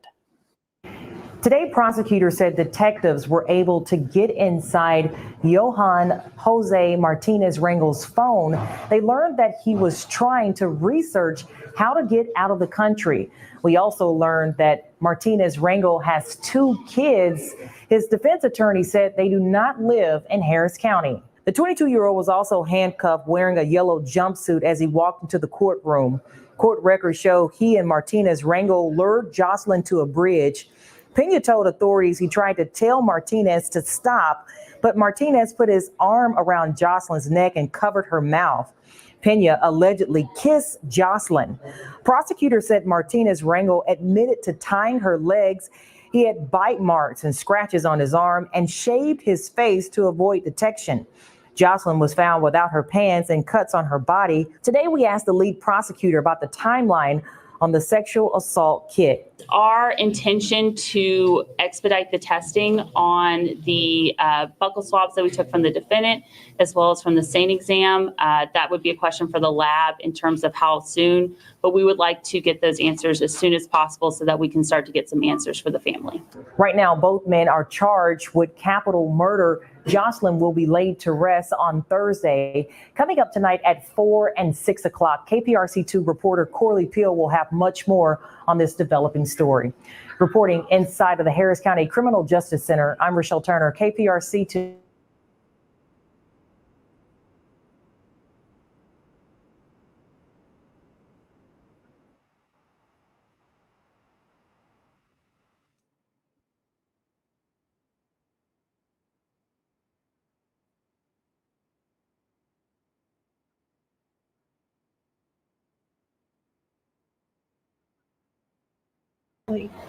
Defined in the tragic murder of Maryland mom of 5, Rachel Morin, 10 months after her body was found naked and beaten on a remote hiking trail. I just want to take this time to thank all of the law enforcement for all their hard work. They really did care about our family and my daughter, that they were going to work diligently to find the person that murdered her. And it's because of that that we have an arrest today. Police arrested Victor Martinez Hernandez, a migrant who entered the country illegally in February 2023 after reportedly murdering a young woman in El Salvador. Randolph Rice is the attorney for Rachel Morin's family, and he joins me now. Randolph, good morning to you. Thank you so much for joining us. We just heard from Rachel's mom there. How is the family doing, being left with so many questions for so long, finally getting answers, but ones that are very difficult to hear? Yeah, I mean, right now they're just incredibly relieved that they caught this man. One, because obviously that they can maybe move on or at least get to the process of the legal process in court. And secondly, that they know that he's not out there causing harm to their family or to anybody else in the country. It's also obviously a moment of happiness, I guess, in a 10-month tragic period of time in their life. While it's a little bit of happiness they've brought, they're still obviously very sad that they've lost Rachel. Catching him obviously does not bring Rachel back, but really unfortunate. Well, the suspect is accused of murdering a young woman in El Salvador before coming to the United States illegally in 2023, and then brutally beating a 9-year-old girl and her mother during a home invasion in Los Angeles before ultimately murdering Rachel. And during the press conference following this man's arrest, Hartford County Sheriff Jeffrey Gallagher had this to say. Listen here. And I want to now direct these comments to 1600 Pennsylvania Avenue and to every member in both chambers of Congress. We are 1,800 miles away here in Hartford County. We are 1,800 miles away from the southern border, and the American citizens are not. And so remember that right now, right, the White House is ran by Democrats. The House and the Congress, the House and the Senate are also run by Democrats. Okay. All right. So that's why he's saying this. Y'all can stop this mess. Not safe because of failed immigration policies. This is the second time in just 2 years that an innocent Hartford County woman has lost her life to a criminal in our country illegally. Victor Hernandez did not come here to make a better life for himself or for his family. He came here to escape the crime he committed in El Salvador. He came here and murdered Rachel. So what sort of legal action is the family planning on taking? And does the fact that the suspect is an illegal immigrant, does that factor in? Well, the family really hasn't even processed that portion of this right now. They're really trying to take in the fact that they have caught the man and that there's the next phases of this process. But the sheriff's right there. You know, this is not a Democrat or Republican problem. This is an American problem. And you would think that the Border Patrol would be able to stop people and say, hey, are you wanted for murder back in your country? If so, you can't come in here. So that's certainly a big problem. And Maryland is a long way from the southern border. So clearly it's not something just affecting the southern states. It is making its way all the way up to Maryland. And Hartford County, which is a very rural and small county, it can happen anywhere in America. And it's something that Washington really has to fix. May 20th was Rachel's 38th birthday, and that was the very day investigators uncovered the lead that led to the arrest of the suspect who murdered Rachel. That is an incredible detail. It is, and we don't know yet what that lead was. We know, obviously, that our firm has put up a $35,000 reward with a couple other individuals. We know that we had a lot of digital campaigns out there, both in English and Spanish. So right now, we really don't know what that lead is. I'm sure we'll find that out during the discovery process when more information comes out. But right now, it's just a lead that led them to this man in Tulsa, Oklahoma. And luckily, the FBI was able to grab him that night. Yeah, well, I mean, there are countless law enforcement agencies who worked this case every single day for the past 10 months. Some of them even traveled to El Salvador to find out who this person is. So incredible work done by them, but unfortunate that that work needed to take place. Randolph, thank you so much for. Okay. So now I have to also tell you this, because the way it works right now with the federal government, right? Police officers are not able to call ICE. So you see how this man, this killer, when he did what he did to the 9-year-old in California, right? They have to let you go. They can't call ICE on you, because had they detained him in California, they should have been able to call ICE. The ICE that, what's her name? Kamala Harris calls the KKK, right? The ICE people. They would have came and picked him up and shipped him right back, or they locked him up actually, because he hurt a 9-year-old. But police does not have the right, because of federal mandate. Like, they don't have the right to call ICE on illegal immigrants. So an illegal immigrant can commit a crime, right? But you can't tell ICE. So even like, and think about this too, if they were ever to file for like citizenship, whatever, they wouldn't have a case because they wouldn't have a dirty file. Let me say it that way, right? In their file, it would be blank because the police can't report to ICE. So the day you go apply for your green card or your U.S. citizenship, right, you'll have a blank case like you never broke the law in America because ICE has no case on you because they're not being called by police. Because the federal government is saying that do not call ICE on these people. Because if you call ICE, ICE has to do something, either lock them up or deport them, right? But you know, Kamala Harris does not want deportation. Because you saw earlier, she said that the ICE is acting like the Ku Klux Klan. Okay? I'm like, what? What is she talking about? Right? So I'm going to play a few videos that show like in New York City, the police, they can't do it. Otherwise, many police officers want to call ICE to come get these criminals, but they can't.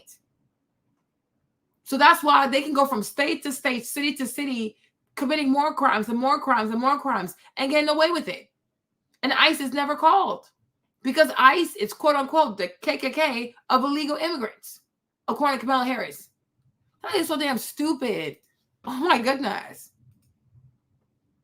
Breaking news, the Supreme Judicial Court says state or local police cannot detain illegal immigrants just because the federal government asks them to. The highest court in Massachusetts says it's a federal mandate. So that's the White House. You know what I mean? So and you see, and the whole convention, we're gonna do her whole convention. That goofy lady, I will go over her DNC acceptance speech, right? Oh, it's a vibe. She spent her whole time talking about her family, her mama being Indian, right? And don't address these issues, right? But she can do it. And she still has 70 days. Her and Joe Biden, they can do it though, okay? She's still in office. She's in the White House. This can be fixed. So like police, they can't call ICE. You cannot call ICE. A lot of these people need to have ICE call upon them, but it's a federal mandate. So if you do it, by you doing it, if a police officer wants to do it, if a police chief wants to do it, now they're in contempt. So you're breaking the law. You get me? So if an illegal immigrant goes into a house, assaults a 9-year-old, you detain him. He broke the law, right? You call ICE on him, you are also breaking the law. Now you see how sick that is? And that's what Mayor Eric Adams was trying to explain about the illegals. It's like he has to take care of them because it's a federal mandate. So if he does not, he's in contempt, so he can get sued. So it's like this is madness. So this is why he's at the beach. I'll play the video, okay? So this is why they can go from state to state. So he assaults the girl in California, the 9-year-old. Then he comes to Maryland, and he proceeds to assault this girl, and he stabs her 9 times. And that's how he got away with it because nobody could call ICE on him. Because otherwise, police should be able to call ICE. ICE comes in and they pick these people up. So either you deport them. If it's not a violent crime, I guess you send them back. If it's violent, they have to go to ICE prison. But she's saying that that's KKK behavior. What? Black Americans were not here illegally. How does ICE compare to KKK? I mean, what are we even talking about? What is wrong with this lady?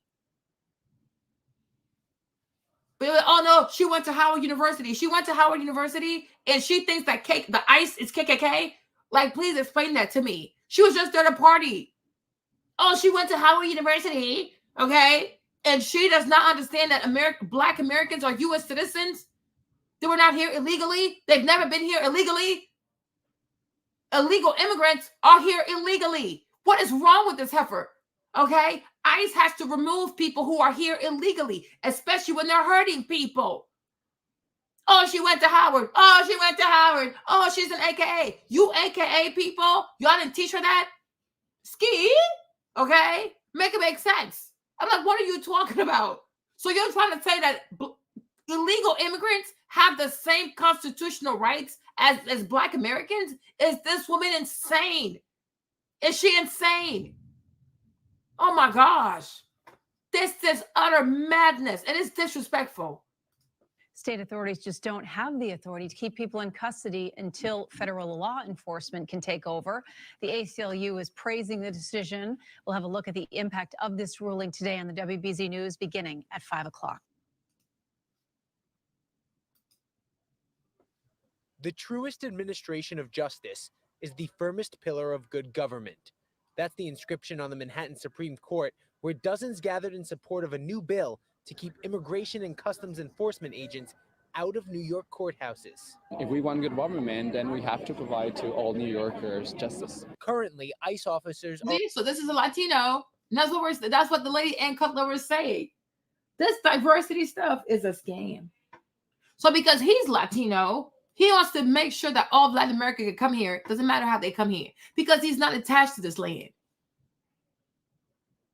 You see why lineage matters? Because when you have lineage to a land, you'll be more mindful. Like you actually care. Because like, yo, hold on, wait a minute, right? Hey, T. But when you don't have lineage, you don't care. Because for you, it's like, oh, we just came here to make money. So let all my people, mi gente, let them just come here and do whatever. Right? And that's why when this one guy was like, I forgot who left me a comment. And the person was like, oh, all immigrants should unite. I said, based on what? Based on what? Okay. So because you're an immigrant, you think you and I have the same, like, we have the same, like, what? The same fight? I don't know you. What in the world? Make it make sense. How about you think everybody that's an immigrant wants the same thing for America? I don't even know you. No, I don't care. I don't know why you came here. You don't know why I came here. What makes you think we should walk in unity because we're immigrants? Like, what the heck? No, I don't know you. But for me, it's like, yeah, I want to see ICE in the what's it called? In the courthouse, especially if we're talking about people who came here illegally and are breaking the law. Make it make sense. But I'm telling you, a lot of people have this misconception that they are entitled to immigration. Like, oh, y'all owe me immigration. You owe me a place in your country. It's like, no, immigration is a privilege. It's not a right. Because you have no lineage here. You have not invested here. Your ancestors didn't fight wars. They didn't serve, okay? You didn't build anything over here. You're not entitled. You're not owed immigration in somebody else's country. It's a privilege.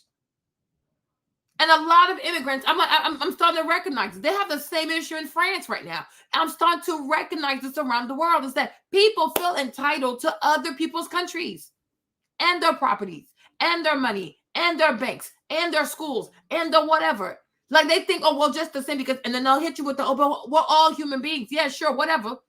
We're all human beings, but we're not all citizens. We're all human beings, but we didn't put the same equity in. We're all human beings, but we didn't invest the same amount of money. You didn't put the same amount of money and sweat that I did. No.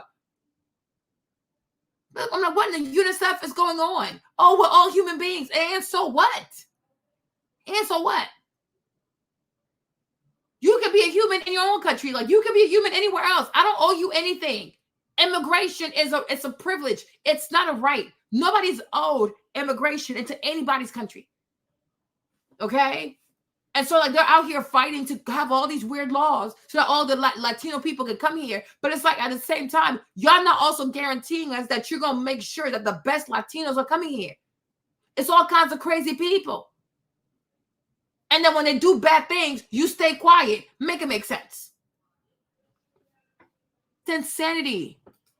Or arresting people targeted for deportation after they appear in court for unrelated matters, which is why New York Assembly member Michelle Solanges introduced the Protect Our Courts bill in Albany while a dual rally took place in Lower Manhattan. This is happening here in the city and across the state, and we're hearing from constituents all over that ICE is there, that ICE is picked up. And supporters of the bill say the tactic is becoming a regular occurrence, with more and more ICE officers appearing in courthouses around the city and state, leading to a boom in the number of immigrant arrests. Well, there has been a 1,200% increase from 2016 to 2017 of ICE operations in our courthouses. Our community members, our family members, our neighbors are being snatched away from their due process right. And it's as simple as allowing all New Yorkers to have their day in court.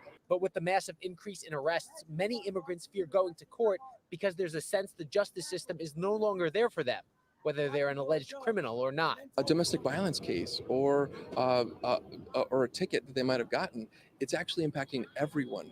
And so when people cannot come to court and see... These people are so entitled. They are so entitled. Like, it's so crazy to me.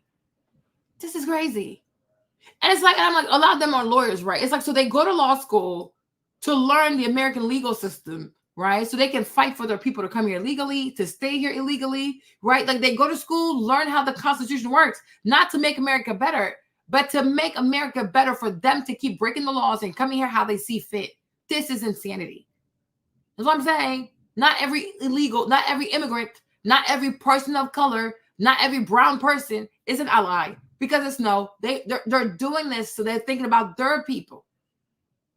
They think about their people first. They don't care how they come here. They don't care about this nation. Because I'm like, why don't you go to law school and teach your people how to immigrate here legally? Right? If you want your people to come here, help your people to come here legally. But you don't care. You don't care. Because all you want is whatever this country has to offer for you. But you're not looking as like, you know what, I'm also an American. I got to think about what's good for everybody. Not what's just good for your people. Because it's all of us. And it affects all of us. But you don't care about that though. Because we're not Latinos. So that you don't care. Right? I'm like, that is so selfish to me. I'm like, that is just so selfish to me. You have to think about other people. And for a lot of people who come here, I feel like people who come here a lot, it's just, oh, come to America, make as much money as possible because it's the land of opportunity. As if this land does not have people who are here also, whose souls matter, their lives matter, their safety matters, their tradition matters. I don't care about that. No, I'm just here because it's the land of opportunity. But what about the people who are here, people who live here? What about their safety? You don't care. It's sad. And it shows you how selfish people are. People are so selfish. They'll tell you they're immigrating because they're going through something. It's hard in their countries. But when they come here, they are so mean to the local people. They are mean. They don't care. Seek justice and present their case in front of a judge for fear that them or a family member who wants to support them are not safe. That's the beginning and the crumbling of our courts. If the bill passes, ICE officers would require a warrant or court order to make any arrests in or around New York courthouses, helping provide a little peace of mind for the accused, victims, and witnesses that everyone will have equal access to the justice system. Reporting from Lower Manhattan, Joe Masiri. It's like, it's insane. Hold on. What do I have for you? Hold on, give me a second. Let's look at this one.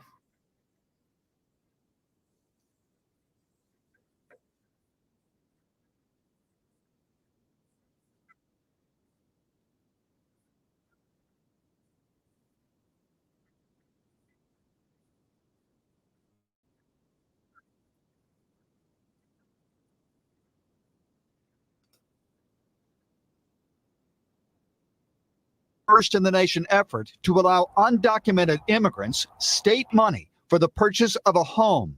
The bill's author, Assemblyman Joaquin Arambula of Fresno. The social and economic benefits of homeownership should be accessible to everyone, regardless of immigration status. For those who qualify under the California Dream for All program, the state would pay the 20% down payment for a first-time home buyer, up to $150,000. Assembly Bill 1840 would amend the program so that those in the country in violation of federal law would also be eligible. Undocumented individuals have historically been excluded from housing initiatives because of federal restrictions. Ensuring universal access by all qualified borrowers to the California Dream for All program will contribute to the overall success and vitality of California. Backlash has been swift. And now you got California trying to get homes for illegal immigrants. Are you kidding me? California Senate Minority Leader Brian Jones. Every dollar that goes to an illegal immigrant is a dollar not going to our veterans or other Californians, other legal residents or citizens that also qualify for that money. This isn't an unlimited bucket of money that the state has available for these homebuyer programs. Evan Simon has been covering the vote for the political website California Globe. He says passage of the bill is nearly assured. There's enough progressive Democrats right now in Sacramento who will get it passed. That's what. What did he say? Progressive what? Progressive Democrats. You see? When I tell you people, like when I tell you people are black people are slowly going to become Republicans, y'all don't hear me. He said, right? He said it's progressive Democrats who are behind this mess, right? Meanwhile, you have so many Black Americans in California who've lost their land. They've lost family land. They've lost so much, right? Nobody cares about them in their dream for all. Nobody cares. But for illegal immigrants, you see how they bend over backwards? Even recently, she had a special event for like Latinos in LA, and like they went to Soul Cycle and things like that. I'll see if I can post that up, right? But he said we have enough progressive Democrats. These are Democrats doing this. The party that's all for all people. We care about Black people. This is the party. These people are insane. They are truly insane. Way all eyes are on Newsom. Governor Gavin Newsom has not said if he will sign the bill, which could complicate the party's messaging this election year on the volatile immigration issue. Democratic presidential nominee Kamala Harris has endorsed funding for the border wall. She's also backed a modest federal home down payment grant, but one that excludes undocumented immigrants. Donald Trump has already condemned the California legislation. So if this comes up during a debate, say the debate next month, that it can be a talking point for sure. The staff for Assemblyman Arambula said the author who is the author of the bill said that he is not giving interviews currently, at least until the vote will be taken, possibly by this weekend. Supporters of the measure point out that only those with a taxpayer ID and a Social Security number would be eligible, meaning only those who are undocumented and have been here for years, most probably working, would be eligible for the program. I'm Conan Nolan. Building your online business? And while all this is going on, right? You see how they've been distracting Black people with Project 2025? You see how evil these people are? So you see, Democrats up to all this, right? And the whole time, when you see most Black people on social media, what they talk about? Project 2025. And I told y'all, if it was too easy to find, if it was too easy to read, if it was way accessible and it was free, it was right there. It's a distraction, right? Because if somebody really has a plan against you, they're not going to make it easy for you to find, right? I told y'all. I said, if somebody really wants to hurt you, they going to put it up right there on the website. It's on Google. It's free. No password. You don't pay no money. It's just right there. You see how easily people fall for stuff, right? And I told you, if they're giving you Project 2025, there's something else you need to be looking for, right? Because that's how you know. If you ever study magicians, like if you ever, like, because I used to be into like David Copperfield. I used to love David Copperfield, okay? But one thing about being a good magician is to have people look one way when the real thing is happening somewhere else. That's why you don't see the trick. That's why it's called a magic trick, right? Otherwise, these so-called magic tricks can actually be explained. But because you're looking at the wrong thing, they have you looking over here when you should be looking over here, right? So it happens so fast, you don't see it. Oh my gosh, it's a cool magic trick. No. Every little trick can be explained. The only thing is, it's your attention. You're looking in the wrong direction. And you're so sure that you are looking where you're supposed to look. And that's what a great magician does. He commands your attention somewhere really, really specific while he does all his shenanigans somewhere else, right? I told y'all. I said this Project 2025, it is nothing more than a distraction. The fact that it's right there on Google, it's been there for over 2 years. It's not hidden. It is free. No password, nothing. It's right there, right? I said it's bizarre. Because if somebody really wants to hurt you, they're not going to tell you where it is. They're not going to tell you where to look. So while most Black people are consumed with Project 2025, here's everything that's unfolding in the back. That's the real project, right? Immigrants coming here and do all kinds of foolishness. The money, the houses, the credit, right? The squatting, all the stuff, the killing. They're not talking about any of that because they're telling you Project 2025. But even they themselves know it's fugazi. But it's enough to have you consumed. It's enough to have you hysterical. It's enough to hold your attention until the clock runs out. See, they need the clock to run out until November 4th, right? So everything and anything they can do to hold your attention on something that doesn't really matter and to allow time to go by until she can get away with this for November 4th. That's all they want. Give them something that can preoccupy their time. Give them something that can make them paranoid. Give them something that can like sustain enough hysteria. Because as long as they are hysterical, as long as they're panicking, as long as they're obsessed with this one document, on the back end, we can do whatever we want. Right? And that's why the whole DNC thing was all about vibes. They mentioned Trump's name like 450 times, right? They talked about Project 2025. So that way, if you're focused for Trump, if you are hyper paranoid of Project 2025, you're not going to ask them questions. They don't want you to ask questions, right? Because what they have in store for you is going to creep up upon you and just take over. I told you that. I'm like, it's just too easy. Right? I'm like, it's the same thing. When you watch a murder mystery, like Murder, She Wrote, Columbo, I don't know what else out there, right? On like, you know, any murder mystery, right? Notice how when the movie starts, they always make it so easy to feel like, oh, the first person you see could have done it. Right? But after a while, when you become really familiar with murder mysteries, you know nothing is as it seems. Whoever is too easy of a suspect most likely didn't do it. Right?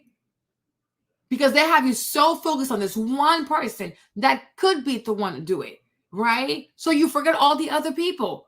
Other people could have had a motive, but you're so sure, like, nah, he did it. But you must remember, the whole show is an hour long. We're only in for 5 minutes. Why would they be that person so early on? So eventually, after a while, you start to get trained, like, nah, it's just too easy. Exactly. If it's too easy, it'll probably end the suspect, right? But what a good criminal does is give reasonable doubt. It could be him, it could be her, it could be them, okay? So when you're new to this, when you're novice to this, you fall for this stuff. You fall for it, right? But you got to get to a point where you say to yourself, it's just way too easy now. It's way too easy. And if it's too easy, it ain't it. That's not the thing that you have to fear. It's something else. Because Project 2025, Taraji P. Henson mentioned this at the BET Award. All of a sudden, everybody's obsessed with Project 2025, Project 2025. And I said, it's not the projects that you know of that you have to be scared. It's the projects that you don't know that must scare you. Right? So I'm like, this whole Project 2025 stuff, it's nothing more than a distraction. It's a document. Anybody can write a document. It's the Heritage Foundation. They write this. This is what they do. Now, does that mean that's what Trump is going to do? No. In the meantime, when you go on, what's her face? When you go on her website, right? Right? When you go on her website, notice that she herself, she has no plan. Isn't that bizarre? Okay? Isn't that bizarre? Hold on.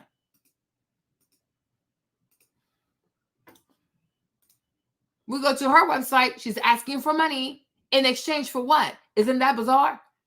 She wants all this money, but there's no policies on her website. There's nothing on her website. And nobody says, wow, that's peculiar. Right? Because even if, let's assume that Trump is behind Project 2025, no problem. But what's your project?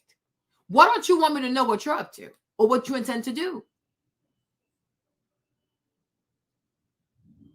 Gotta think. If it's too easy, something is bizarre. Something is weird. Something is off. Because you're telling me that's what he's going to do. Okay, what are you going to do? Why don't you have your policies up on your website? Why are you avoiding the press? Because there's something they're up to, her and her donors, like these big corporations, Larry Fink and BlackRock. There's something, what they're up to is real dark. And it's so dark, they don't want to talk about it. They just want you to just go ahead and just vote for her. And that right there should scare you. Okay? Because Trump's so bad. Okay, then show me what you have that's so good. If you have something so much better, why are you not sharing it? Think about that. If she really is so much better than Trump, right? If she's so much better than Trump, if she likes America way more than Trump, she likes Black people way more than Trump, she wants to fight for women's rights, even though nobody in her party can tell us what a woman is, right? Shouldn't she be eager to tell us what she has in store for us? For us to say, wow, look at Kamala. She really is way much better than Trump, right? And yet every day we wake up, the clock is running out. Like what, in 2 days, we're in September? And we still don't know what she wants to do. There's no policy. There's no project. But it's like you got to watch the news, right? You got to watch the news because the way the news is moving, that's telling you what they're up to. They're not going to tell you. But you got to have enough discernment. You got to be perceptive enough to realize this is what they're up to. They're going to bring as many immigrants as they can over here, right? And they're going to have these people replace the American people. They're going to have them take their homes, take everything. And the American people are going to be outside. They're going to be homeless. Okay, she's saying she wants Medicare, Medicaid, health insurance, public safety, free schooling for illegal immigrants. Y'all, I'm telling you, when they tell you go left, go right for your own safety. When they tell you go right, go left. Do not trust these people. Do not trust these people. I promise you, you want to make it in America, you want to survive in America, especially with these weirdos out here with lots of money like this, these politicians, right? Learn to do the opposite of what they tell you to do. They say go left, you go right. They say go right, you go left. Okay, they say move forward, move backwards. No, I'm kidding you not. They say move backward, move forward for your own safety. She stood up there and she said to people, we are not going back. I said, okay, let's assume back was bad for us. But at the same time, you tell me I'm moving forward towards what? Because don't assume that just moving forward is good. Moving forward could be bad, right? You can move forward into something that's truly harmful for you. And then you can move back also to something that's also good for you. So we're not going back. We're not going back to what?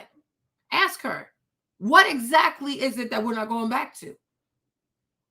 Because before she and Joe Biden got into power, a lot of people liked the back. Oh, yeah, I like that. They like the past. Now you're saying, oh, if we trust in you, don't even know what you're going to do. Somehow we're moving forward. Moving forward how? Moving forward towards what? Where are we going? Why should I follow you? Don't even know. Oh, she's a woman. Oh, she's a black woman. Oh, her daddy was Jamaican. Oh, she went to Howard. What is this? What is this? It makes no sense. I should trust you. I should allow you to be in the White House because you went to Howard. You're up to no good. And that thing is just so damn evil. You don't even have the courage to let us know that you're about to lead us into the slaughterhouse. That's exactly what it is. It's the slaughterhouse. That's why she can't tell people what it is. You're going to slaughter people's finances. You're going to slaughter what it means to be an American. Cultural identity, national identity. You're going to slaughter that. You're going to destroy the police force. You're just going to send it straight into the slaughterhouse. You have nothing good in store for us. And that's why, to this day, we don't know. She's having some type of interview tonight with this man right here, Tampon Tim, right? And even that, too, is going to be pre-recorded. She picked her own question. She's going to answer her own questions. It's going to be pre-recorded, pre-edited. She's going to approve the version. And then they're going to give that to us. Right? Nothing is authentic. She can't just talk from her heart because it's not good. It's not good. And they don't want you to hear it. So everything she says has to be pre-written, pre-structured, pre-approved, pre-edited, and then they're going to give that to you. But my thing is, I'm going to say this, right? Whether you like Trump or not, me, I stand with Trump, but whether you like Trump or not, Trump, he just talks into the mic. He just talks. You ask a question, he answers. Nothing is pre-recorded. Nothing is pre-written. Nothing is edited and then it's sent to you. No, everything that Trump says, it just comes to the heart. You like it, you don't like it, but at least you can say it's an honest answer. That's how he really feels. Her, how does she really feel? You don't know. Because everything is on script. She has to do a whole debate with Trump. She's like, oh, she wants to have a teleprompter. She wants to have notes. She wants to have this. She wants to have that. So I'm like, okay, but why? Then it's no longer a debate then. We want to have a debate. We want you to come up with an answer off the top of your head. We want to hear from you, from your heart, from your mind. What do you have in store for the American people? And that we've been denied that since Joe Biden, quote unquote, gave her torch. We have been denied a conversation with this lady that does not involve a teleprompter, does not involve notes, don't involve nothing but her speaking her truth. We don't know what that is. And the reason why we don't know what it is, you guys, because it's bad. They want to send people to the slaughterhouse. And that's why they run a whole convention on vibes, no policies. Vibes and the fear of Trump. Cut that out. Because we're not falling for that anymore. It's the same thing they did during quarantine. And today, a lot of people who took the jab are hurting. And nobody's being held accountable. People are passing, people are dying, people have cancers, all kinds of things because they took the jab. And no one is being held accountable. They're up to no good, you guys. I will lead you astray. I'm telling you, it's not good. Okay? It's not good. Because you think this is bad. Wait until we have 4 more years of this. I wonder if there's going to be any American left on this land. Okay? Because look, more than 50,000 Venezuelans crossed the border in September 2023 alone. So if you have 50,000 Venezuelan per month, so in 1 year, you can have what, like 600,000? My gosh.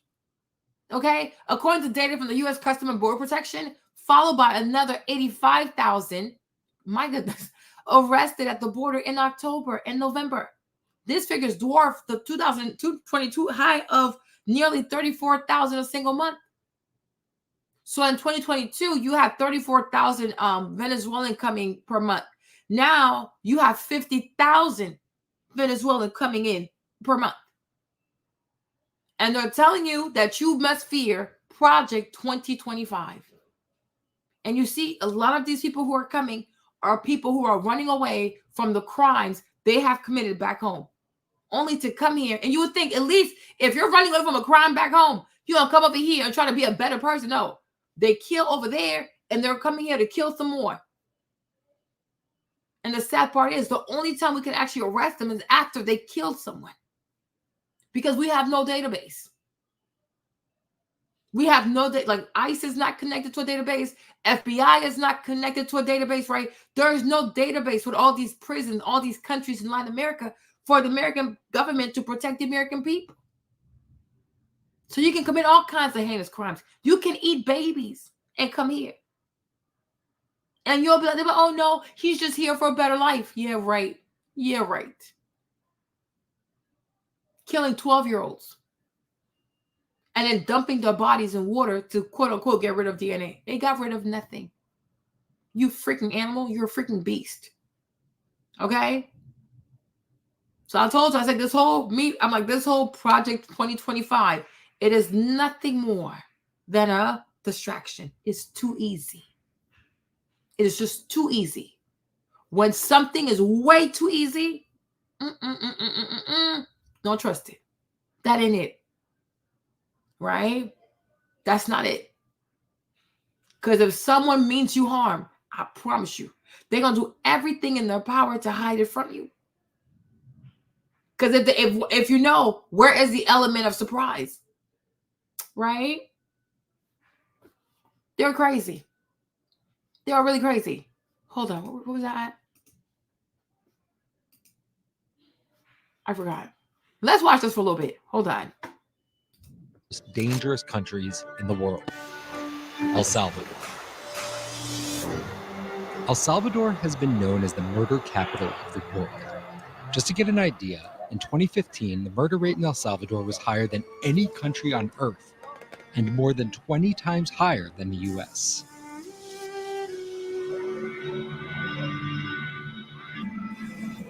But right now, La Campanera feels downright safe, in large part due to a big police presence. En apenas 3 años le hemos cumplido el sueño al país de pasar de ser el país de los países más peligrosos del mundo a ser uno de los países más seguros de la región. Gang-related murders in El Salvador have plummeted to their lowest levels this century, and almost every person attributes it to this man. Hold on. Es más seguro de la región. Gang-related murders in El Salvador. So you see, their gang-related murders are going down. For us, it's about to go up. Because a lot of their criminals are coming here. So their numbers are going down. Our numbers are about to go up. Our numbers are about to surge. Okay? Have plummeted to their lowest levels this century, and almost every person attributes it to this man. El Salvador's Nayib Bukele. Since coming to power, his tactics have led to the arrest of a higher percentage of its population than any country in the world, 75,000 people and counting. Ya no somos los maras o las maras o los grupos delincuenciales o el país de los muertos, sino que ahora somos El Salvador. Este país que ha logrado un milagro total.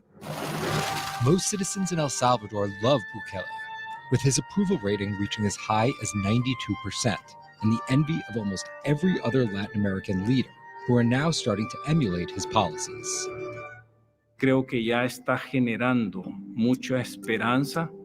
Cualquier estado tiene capacidad de derrotar al crimen organizado, que es el principal enemigo de millones de latinoamericanos. But for some, that miracle comes with a steep cost: civil liberties. Hay una captura masiva de pandilleros y presuntos pandilleros, y hay luego un intercambio, digamos, de esas capturas a partir de la entrega de las libertades. Antes le teníamos a las pandillas, pero ahora le tememos a la autoridad, y eso no tendría que ser. A la autoridad se le tiene que tener respeto, no miedo. Okay, so now I hope you guys understand this, right? Because over there, you see how tough they are, like law and order. Like, we're gonna lock you up, we don't care, right? Over here, we're like, oh no, civil rights, human rights. Let's be nice to illegal migrants. They're coming here for a better life, right? We're very chill over here, like lackadaisical. We play. We don't take stuff seriously. So the problems they used to have in Latin America, especially in El Salvador, we're gonna start having these problems here. Because here, like, oh, civil rights, human rights, oh, the rights of illegal migrants, ISIS, KKK, ICE can't do this, police is too mean, right? So they know these Americans, they're a joke, okay? They're not tough on crimes. In El Salvador, they are very tough on crime. So the stuff that El Salvador used to have, the problems that they used to have, are going to be the problems that the Americans are going to have to fight. And that's why I told you a day or 2 days ago, right, that this illegal immigration problem with these criminals is also going to shift the prison culture. I told y'all this. So I'm like, it's not just about people on the outside. Don't just think about Black people on the outside. Think about Black people also in the prisons. Think about that.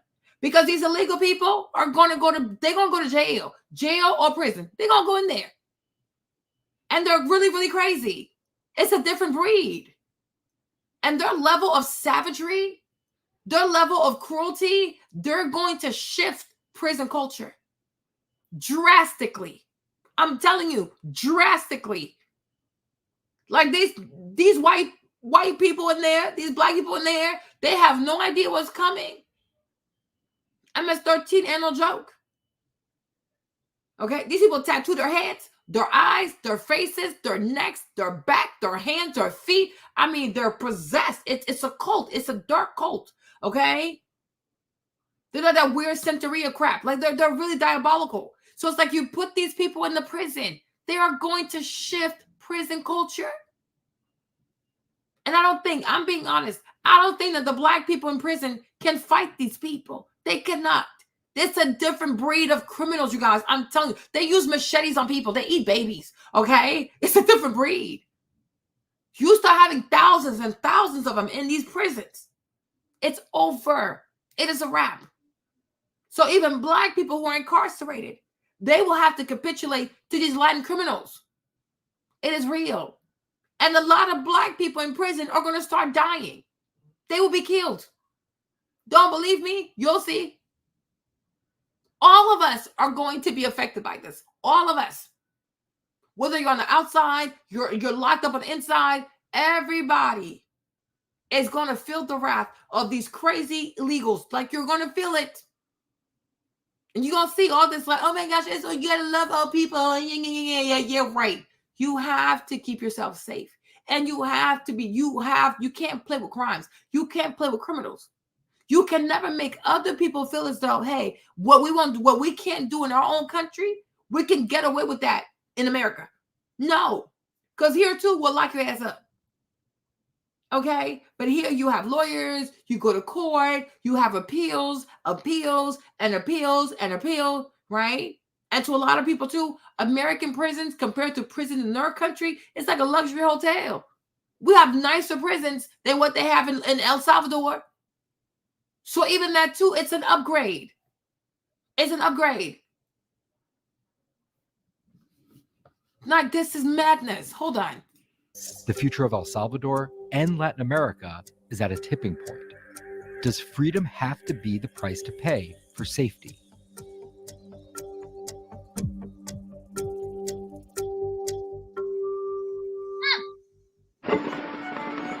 In 2019, 37-year-old Nayib Bukele won El Salvador's presidential election, ending a long stretch when only two parties were able to win power. Y sí, habrá momentos duros, habrá momentos difíciles, pero tomaremos esas decisiones con valentía. Nos toca ahora a todos tomar un poco de medicina amarga. President Bukele didn't represent the failures and corruption of previous administrations. Three of his predecessors from El Salvador's two main political parties had either been arrested or indicted. Nosotros somos pragmáticos. Solo hacemos dos distinciones. Quién es buen ciudadano y quién es mal ciudadano. Y el buen ciudadano debe recibir la protección del Estado y el mal ciudadano que enfrente las consecuencias de sus decisiones. See? Whereas in America, criminals are protected and then public citizens are punished.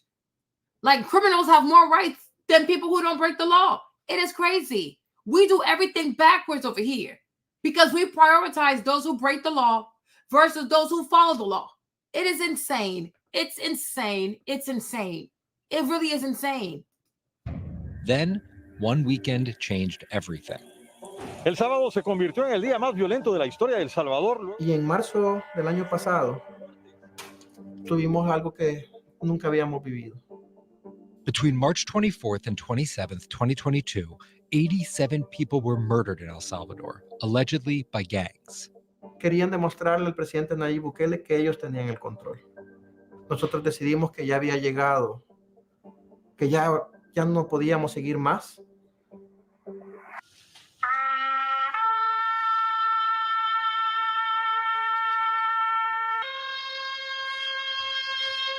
Queda aprobado el proyecto de decreto que contiene régimen de excepción. Con ese fin de semana fatídico del 25-26 es que el presidente Nayib Bukele, reunidos con su gabinete de seguridad el 26, se toma la decisión más difícil. Algunos le han llamado plan contraterritorial, otros le llaman plan de estado de excepción, otros le llaman simplemente plan Bukele. Plan Bukele was a 30-day state of emergency, but since then, it's been extended 22 times and counting. It suspended a wide range of constitutional rights, from freedom of association and assembly to privacy and communications to being informed of the reason for arrests. Y te lo digo yo como jefe de fracción, que estoy seguro que vamos a tener los votos de todos mis compañeros el tiempo que sea necesario y todas las veces que el presidente Nayib Bukele lo solicite. A la fecha creo que el dato oficial es alrededor de 70,000 detenidos. Tuvimos que construir la cárcel más grande de América Latina. That's a prison, y'all. That's a... The new prison has a capacity of 40,000 inmates. Wow. Each cell holds 100 prisoners, all of it being showed off on Bukele's official X account, formerly Twitter. And other countries are taking notes. Muchos países de Latinoamérica están pasando por este tipo de situaciones. Ecuador is copying not only Bukele's approach on X, but emulating his prisons as well. Entonces, para todos los Bukele lovers, es una cárcel igualita. Alguna gente dice que eso es un exceso. Yo lo que creo que era exceso era la cantidad de muertos. Para mí era un exceso la cantidad de niñas violadas en El Salvador todos los días. Para mí era un exceso todos los negocios que tenían que pagar extorsión. Para mí esos eran los excesos. And when it comes to the long-term rehabilitation plan for these prisoners, the Bukele administration does not mince words. Un tatuaje muy común entre las pandillas es ponerse 3 puntos aquí. Uno es la cárcel, otro es el hospital y la última es la muerte. No se tatúan 4. No se tatúan la rehabilitación. Others in El Salvador are not only critics of Bukele's harsh tactics, but victims. Ella es mi hija, Carla Michelle Mejía, está detenida desde hace 19 meses a causa del régimen. Y es allí donde me toca que luchar para demostrar la inocencia de mi hija. Lo que les digo es que siempre el régimen ha servido para que la gente se aproveche de la gente más vulnerable. Mejia's daughter was arrested by the state for allegedly belonging to a gang. He's been fighting to get her out since, but it's taken him months to even find her in the prison system. Mejia has not seen or spoken to his daughter since the arrest. Usted va a los juzgados, no pueden dar la información si no va a su abogado. Va a la Procuraduría de Derechos Humanos, no es competencia de la Procuraduría dar esa información. Entonces, ¿a dónde vamos a acudir? A que nos den una información. A veces decimos, ¿estará vivo o estará muerto?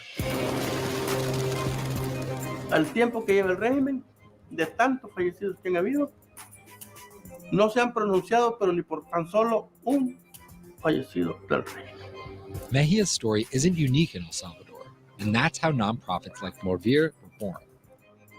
Human rights groups like Morvir and Cristasal have reported 215 deaths and thousands of abuses related to the crackdown.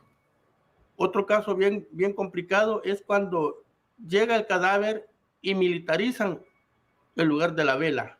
Entonces, allí hay algo que esconder. No quieren que se sepan qué es lo que pasó. No han sido muertes, han sido asesinatos dentro de las cárceles, o sea, asesinatos del Estado. Y estamos muy claros de toda la batería que se viene ahora en tiempo de elecciones con el tema de encarcelamiento injusto, que muertes en los penales, sin fuente oficial, sino que de las mismas ONGs. ¿Y cuáles son entonces los números oficiales de muertos en los penales salvadoreños? Mira, es que no lo puedes decir de esa manera. En todas las cárceles alrededor del mundo se mueren prisioneros por temas de enfermedad, por temas de... Hay un sinfín, ¿ya? ¿Qué es lo que tenemos que evitar? Que una o alguna de esa muerte sea por manos de servidores públicos. No te puedo dar un número. Darte un número sería alimentar a estos pordioseros de la sangre de muchos ciudadanos del planeta.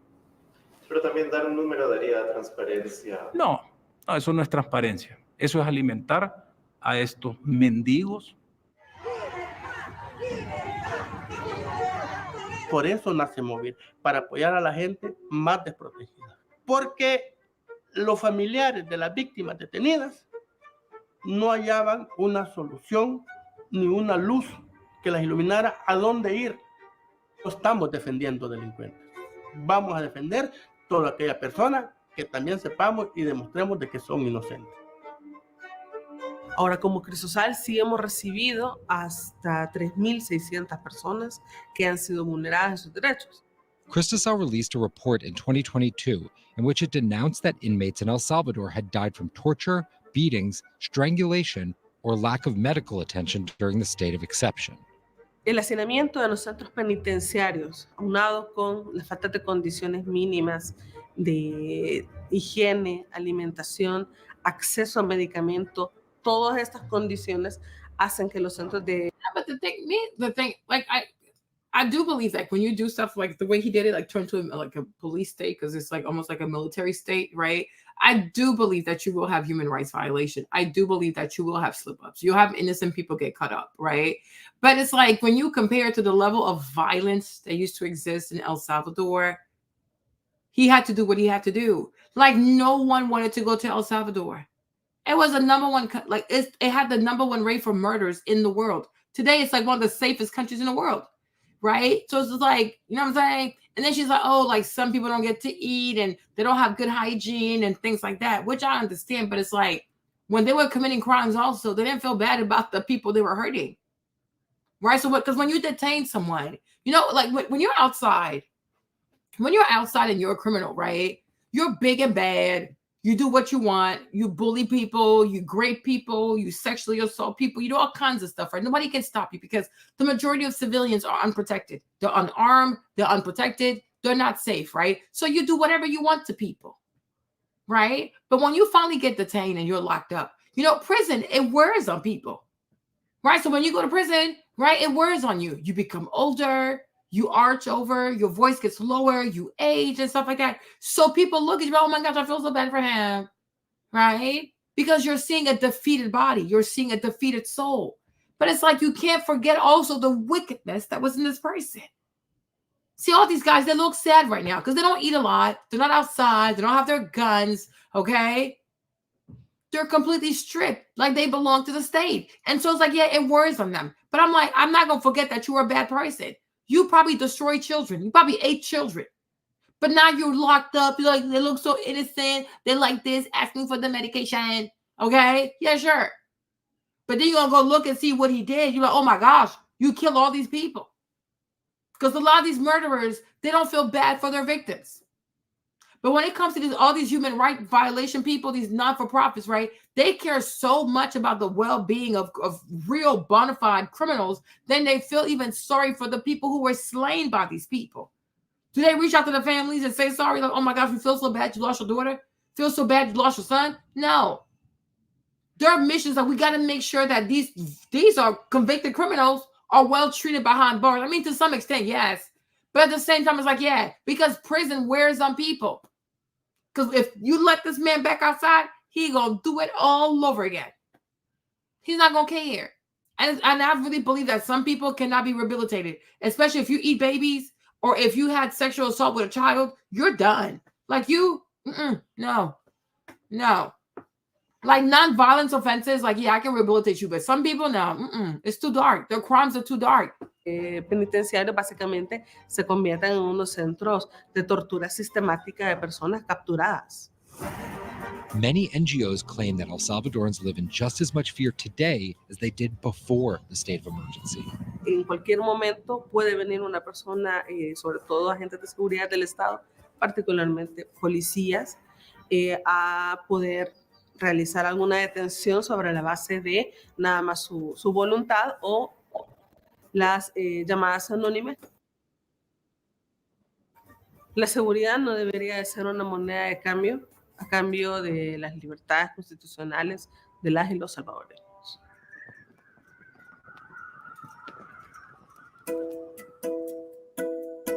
Even though re-election is prohibited under the Salvadoran Constitution, the Supreme Court cleared the way for his re-election in 2024. Bukele has also taken a leave of absence from the presidency to campaign. Yo le digo, es que no vamos a ganar. Vamos con la ayuda de Dios a enterrar a Arena. What's at stake in Bukele's second term is whether safety is sustainable in El Salvador and whether it can one day exist without the state of exception. Naturalmente, en materia de seguridad pública, tú no puedes celebrar ni quedarte de brazos cruzados por haber logrado algo que a la luz de todos era imposible. Ahorita que hemos resuelto el tema de la violencia, nuestra meta es resolver toda la infraestructura económica de El Salvador y convertirlo en un centro vital de la región. Nuestra gran apuesta es convertir a El Salvador en el Singapur de Centroamérica. For others, the economy is secondary on their mind, as they fear the country falling further and further into the hands of an increasingly authoritarian leader. Can Bukele's popularity last if he holds on to power for much longer? Nuestro mayor temor es que el régimen de excepción sea utilizado con mayor frecuencia como un arma para poder acallar a las personas. Es muy preocupante. Que la dictadura empiece a ser más sexy, ¿no? La dictadura empiece a ser más cool y sea la justificación para poder solucionar un problema. My thing is, if you were to ask most people in El Salvador, do they feel safer? Because it's very safe, you know? Because I'm like, hold on, where was it? Because if this was the crime rate before, and now this is the level of crime, like, yeah, that's a lot. Okay. So if you were to ask most Salvadorians, how do they feel about what he's doing? I'm sure they'd be quite glad. Because would you rather have more freedom and live like this, or less freedom and live like this? Okay. I'll choose my safety. I'd rather be over here. Okay. That's just me. Let me show y'all this also, right? So in certain cities and states also, they don't have police, right? Of course, exactly. Exactly. Because they're chaotic. They are so chaotic. They are really insane. They are really chaotic. Okay. As if like these men that they're fighting for, if these men were outside, they would not be the same men to try to grape these women. Okay. So in certain places, so yeah, like we had like Pittsburgh, for example, police said they're not gonna respond to any calls. Okay. Like a lot of places don't have enough police. Okay, so they're not coming. They are not coming. If you call, they're not coming. Some places between like midnight to 7 a.m., there's no one. They'll send you to voicemail. No one is coming to get you. Like nobody's coming to save you. Okay. Let me see this. Hold on. Let's see this way. The entire Massachusetts Police Department has resigned. The town of Blandford's interim chief and 3 officers say they're leaving because of unsafe working conditions. They say they've dealt with mechanical problems with their cruisers, ill-fitting bulletproof vests, and poor radio communication systems. Residents can still call 911 in case of emergency.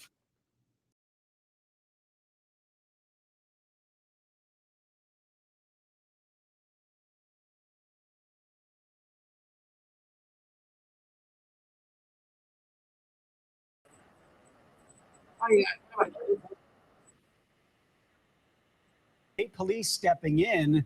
People in Blandford are uneasy about this. Yeah, that's right. Neighbors worried and town leaders totally shocked. The select board in the community was notified by email. The whole police force had stepped down. They were gone from the building. Honestly, it was a surprise for us that the police chose to walk out. But the 4 members of Blandford Police say they refuse to put their lives on the line for a town that seems to care little about the department's safety. They chose to walk out over these main concerns: cruisers with broken brakes, faulty radios, inadequate staffing, low pay, and ill-fitting bulletproof vests. Town leaders say they were only aware of the cruisers in need of repair, and it's no fault of Blandford's 1,200 residents. I think these officers took an oath of office to protect the public, and if they don't like what's going on in negotiations, we can continue. State police already responded to all overnight calls and in a statement said, for decades, the Massachusetts State Police have maintained a strong presence in the town of Blandford to supplement the local department's capabilities. The residents may be assured that the state police will continue to protect their community. So all 911 calls in Blandford will now go to the state police barracks in neighboring Russell. Sheriff's deputies have also increased their presence throughout the area. Lisa and Liam. All right, Julie, thank you. Yeah, so a lot of police officers are quitting. The town of Mingo is without half their police force. In May, members voted to cut the department's budget in half, prompting the police chief and half the force to quit last night. Ashley Moss is following this force tonight. Ashley. Jolene, Police Chief Josh Fletcher turned in his resignation along with 2 full-time officers, 1 part-time officer in those Monday exits. That's according to the Minko Millennium, which leaves just 3 full-time police officers in that town as of tonight. City Council has voted the city attorney out. Also, the mayor handed in his resignation as of June 1st. So much more money. Did we have them underfunded to begin with? I'm willing to. You got more officers and more equipment. Right, and it costs everything's gone up. Cell phone video capturing the tension in Monday night's city council meeting over police budget, axed in half. The other money reportedly reallocated to other city needs. The total budget for the town is over $4 million. You take what we were asking for, which was $588,000. Now the police department's getting 14% of the total budget. The police department asked for an increase, a total budget of $588,000 for the next year. This council is. And when you think about the work, we have to be serious, right? Like we really have to be serious. We need police. Y'all, I just showed you what's happening in El Salvador, right? Y'all see them people. We need police. And it's a huge sacrifice because they can end up dead. Let's be for real. They can end up dead. They're doing something that most of us don't want to do. I don't want to do it. I'm not doing it. Okay. So when you think about, and that's on both parties, like Republicans and Democrats, but when you think about how much money these people are raising just to have an election, like for like their campaign and stuff, I think Kamala raised like $300, $400, $600 million. It's like, what the heck? So y'all can raise all this money, but y'all can't give money to police officers though? That's not fair. Trump also, they're raising all kinds of money. And it's like nobody's prioritizing the police. All we do is cuss them out, yell at them, want them locked up. But it's like, y'all, one day they're going to quit. But the problem is police is going to quit, or some want to defund police, right? Which is going to cause police people to quit. But the border is wide open. The math is not mathing. Okay, because then people are not going to stop coming. If they're telling you that you have 85,000 Venezuelans who are coming here every single month, right? No, 50,000, right? It's 50,000 illegal Venezuelans. That's just Venezuela alone. That's not Colombia, Mexico, et cetera, et cetera, et cetera, et cetera, right? So the illegals are coming. They are coming. They will continue to come.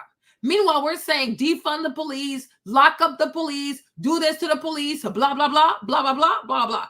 Okay. When these illegals start to give illegal behavior, who's going to stop these people? So I do think it's kind of messed up that if a police department just needs like $600,000, they don't have access to it. But millions and millions and millions is being wasted on campaigns and like running these goofy ads, right? Like, that's crazy to me. We have to treat police with a lot more respect because it's a lot of dark stuff. You saw the people in Aurora, Colorado, like they knocked at people's doors with AK-15s. Like, what's it called? AK-15s, the AR, whatever. I don't know these guns, right? But I'm like, they're coming to your door with automatic weapons. We need police. But if we keep, and that's why I said earlier, like all this insulting of men all the time, insulting men. Oh, we don't need men. I'd rather be outside with a bear. Child, it's not even going to bear that's going to come towards you, sis. You'll have MS-13 at your door. And that's why I'm not pro talking poorly about men and downing men, because I'm like, yo, you guys, we might go, like, not even a civil war. It might be us versus all these illegals. I don't know how to fight. I don't. And I also don't know how to shoot a gun. I don't. So I would love for people who do, men who do, to be like, oh, Marvin, I got you. I'm like, yeah, please do. Because I'm not doing it. I don't know how to do it. Right? But it's like people are squatting in people's homes. They're taking people's homes. You have gangs who are reclaiming people to pay rent to them. Like, you got to go pay your rent to a gang member. My Lord. So we have to stop saying things like, oh, we don't need men. Men are optional. I'd rather be outside with a bear. Womp, womp, womp, womp, womp, womp. Because these men who are coming here, they don't care about all this feminist crap we got going on. They even speak English. They can snatch you up, do whatever, then throw your body in a lagoon somewhere. They don't care. They don't respect laws. And they're extremely violent. So if we allow police officers to become disillusioned, to get angry, to quit, to not like, okay, I want to do it because I'm sacrificing my life for basic money. Like, I'm like, to me, it's insane. But these people are truly coming, and Kamala's not going to protect you. So people got to stop. People have to stop saying, oh, I don't need a man. I don't need a man. You don't see how scary these people are? We need men in the police. We need men as firefighters. We need men in the military, in the army. We need men all over. We need men at the border. We need them. Because what they provide in society, we as women, we cannot do this.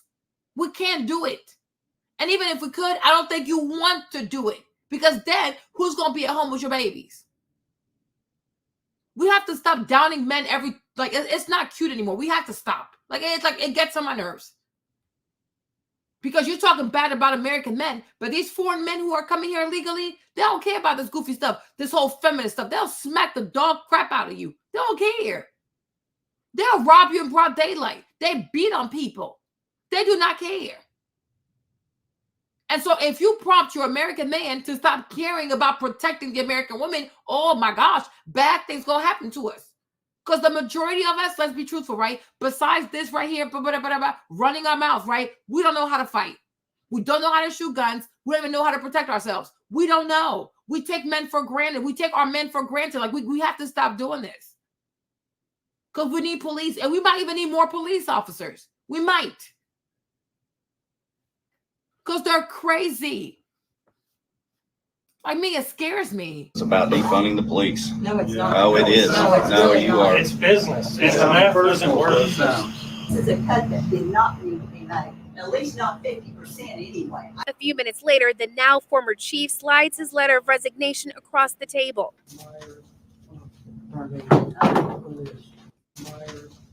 Hold on here. A few minutes later, the now Notice, hold on. former chief Notice, right? Who's in charge? You see, I can see why the man quit. Look at the screen, y'all. Tell me why you think the man quit. Look who's in charge. Right?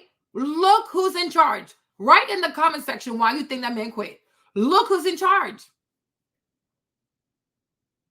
That's why I said nothing good happens when you allow women to have power like this. Nothing good happens when you put women in leadership over men. Yeah, look, a woman here, a woman here, a woman here, a woman here, a woman here, another woman, right?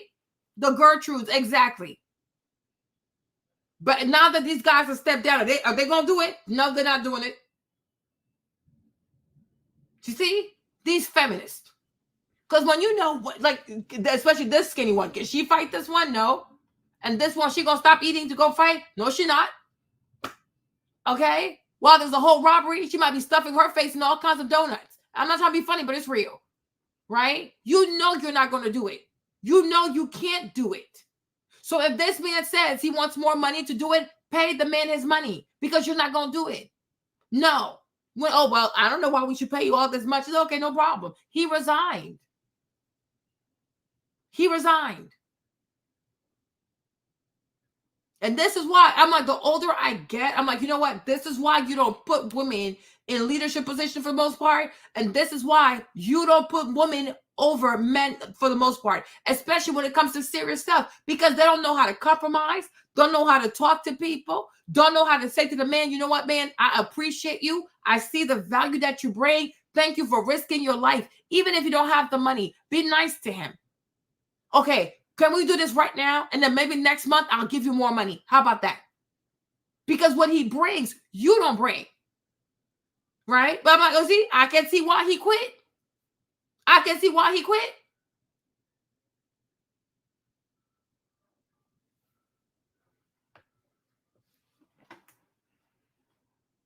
Unbelievable. Yeah. Now the man quit. Now there's no police. You see how they are? Because they always have to win.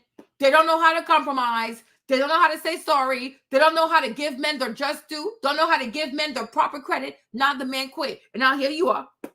The entire town don't have police no more. You have to learn to respect men. And you got to learn to say thank you. Because what these men are doing, they're risking their lives for everybody in that town. At least say thank you. Like, oh, thank you so much. Because I'm not going to do it. I don't want to do it. And I've recognized that you could get killed. So pay the man his money. Or if you don't have his money, ask him, is it okay if I pay you this much today and I pay you the rest by tomorrow? He might be okay, fine. No, they want to make him feel like, oh, he's expendable. He's like, you know, you are expendable. You are replaceable. And yet they have yet to replace him. And it's funny how they're not volunteering to take his job because they know it's scary and they know they can't do it. That thing they are the council because he gave the letter to these people. They're the leaders. So he gave them the letter. They're like, oh, no, we want to have a woman president just for the sake of having a woman president. Yeah, right. Yeah, right. You don't just do things because it looks, oh, I want to have a woman president for the sake of having a woman president. Being the president of the United States, it's a real serious job. It's real. Because you are responsible for over 300 million people. 300 million people you're responsible for. And instead of making sure that this person can actually do the job, all you want to see is a woman in a suit. Because you don't care about what happens to the rest of us. You don't care. Because when you know how serious of a job it is to protect 300 million people, plus our airports, our borders, I mean, you name it. You got to keep us safe. Keeping 300 million people safe, it's real. And all they care about is, oh, I just want to see a woman be president. For what? For what? Like, how exactly is that going to keep us safe? No one cares. Symbolism. Oh, I want to see a woman be president. Okay, for what? For what? Does it really matter? No, it does not. What matters is you got to keep these 300 million plus people safe. It's a lot of people. And the borders. That's the airport. That's the port. Train station. All of that. It's all in there. Can she do it? Unbelievable.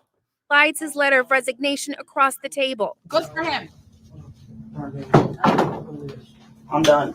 Two of his fellow officers also throw in the towel. Good job. No. He has not provided services to people in this town. Fletcher's letter citing a hostile work environment. Yep, they're also bullies. saying the massive cuts will cause the remaining officers to be overworked, undertrained, poorly equipped. Yeah. Thanks, City Council. You don't have a police department now. Get it out, guys. The city of Minco spilling into the hallway, clamoring to respond. You don't want to defund the police department because you need them. If you don't, you'll have more crime coming. It took a man to have sense. You see this? You see this, ladies? Me, Marlene, I have learned. Oh my gosh. Let me tell you something. I have learned to stay in my lane. I used to be crazy like that too. I used to be crazy unhinged. I used to be a crazy unhinged feminist. I thank God for saving me. Did you see what this man just said? Right? These girls are being silly. Bunch of Gertrudes in there. Right? You see this? They don't care. Oh yeah, quit. We don't care. We don't care. They gonna do it? No, they're not gonna do it. And when I tell you that most of these ladies have cats, you're gonna think I'm lying. And that's exactly what JD was talking about. You need police. You have, I mean, you have houses. People have property. You have children. You have businesses. All these people need protection. No, she's not gonna do it. Because most women don't know how to compromise. Most women don't know how to, they don't know partnership. I'm telling you, it's so hard for them. Like compromising, asking for forgiveness, apologizing, giving a man his due credit, say, you know what, we need you, but I might not have it today. Right? So maybe you want 100,000. Okay, right now I have 30,000. And then maybe I'll give you 30 today, next week 30, another, you know what I'm saying? Talk to him, negotiate. Nope. She gonna make this man feel like he's expendable. He can be replaced. One. And the whole town is gonna suffer because that woman must have her way. She's a feminist. Okay? Gertrude. No, I really do. No, Kevin, it's real. It is real.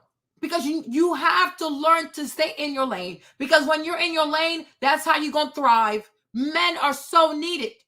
So now you see this man comes in and he's what? He brings a voice of reason because he sees the bigger picture.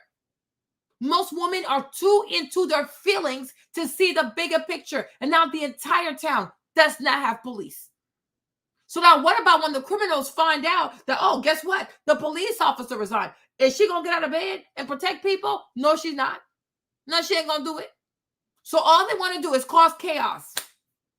I'm telling you, just like most of these black women who support Kamala, let's say Kamala gets elected, right? Once the chickens come home to roost, they're going to be looking for black men to bail them out. Because that's all they do. They cause mess. They create chaos. And when it's real, they're looking for a man. They're looking for a Prince Charming. No, they're looking for a dummy to go waste his life.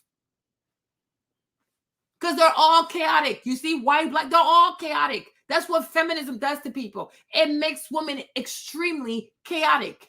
And they stop being pragmatic. You need this man because you're not going to do it. What's the town without police officers? What about when the criminals hear that, oh, the whole town don't have police? It's going to be a field day. How are we going to go to sleep at night when there's no police? And you see, she's not thinking about everybody else. She's just thinking about herself. Just like most of these women, I'm going to go vote for Kamala for what? For what? What can she do? She's been there for 3 years. She has done absolutely nothing. She's telling you, I'm not going to do nothing for black people. What more does she have to tell you to make you understand she don't like you? I do. And so what? Why should I be delusional? Do you not just see this woman allow these police officers to quit their job? You think it's a joke? Because you live in a socialist country, right? We don't. Wherever you live, I'm sure you're surrounded by water. You live in England, right? You live on an island. You live in England. You don't know what it is to live in a country that is connected to a whole other continent where a bunch of criminals can just walk into here. It's a privilege to live on an island, right? Who can just walk into the UK? Who can? Most people cannot. Well, wherever you are, you live on an island somewhere, right? Good, make it make sense. But the rest of us, we live here. And we are connected to another continent. We are landlocked with another continent. People can just walk up in here. And so for her to know all this stuff, and these people are about to quit. These men are about to quit. So like the day he quits, the same night, everybody's house can get raided. Anybody's house that night can be robbed with people and children in there. There are babies. You think criminals care about babies? You have criminals who shoot babies. You have criminals, they'll shoot the parents in front of the baby. We have seen criminals, they'll take a car and the baby's in the back seat. Criminals do not care.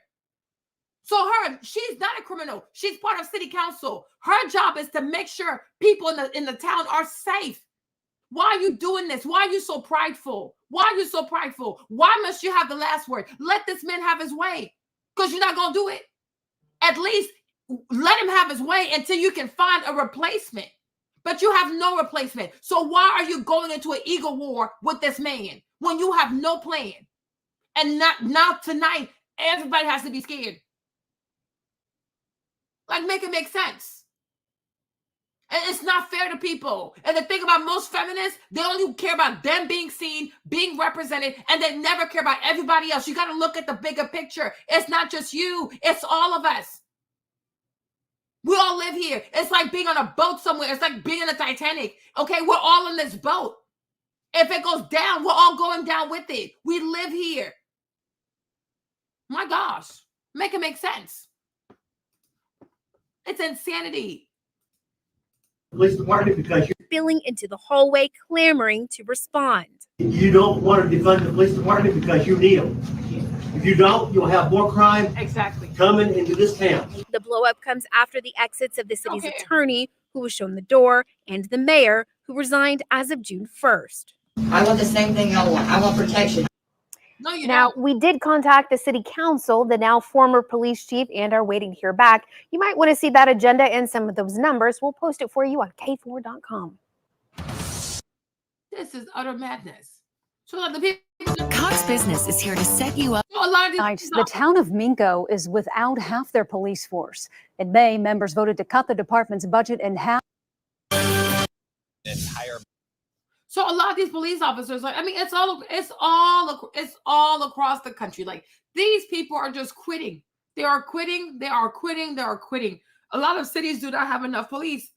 San Francisco, although they definitely don't have police no more. Okay, they don't have police. And it's going to be like people going to have to take care of themselves. Like, people will have to provide their own safety because we're not going to have police officers. We're not going to have police officers because they don't want to do it. These men do not want to do it. They're tired. They don't want to do it. And these women are not going to step up and do it. So then why are you insulting these people? Why are you demeaning these people? Okay? Like, make it make sense. They don't want to do it. Hold on. What was that yesterday? Let me go back to yesterday's video. Because that video, child, hold on. Minnesota has just resigned. This entire police force in Minnesota has just resigned, leaving this town of 1,300 residents with no police force. With some people fearing purge-like scenario, the police chief said they didn't have any new applications because of the low pay of $22 an hour. Like I said, this has been 3 weeks now. We got 0 applicants, and I have 0 prospects. I've called every PD around for the youngest guys out there getting into the game. There's nobody getting it. I just thought one. I didn't realize all of them. We're not the first, and we won't be the last. When they're getting much higher offers from the nearby large cities do. with the recent wave of departures at police departments across the U.S. as officers push for higher pay and less overtime. Goodhue Police Chief Josh Smith submitted his resignation last week at a city council. The department's remaining team members quit their jobs shortly afterwards. The police will serve until August 24th unless they raise their hourly pay. The national number of resignations and retirements at police departments has soared according to a recent survey from the Police Executive Research Forum. This entire police force in Minnesota has just resigned, leaving this town of 1,300 residents with no police. No, I didn't have to. This is the Minnesota of Tim Walz, right? Okay. That's Tim Walz. All right, cool. This entire police force in Minnesota has just resigned, leaving this town of 1,300 residents with no police force. With some people fearing purge-like scenario, the police chief said they didn't have any new applications because of the low pay of. So you see all this defund the police sign? Who's holding that? It's a bunch of women, right? So these women are screaming, defund the police, defund the police. They're holding signs, defund the police. Okay, now these men have quit because you defund the police, they quit. How come these women haven't stepped up to offer something else? When I tell you most women are chaotic, this is it, right? Defund the police, defund the police. You have what you want. They're not getting paid, so now it's like they're quitting and nobody's even applying. None of these men are applying, right? So now why haven't these women stepped up to either be the new face of the police or come up with some kind of community plan so that they can police the community? No, just defund the police. And then what happens next? Who cares? I'm like, they're agents of chaos. They're anarchists. I've come to realize that. I'm like, the majority of women who identify as feminists are nothing more than agents of chaos. You wanted these men to lose their jobs. You wanted these men to be defunded. Now, where are you? A town of 1,300 people, they're not going to have police. And these women are also not going to offer anything else in place of, right, in lieu of, there's nothing else. Just get rid of police. Okay. But are you going to stop? Are you going to get rid of criminals? No. Oh. We just don't want to see police because they have a problem with men in authority. That's really what it is, right? These feminists. They have an issue with men. They have an issue with men in authority. They have an issue with men who are traditionally alpha male. Like, it reminds them of all of that. So no, just get rid of it. I don't want to see it. No problem. But what about the criminal? Because at least like the police officer or men who have authority, like they actually have legal authority, right? But a criminal, a male criminal, right? He's unregulated authority. You have no idea what he has in store for you.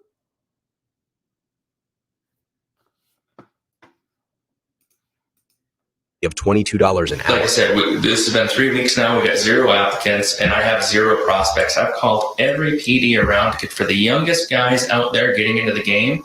There's nobody getting it. Just that one. I didn't really. Another woman. She's they all quit. Yes, they did. No, I didn't have to retire from all.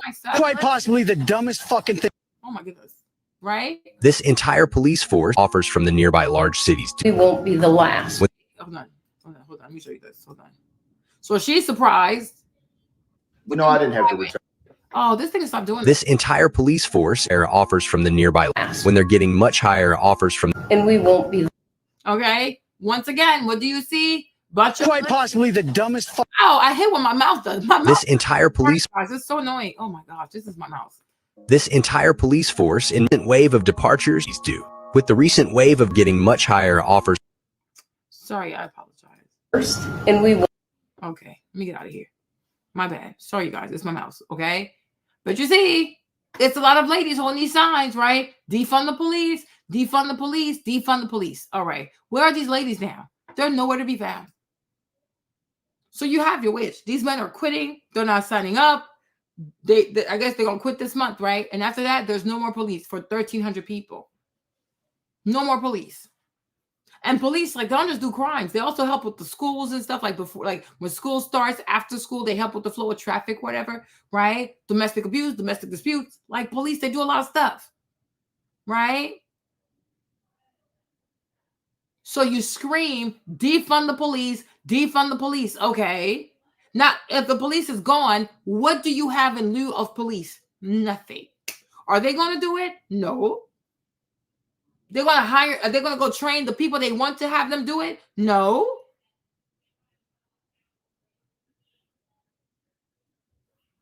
That's just crazy. That is just crazy. Insane. It's insane. It's Quite possibly the. It's insane. And a lot more people are going to start. A lot more people are going to quit. Maybe I should do a video on that. This is sad because they're not getting paid enough. And it's a very hostile work thing. So it's like, child. But I'm like, Lord protect us, man. Like maybe I should do a video about that. Like, okay, they don't want police anymore. And I'm like, you're not going to have any more police officers. California, let's not even talk about that place. Like San Francisco, Santa Monica, nobody wants to be policed anymore. Like, I don't want to do it. It's too stressful. It's scary. You could lose your life. You could get locked up, and you're making how much money anyways? It's not worth it. So then, when these men get completely discouraged, disillusioned, depressed, and they no longer want to be police officers, what are we going to do? We're going to stay inside the house. I don't know. I really don't know. That's a great question, man, because I don't know. Because you're screaming, defund. Okay, but you got to have something else because human beings are crazy. When you don't have law and order, people are going to act a fool. So you got to have something else. So what is that something else?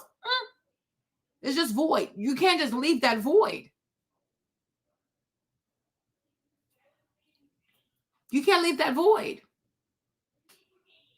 So it's like, that is insane. You can't say it's just a budget issue when we had a whole 2-3 years of people screaming, defund the police, right? So if people have such awful, visceral reaction to the police, of course, they're going to cut their budget short. If people don't feel like police is useful, they're going to cut their budgets, right? So the attitudes that people have towards police has a relationship with how much they get paid. If you could convince enough people that police is not necessary, but somehow it doesn't matter if it's a tiny place. Doesn't matter. Have you ever seen 1,300 people? That's a lot of people. That's a lot of human beings. That's a lot of people. Even 5 people is a lot of people. Because the day you hear that some illegals went to a whole family and they butchered an entire family with machetes, right? No, but oh, it's not a big deal because it happened in a small town. It still happened to people. These are human beings. And that is something that the state is required to provide for people. So these are human beings. I don't know how 1,200 people can be policed by 2 people. That's 600 people per police. Right? In America, we make money for the things we care about. Exactly. Even Ms. Keith's like, oh, I don't agree with that, right? In America, we make money. The people out here donating money to Kamala Harris with no plan, no policies, right? We make money for what we care about. In America, we don't care about police. Because we think police is expendable. Okay. But yet the borders are wide open. Like, you're not talking about, oh, at least if you say defund the police and you should also defund the criminals, you're not defunding criminals, but you want to defund the police. And meanwhile, you keep allowing more and more and more people to come in. You don't want ICE to remove these people. Okay? Like, make it make sense. We're talking about these are human lives. These are American people. They deserve protection. They're owed protection by the state because the governor is responsible for police. So at the state level, they need to have a higher budget for police. But we need police officers, not just police officers. We need firefighters. We need paramedics. We need hospitals. There are things that we need. We need sheriffs. We need police. We need law enforcement. Everybody needs it. We all need it. Especially when you intend on not closing the borders and allowing anybody just come up in here. Yes, we need police. Because otherwise, every city's going to turn to Aurora, Colorado, and everybody's going to stay locked up in their homes because you can't stay outside. You cannot go outside. You can't step outside. Okay? We need police. Children need police. Women need police. Even men, even the elderly, they also need the police. Because just having a police presence, it deters people from foolishness. You can't say that, Miss Regina. You cannot say that. You can't say that. If you compare how many people get killed by police versus how many people who look like you who kill each other, the numbers will tell you something completely different, right? But you need police. You're a woman, Miss Regina. You can't say you don't need police. When you have all these illegals coming in, you know how many illegals came in like this past year alone? They can be anywhere. Anywhere. So it's nice that for so far right now, you're still safe and you have not needed police, right? Knock on wood, you don't need police anymore. You're not going to need police, right? But this type of safety that you enjoy, that safety privilege that you enjoy, that makes you feel like you don't need police, right? It might not be there any longer. At the rate we're going, especially if this lady gets elected, that type of safety you feel, that privilege you feel to say, I don't need police, I don't care about police, right? It might not be there any longer, Miss Regina. And you're still a woman. So whether you accept it or not, you need some type of organized protection by the state. The state has the duty to protect the people. That's why they have police. Okay? But I'm like, it's a privilege to say I don't need police because you feel safe. But these people, the way they're handling things, the way they're handling the borders, the way a lot of American women are getting snatched up by illegals, they're getting stabbed, they're getting raped, and then their bodies being disposed which way these people see fit, right? That type of safety you feel, it might not be there any longer. It might not be there for much longer. Like we have taken our safety, for granted. We should need, but unfortunately we do. And even whether Democrats or not were in office, Ms. Regina, you also have mental health people. A lot of people have mental health issues, and some of them are really violent. Some are really violent. Yeah. You see, it's a real thing. You know, I think what we need to say is that we don't want bad police. That's me. I agree with that part. We don't want bad policing. We don't want police officers who are not properly trained. And also, they shouldn't do like 12-hour shifts. It's too long. It's crazy, right? But we do need good police. We all need to sit down and say, okay, what is good policing like? What does good police looks like, right? Because unfortunately, the only time police make it in the news is for bad things. But there are a lot of police officers who do some amazing stuff, but that don't make it to the news. Because people want to see, like a lot of the news people, all they want to do is spread bad news about police officers. But many police officers do good things.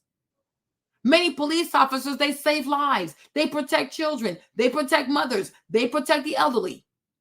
But nobody talks about that because positivity does not sell. Only drama, only foolishness, right? But there are a lot of police officers who do good. You have a lot of Black people who are police officers. You have a lot of Black men who are police officers. It's not just white people. There are a lot of Black men who are police officers, and they do an amazing job. You know, they don't hurt people, don't shoot people, but those type of people will never make it into the news because they only want the bad stories for you to have a visceral reaction. Oh, well, get rid of it, get rid of it. They so bad, they so bad. But out of 300 million people, like how many people actually have a deadly encounter with the police? Let's talk about the numbers. They never talk about the numbers. What actually does the data show when it comes to police, right? But I'm like, you can't live in a country as wealthy as America and say, oh, we don't need police. We absolutely need police. A lot of people here have a lot to lose. We need police officers, but we need good police. But to have zero police presence at all? No. Zero police, zero firefighters, even paramedics also, like it all goes together. Like even 911 calls, the people at the dispatchers, what if they also start quitting their jobs? Like, you know? We need good policing. Like people need to sit down and say, okay, what does good policing look like? And that's what we should advocate for. That's what people should demand from the state. People want good police, not no police. No. Hold up. Wait a minute. We don't want no police. We don't want bad policing. But then you can have good policing. What does that look like? It don't have to be extremes. From police to no police. Once again, that's being chaotic. That's chaos. You got to be somewhere in the middle. And to me, that's like, okay, we want to have good policing. What does good policing look like? You know, even if you say, okay, when it comes to black neighborhoods, you should only have black police officers policing black neighborhoods. But you still have to make it attractive enough for these black men to want to be police officers. But if a black man is a police officer and he get cussed out, he get dragged, insulted, oh my gosh, he's not going to want to do it. Oh no, that's too much. Because it's not just the pay also. They actually have to enjoy doing their job. I don't think most people are already there when the police gets there. That's not true. That's not factual. Because if I asked you, where's the data to prove that? You wouldn't have the data to prove that. So we can't just use our feelings and then form facts around our feelings. That's spreading misinformation.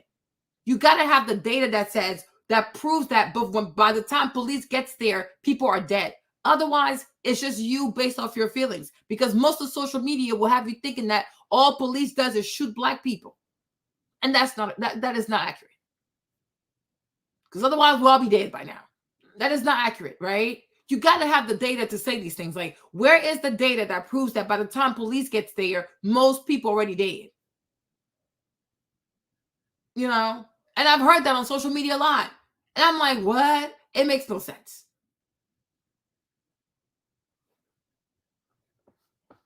You know what I'm saying?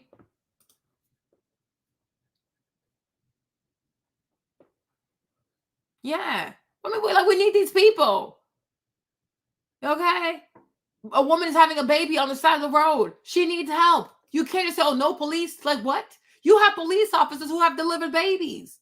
But those stories never make it to the news because, God forbid, you show police officers actually helping the community. And all that, too, is part of George Soros and his sick plan to make people hate police. They want people of color, black people, to hate the police.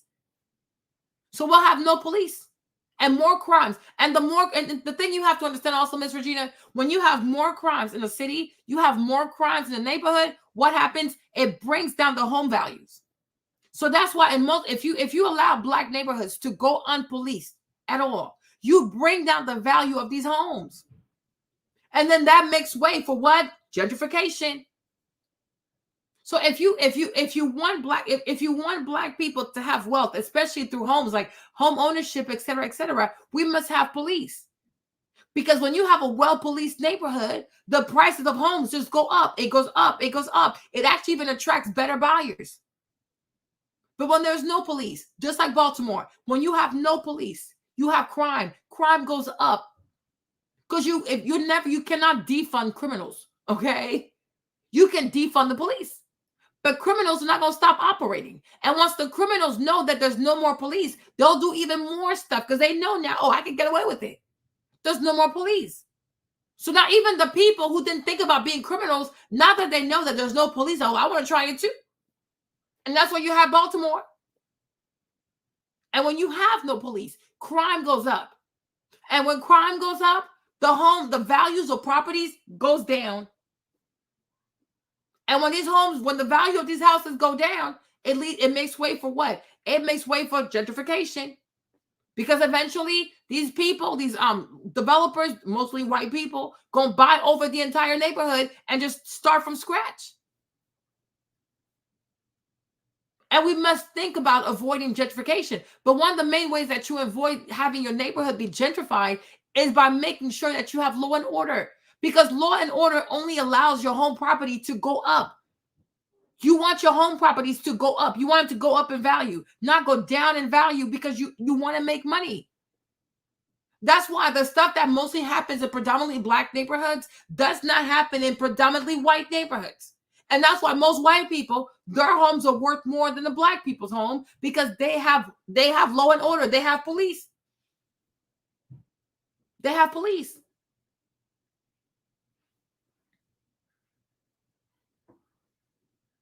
You know, but the state is required. They owe you that because the governor is responsible for police. He is responsible for the budget for the police. Okay, that's the governor's job.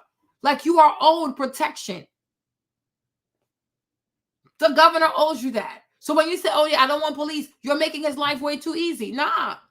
He needs to provide police, but he must provide good policing. But it's not no police at all. That's another extreme. You can't deal in extremes. You got to be in the middle. You need good policing. Now, what does that look like? That's what people have to work on. And it might take time to find out what exactly good policing is, right? What does that look like? But people have to work on what is your definition of good policing? How would you like police to work in a neighborhood?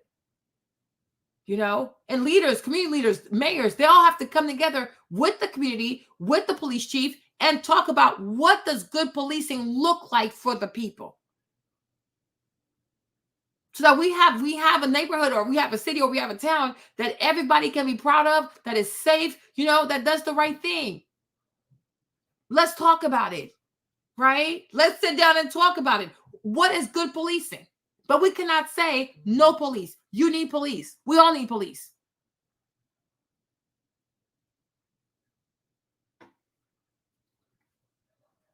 Like it's insane.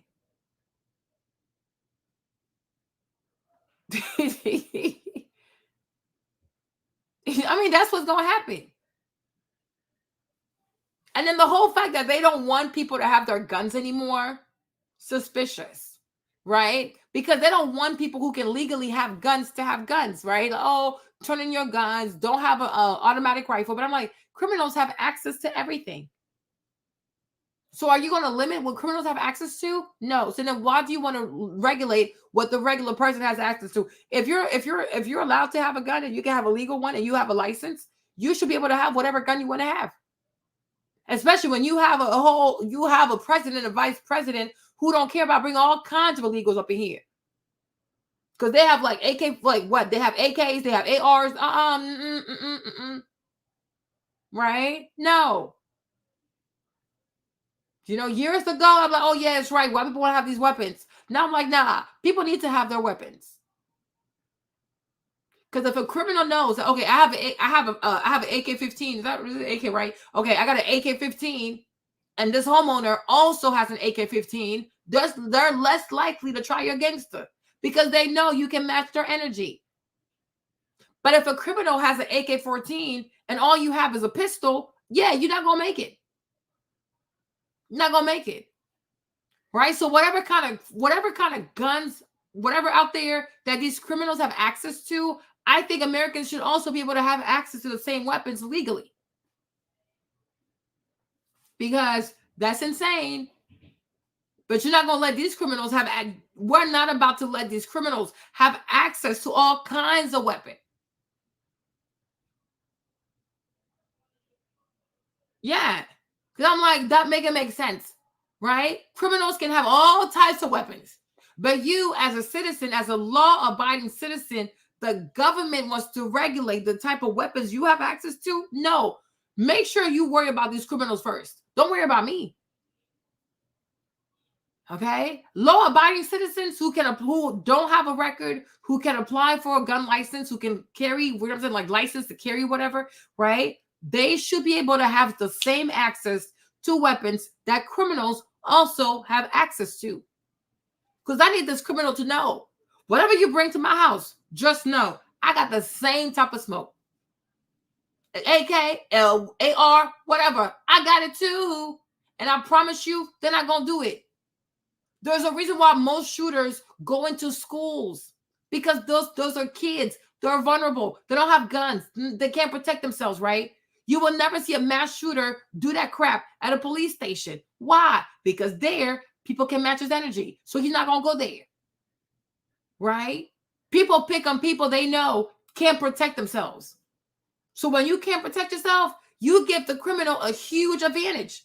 But if he knows that you have the same weapon he has, he's not going to do it. Because he understands consequences. He knows what this gun can do. And he don't want that all up in his ass. So he's not going to do it. You got to match people's level of stupidity. Okay? That's how you get respect. But if you limit the private citizen to only like pistols, what's the other one? Oh my gosh, I forgot. Oh my gosh, a Colt, is that what it's called? I don't know much about guns, right? But if you limit the reach of the guns that a legal law-abiding citizen can have access to, you are exposing him to great harm. Because he should be able to pick whatever weapon he wants, whatever he feels is necessary to protect himself and to protect his home. Because you're doing nothing to stop these illegals, and you're doing nothing to stop these criminals. But you want to stop how he can protect himself. No. No. So as long as illegals can have AKs and ARs, the average law-abiding American should also be able to have an AK and an AR. If a criminal can have access to a never-ending magazine, then the average law-abiding citizen should also have access to a never-ending magazine. How you want to do it? And I promise you, people gonna know how to behave out here. Because one thing I've come to recognize: people need to know you can match their crazy. When people know that you can be just as crazy as they're crazy, they're gonna leave you alone. Right? But you're like, oh, I don't believe in guns. I don't believe in that. Because of that, they're gonna pick on you. Because at the core of it, most criminals are bullies. They're bullies. They pick on people who can defend themselves. That's why they go after children. They go after mothers. They go after the elderly, right? They usually don't go after people who can fight back. Why? Because they know. You see, it's nice to hurt people, but it's not nice to get hurt. They fully understand.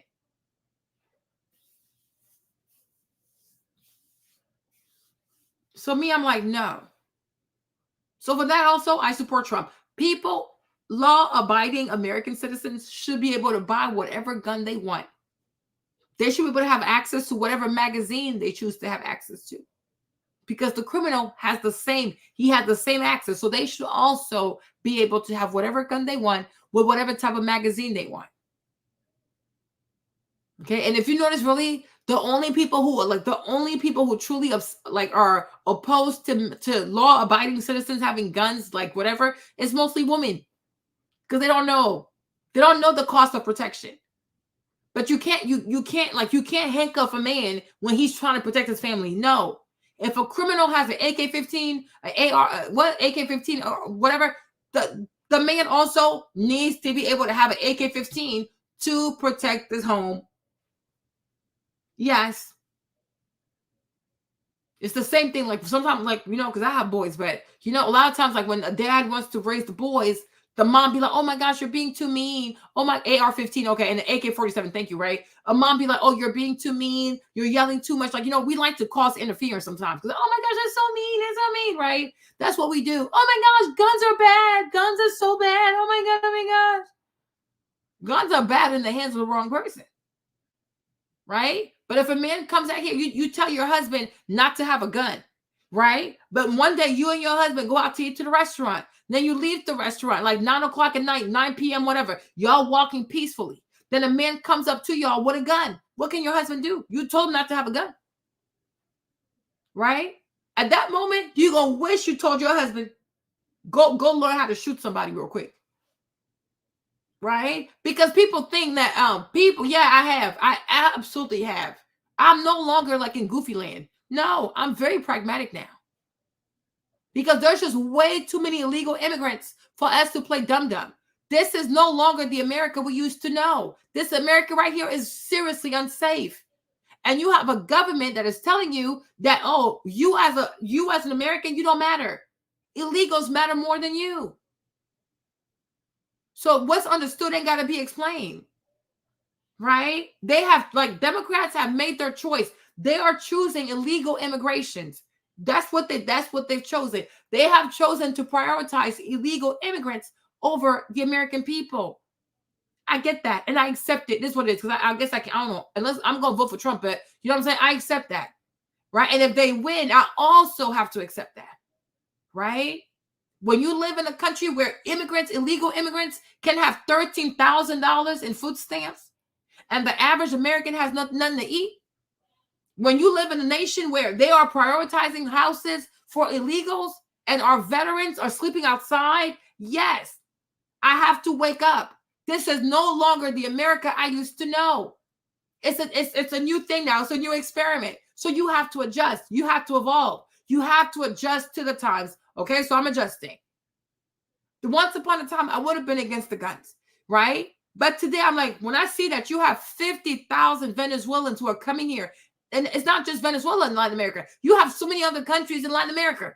So if Venezuela brings 50,000 people illegally a month, what about Mexico? What about Bolivia? What about Colombia? What about Belize? What about Brazil? What about, what the heck? What about Nicaragua? What about Uruguay? What about Paraguay? How many people is every country bringing here a month? Okay? And through these programs, 25,000 here, up to 150,000 for a house. Low-key, high-key, you are telling these people to come here. You don't have to grab the mic and say, hey, come over here. No. These programs, right, are letting them know, hey, go to America, you'll have money for a house. Go to America, you can squat into a house and take that house from an American. Okay? You are enticing them to come here illegally. You are saying, but whatever means you can, find your way here. Once you get here, we'll take care of you. We'll give you ABT. We'll put money on there. If you don't like the food, we'll give you more money so you can make your own food. Can you imagine? Right? So what's understood doesn't have to be explained. So right now, everybody has to grow up.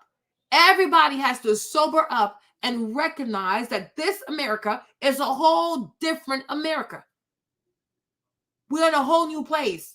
We have a government that prioritizes Ukraine over the people. They prioritize Israel over the people. Cool. I get it. You don't have to tell me, when it comes to me, you ain't got to tell me twice. One time is enough. I got you. And I will know how to take care of myself. Right? There was once upon a time, people used to care about police and people used to respect police. And men in America were proud to be police officers. So I guess I didn't need to worry about guns like that. But when today, the majority of men feel like they're not being appreciated, they don't want to be police officers, they're quitting, they're resigning, right? Then I understand how important it is for us now to have our guns because we might not have police. When you have police departments who are telling you between the hours of midnight to 7 o'clock in the morning, we're not available, you will have to leave a voicemail. You then have to understand that you are responsible for your safety. When you live in a place like New York City, where you can kill people, dismember people, and be released on a no cash bail, right? You have to understand that you are responsible for your safety. You are on your own. Don't count on the police. Don't count on the mayor. Do not count on your governor, right? You are on your own. So at that point, let me buy whatever weapon I feel I need to have to protect myself. That's it. Now, if you don't want me to have those weapons, close the borders, lock these people up, right? Tell police that they have the right to call ICE and tell ICE they have full power to do whatever they must do to keep the American people safe. Until then, don't tell me what gun to buy. And don't tell me how small, short, whatever my magazine needs to be. I can have whatever magazine I choose to have. Okay? Because if somebody tries to break my door down with a machete, I'm just saying, you're going to load the chopper, make it rain. Okay? Because you're not coming near my kids. You're not even coming near my dog. Talk about that part. You see? Because with John Wick, what happened with John Wick? They touched his dog. Okay? For the dog, John Wick went ballistic. We got like 4 sequels over a dog. That, you know what I'm saying? So me, I'm just like John Wick also. Don't touch my dog now because it'll be a problem. So my kids is a problem. My dog is a problem, right? And that's that. Yes. Just like John Wick. John Wick was minding his business. He was retired. But these people had to do something to his dog. They killed the dog. It became a problem. Right? So me, I understand John Wick. Right? Because your home is your sacred territory. Your dog is like your baby. You're not going to touch my kids. My biological kids, you're not going to touch them. My dog, you ain't going to touch my dog. I promise you. You step into my house, you're not walking out of here alive. Because if I injure you, you can also sue me. So if a robber comes into your house, you have to kill the robber. It's sad, but it's true, because if you don't kill him, once he's incarcerated, he can sue you for negligence. You know, a lot of them people sue people, right? This one guy, the man broke into his house, so he shot the man. So he was convicted for the robbery, but he was able to sue the homeowner for being injured, and he had to pay the robber money. So me, I'm not going to injure you. I will end you. Because dead people can sue people. Right? And not just that, if I end your life, I'm saving taxpayers money. Because why are we going to waste money going to court? Okay? It's a lot of money. So you coming here, you're gone. Go bye-bye. In the words of Stephon Curry, y'all go to sleep just like this. Right? Just like that. Don't let people play with you. Your house, your family, your children, your dog, your property. No, you are an American. You have the Second Amendment on your side. Protect yourself. And don't let any government tell you what kind of gun you can and cannot buy and what kind of magazine you can and cannot buy. No. It's not you they have to regulate. They got to go regulate the criminals. Yeah, right. Yeah, right. Say that to a criminal. Tell the criminal that delicious sticks are bad for criminals. They shouldn't have them. They should walk around here with lollipops. Okay? Well, we'll take our chances. Right? I would take my own chances than to risk a criminal, an illegal criminal, having mercy on me and my children. You think I'm going to be on my knees crying, por favor, mi niños, mi niños?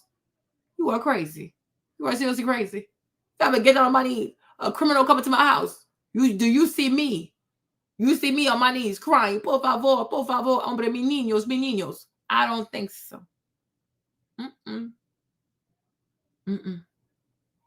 Okay? I'm serious. No, they really have. Because I don't like foolishness, Kevin. I really don't. I'm like, do you imagine me? I'm like, oh no, because if I have a gun, there's a chance I might get stuff deleted. You think a criminal will have mercy on me? You don't see how pathetic it is to get on your knees in your own house as a citizen and have to beg an illegal immigrant to have to spare you and your kids? Por favor, mi niños, mi niños. Me? I don't think so. You are crazy. You are seriously crazy. If Kamala Harris wants, she can welcome them people to her house. But these people, when they bring these illegal people, they never end up in their barrio. They don't go to their neighborhood. But they go to other people who didn't sign up for this. They go to their neighborhoods. I don't think so. I do not think so. Yeah. It's a lot of traitors in the U.S. government. They don't care about the American people. They really do not care about the American people. It's a lot of traitors. It's a lot of traitors. And I'm like, the day most Americans understand how much treachery is going on here, they will take to the streets because this is not right. This ain't right. They take our money. They steal our money. They send our money to Ukraine. They send our money to Israel. They take our money. They give loans and give money to illegal immigrants. They do everything in their power but taking care of the American people. Acts of treason all up in Congress. All up in the White House. Oh, they ain't going to think twice about nothing. Papa. They don't care. If they did this to a 12-year-old, if they can do that to a 12-year-old, what are they going to do to me? She was a baby. 12 years old. 12 years old. Look at what they did to her. They beat up police officers. They shoot police officers. So what you think they're going to do to me or do to you? They don't care. They don't care. They have nothing to lose. And some of them, I actually think they enjoy killing people. I actually think they do. I think they're sadists. I think they enjoy killing people. I think it turns them on to see you cry, to see you beg for your life. I think it turns them on. It excites them. And it's not going to be me. I'm not going to get on my knees and cry, por favor, mi niños, mi niños. I'm not going to do it. Okay? I'm not doing it. So you guys, I'm telling y'all, pay close attention, right? Because if you watch CNN, MSNBC, ABC, child, they're not going to tell you what's really happening. Exactly. No. When like people, law-abiding American citizens have the right to their guns. And no one should take that right away. Especially when you want to make illegal people feel good about breaking the law. You have no qualms about illegal people coming here illegally, breaking the law to come here. You have no qualms about that. Okay? It makes you feel good. It makes you feel noble and self-righteous. Oh, look, I'm helping people. I'm helping people. Yeah, right. But then you want to take something that constitutionally is the right of the American people. And then that's going to make you feel better? Yeah, because you hate Americans. You hate Americans. Okay? Make it make sense. All right, you guys. So it's 7:30. I have to go now. But I hope that you enjoyed today's show. I hope you learned a lot of things. I hope you learned at least one thing. I hope, I don't know. You know what I'm saying? I hope you learned something. I hope you got something from this. She has an interview coming out tonight. Hopefully you watch it. We'll probably watch it tomorrow. But besides that, thank you for being here. I appreciate your company. Thank you for the chat. Y'all keep it lit. You do what you do. May, thank you for your membership. That's super sweet. Appreciate you for that. Okay. So yeah. Y'all do not play. Do not play. Okay. You only have one nation, one country, one America under God. And ultimately, we have to fight for this land. Point blank, period. Don't let anybody play you out your spot. Okay, and Val, protect yourself. I don't know if get a gun, Val. I mean, I guess, learn to go to the shooting range and learn to shoot. You have to protect yourself because it's insane. And being in Texas, it's insane. It really is insane. And it's sad. Okay? Yeah, vibes. Yeah. Oh, this convention is all vibes. Go sit down somewhere. Vibes of danger. That's what it is. Make it make sense, right? But hopefully I will see you guys tomorrow. But tonight, check her out because she has her first sit down. Yeah, I get it. Because to know that your sister was these guys are in the house. And that's the exact house that your sister delivers mail to. You're like, wow, what if they had snatched my sister too? Do you know what I mean? They're like, they're right there in people's neighborhoods. And people have no idea. People have no idea. And the government's not warning you. The state patrol's nobody's warning you. And these people are right there in your neighborhood. They killers. They're crossing the borders with ankle monitors on. And the public is not even being warned. Like, be careful. Nothing. No warning. So I get me too. I would have had the chills. Like, what the heck? You know what I mean? What if they had seen her? What if? Like, you know what I'm saying? It's crazy. And it's sad because this is not the reality of living in the Kamala Harris America. Where you as a U.S. citizen, your safety means nothing to these people. But for the illegals, there's nothing they're not going to do for the illegals. Now, Gavin Newsom, I don't know if he's going to sign that bill. Because if he signs it, because I think Gavin Newsom wants to run for office in 2028. Okay? These Californians, like Kamala Harris is from California, Mayorkas is from California, Gavin is California. A lot of people in Biden's administration are from California, right? So I don't know if Gavin Newsom is going to sign that bill, because if he does, whoo, Lord, 2028 is going to be hard for him, right? So I don't know if he's going to do it. He might not. Okay? But we'll see if he signs it. I hope he doesn't sign it. You know? But if he does, we get it. We get it. The same people who tell you they don't have money for reparation, but they got money for everybody else. You got to hear what's not being said. Like, you truly have to hear what's not being said. And what's not being said is, out loud, is, I don't give a F about you. And that too, like, you got me, I've made peace with that also. I'm like, these people, they have money. They have money for what they care for. They have money for the causes they care about. And they have money for the people they care about. Okay? And it's not this. This right here, they don't care about that. So, but we'll see what she has to say tonight. And I'll be back tomorrow. In the meantime, you guys, enjoy the rest of your evening. And thank you for being here. I'm going to bow out, okay? Love y'all very much, and hopefully I'll see y'all tomorrow, okay? Bisous, gotta go. I need to eat something. Gotta go. Bye.